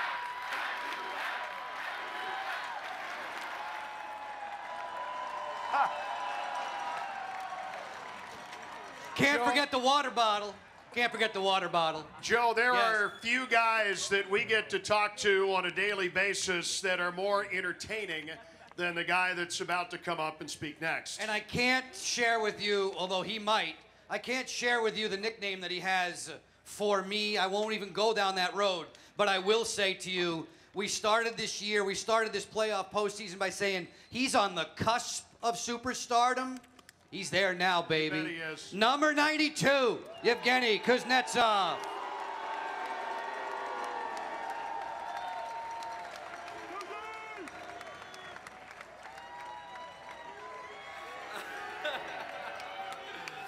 I wasn't preparing my speech, but I don't have to say enough. And for some guys, it's been a long way to get to that point, but we're never going to be there without our parents, without the fans, without our families, and let's fuck this shit.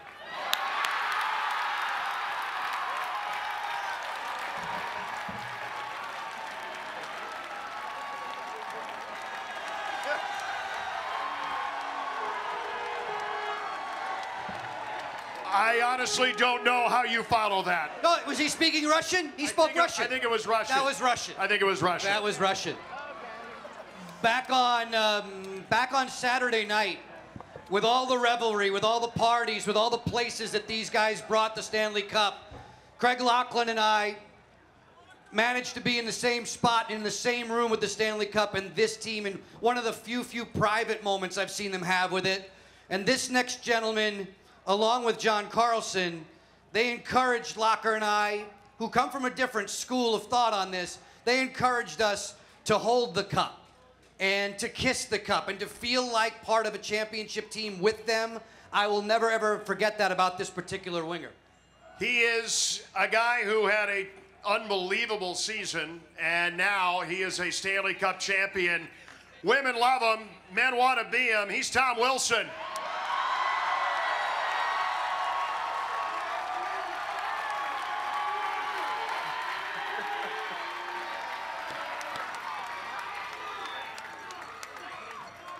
I actually know a couple Russian swear words. It's what I've learned playing with those two guys, but I'll keep that between us. Yeah, I don't even know what to say to you guys. It's since day one that I've been here, you've made me feel nothing but family. This city is truly unbelievable, passionate but respectful fans. And I just want to thank you guys for everything.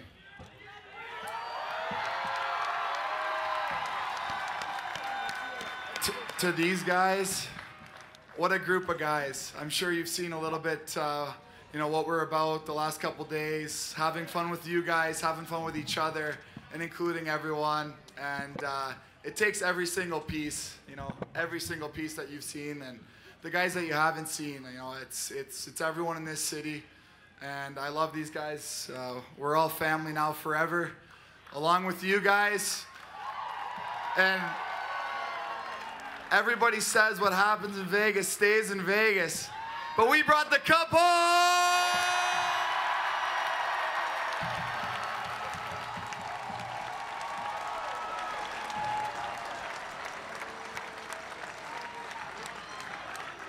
Total team effort, right, to win a Stanley Cup. Absolutely, you need every piece at every position, but you don't win championships without phenomenal goaltending, and the Caps got that all throughout the season and in the quest for Lord Stanley's Cup. He came up and played in the postseason and beat Tim Thomas back in 2012. He got the Capitals out of the second round this year. He won 16 games and is a Stanley Cup champion. Braden Holtby.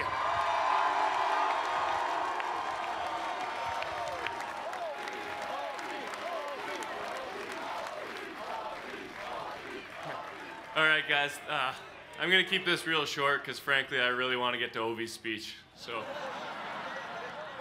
but no, guys, I want to thank everyone for coming out here. Being on those buses, you guys are yelling thank you to us. I want to say thank you to you guys, because every time I drive on Constitution for the rest of my life, I'm going to remember this day and how amazing it was, and it's all because of you guys.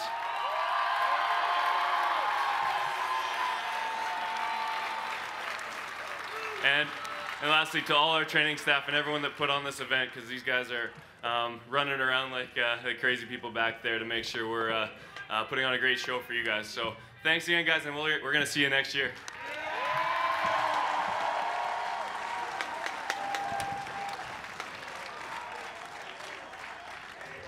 Joe, we've arrived at two guys who have been here the longest, and the guys on skates who have been through a lot of disappointment, and no happier than for our final two that are just got to be over the moon at where we are today here on the Mall. When the final seconds ticked away and the Caps were crowned Stanley Cup champs and the cup was hoisted overhead, I was in the backstage area of T-Mobile Arena in Las Vegas, watching it on TV, reveling in it with all of you, watching the cutaway shots to DC. But I think all of us all of us welled up with tears on one handoff. Alex Ovechkin to this man, Nicklas Backstrom.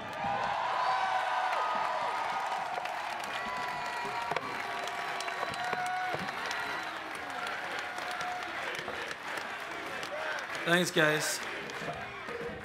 As a lot of other guys said, sorry for my voice, but yeah, it's been a rough couple of days, but awesome. I just want to thank all of you guys, and I mean, this is something we've dreamed of since we were kids, and to see you guys out there today celebrating with us, we're absolutely nothing without you guys. So thank you very much, and finally we start playing hockey like we can party, so that's a good thing.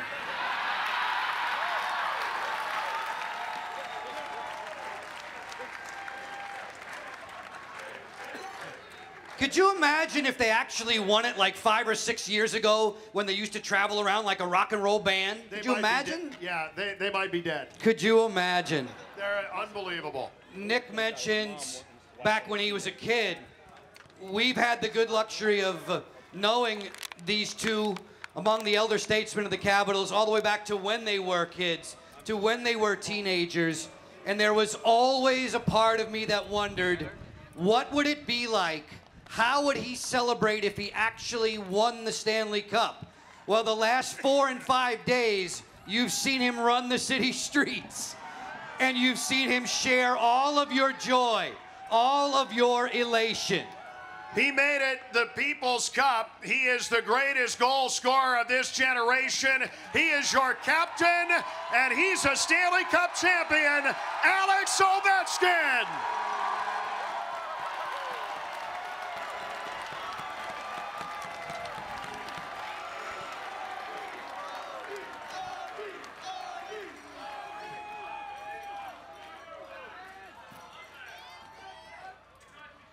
What's up, babes?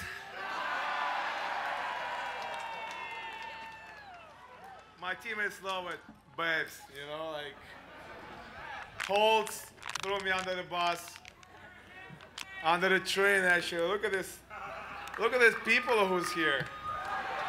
You know, like you thought it's gonna be crazy, but it's basically nuts, you know, like you guys killing it.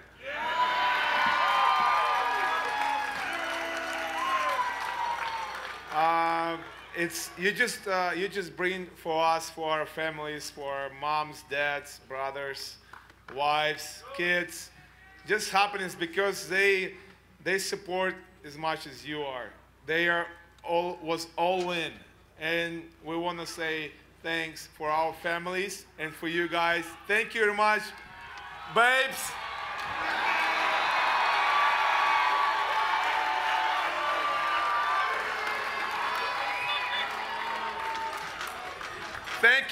Thank you, Ted Leonsis.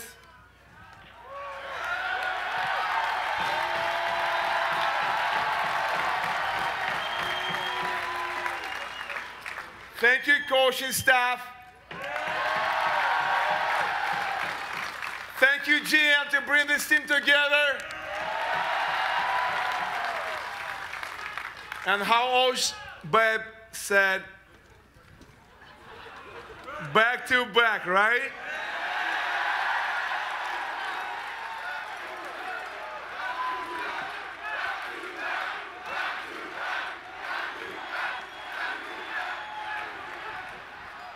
And now I have only one thing to favor to do. You know, we all sing one song together. We all want to sing together with you guys.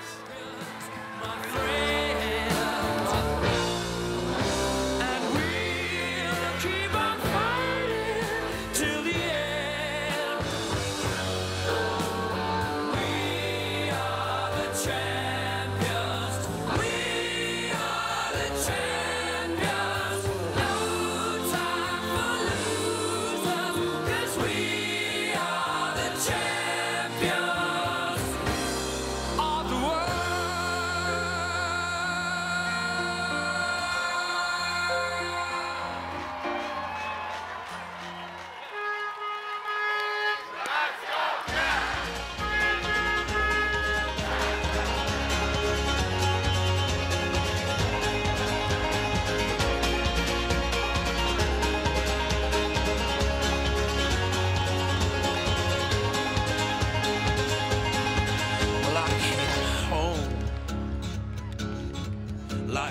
stone, and I feel him. We are the champions. That is the song that Caps have been singing. You've been watching this coverage live of the parade and the rally. Okay, so guys, 1 second. Before the year, I said, not me say, it's just us saying, we're not gonna be fucking sucked this year. We're the Stanley Cup champions! Yeah! Woo! Yeah!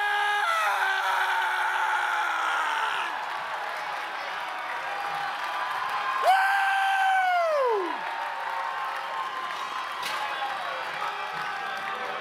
It's yours, boys and girls and babes. Let's go!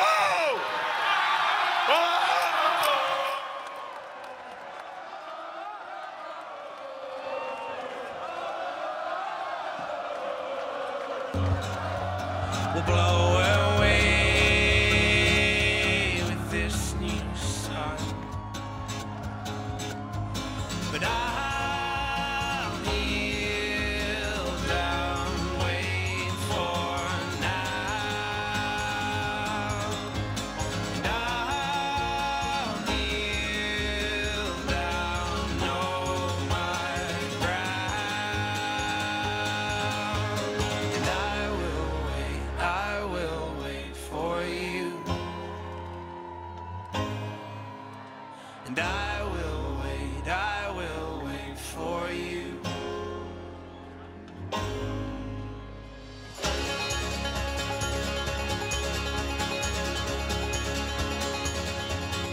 Spring my step and relent. You forgave, and I won't forget. Know what we've seen and him with less. Now in some way, shape the excess. Check away now, the counter. Here come the Caps. Kuznetsov gets loose. He's getting action, and it comes out. He scores. He scores. And Kenny Kuznetsov wins out Washington.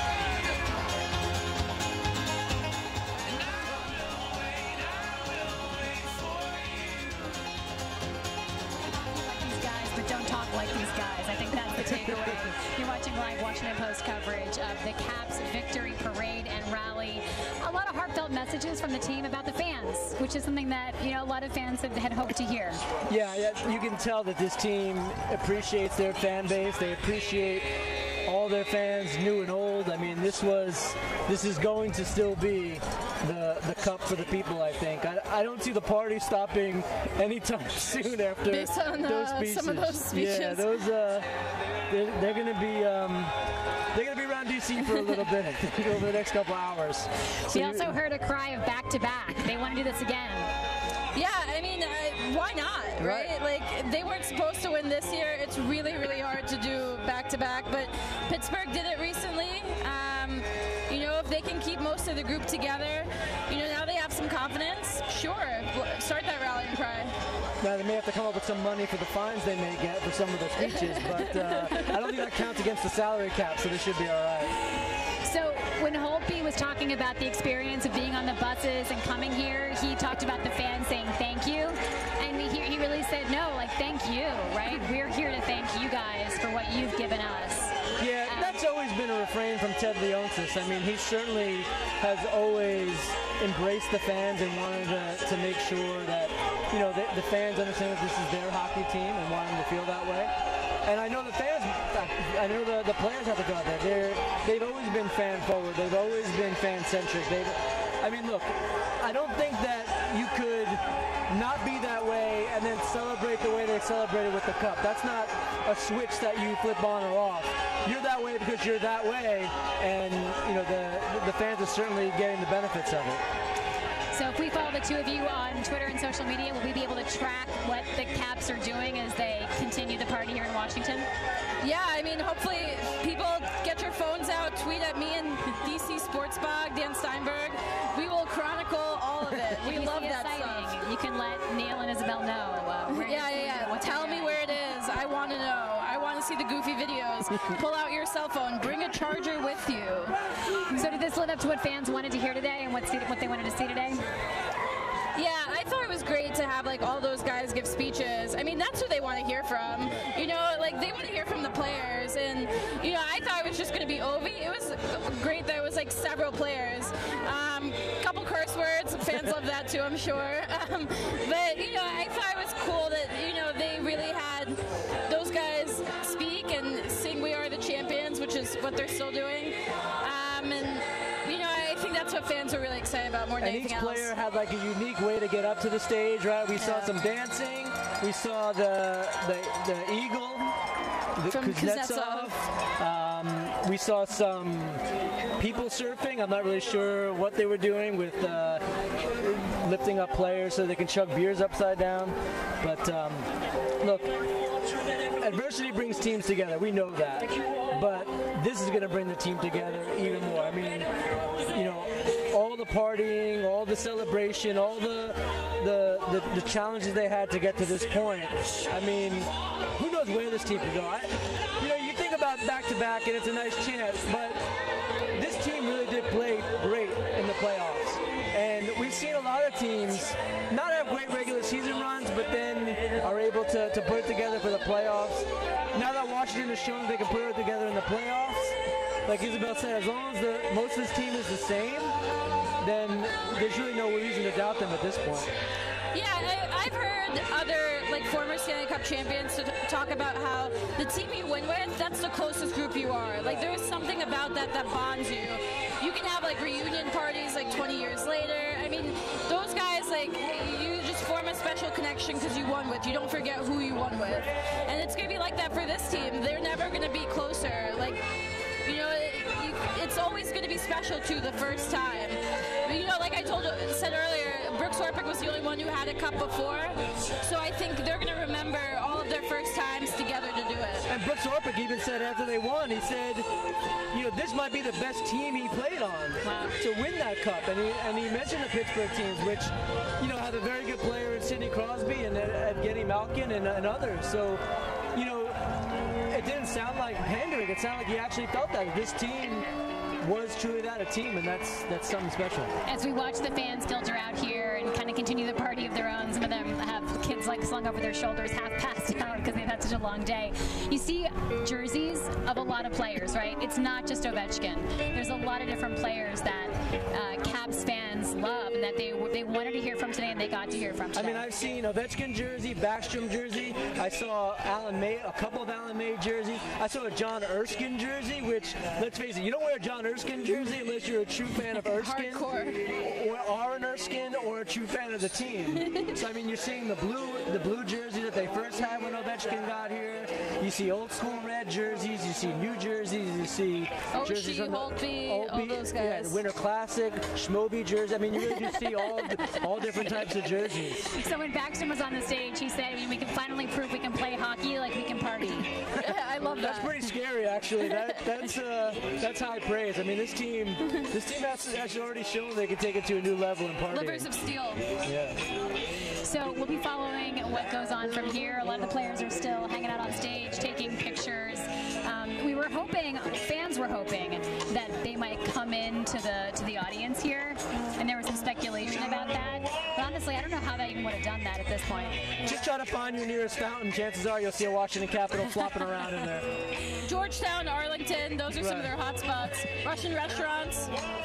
Good chance the couple make its way over somewhere. All right, and when you see the Caps out on the town, tweet Isabel, tweet Neil. I want to thank our team so much for putting on this production today. Isabel, thank you. You've covered this season all year, and we're thrilled to be able to have you here. She killed it in coverage this year. Killed it. Really a treat to have you here.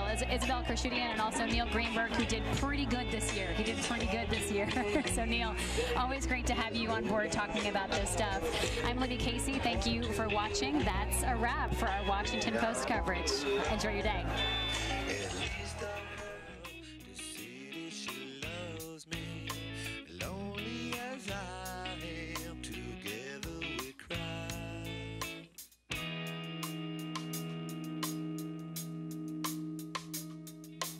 I don't ever wanna feel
Ladies and gentlemen, thank you for coming to the parade, the rally, and begin the best summer of our lives in the best city in the world.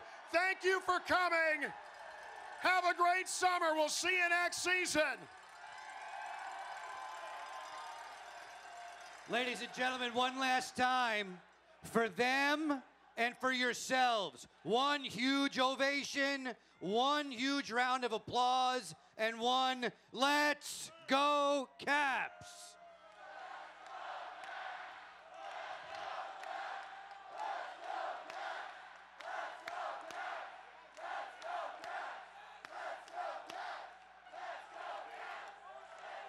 Congratulations, everyone. Thank you so much for joining us. Enjoy the rest of the day. Safe trip home. Thank you.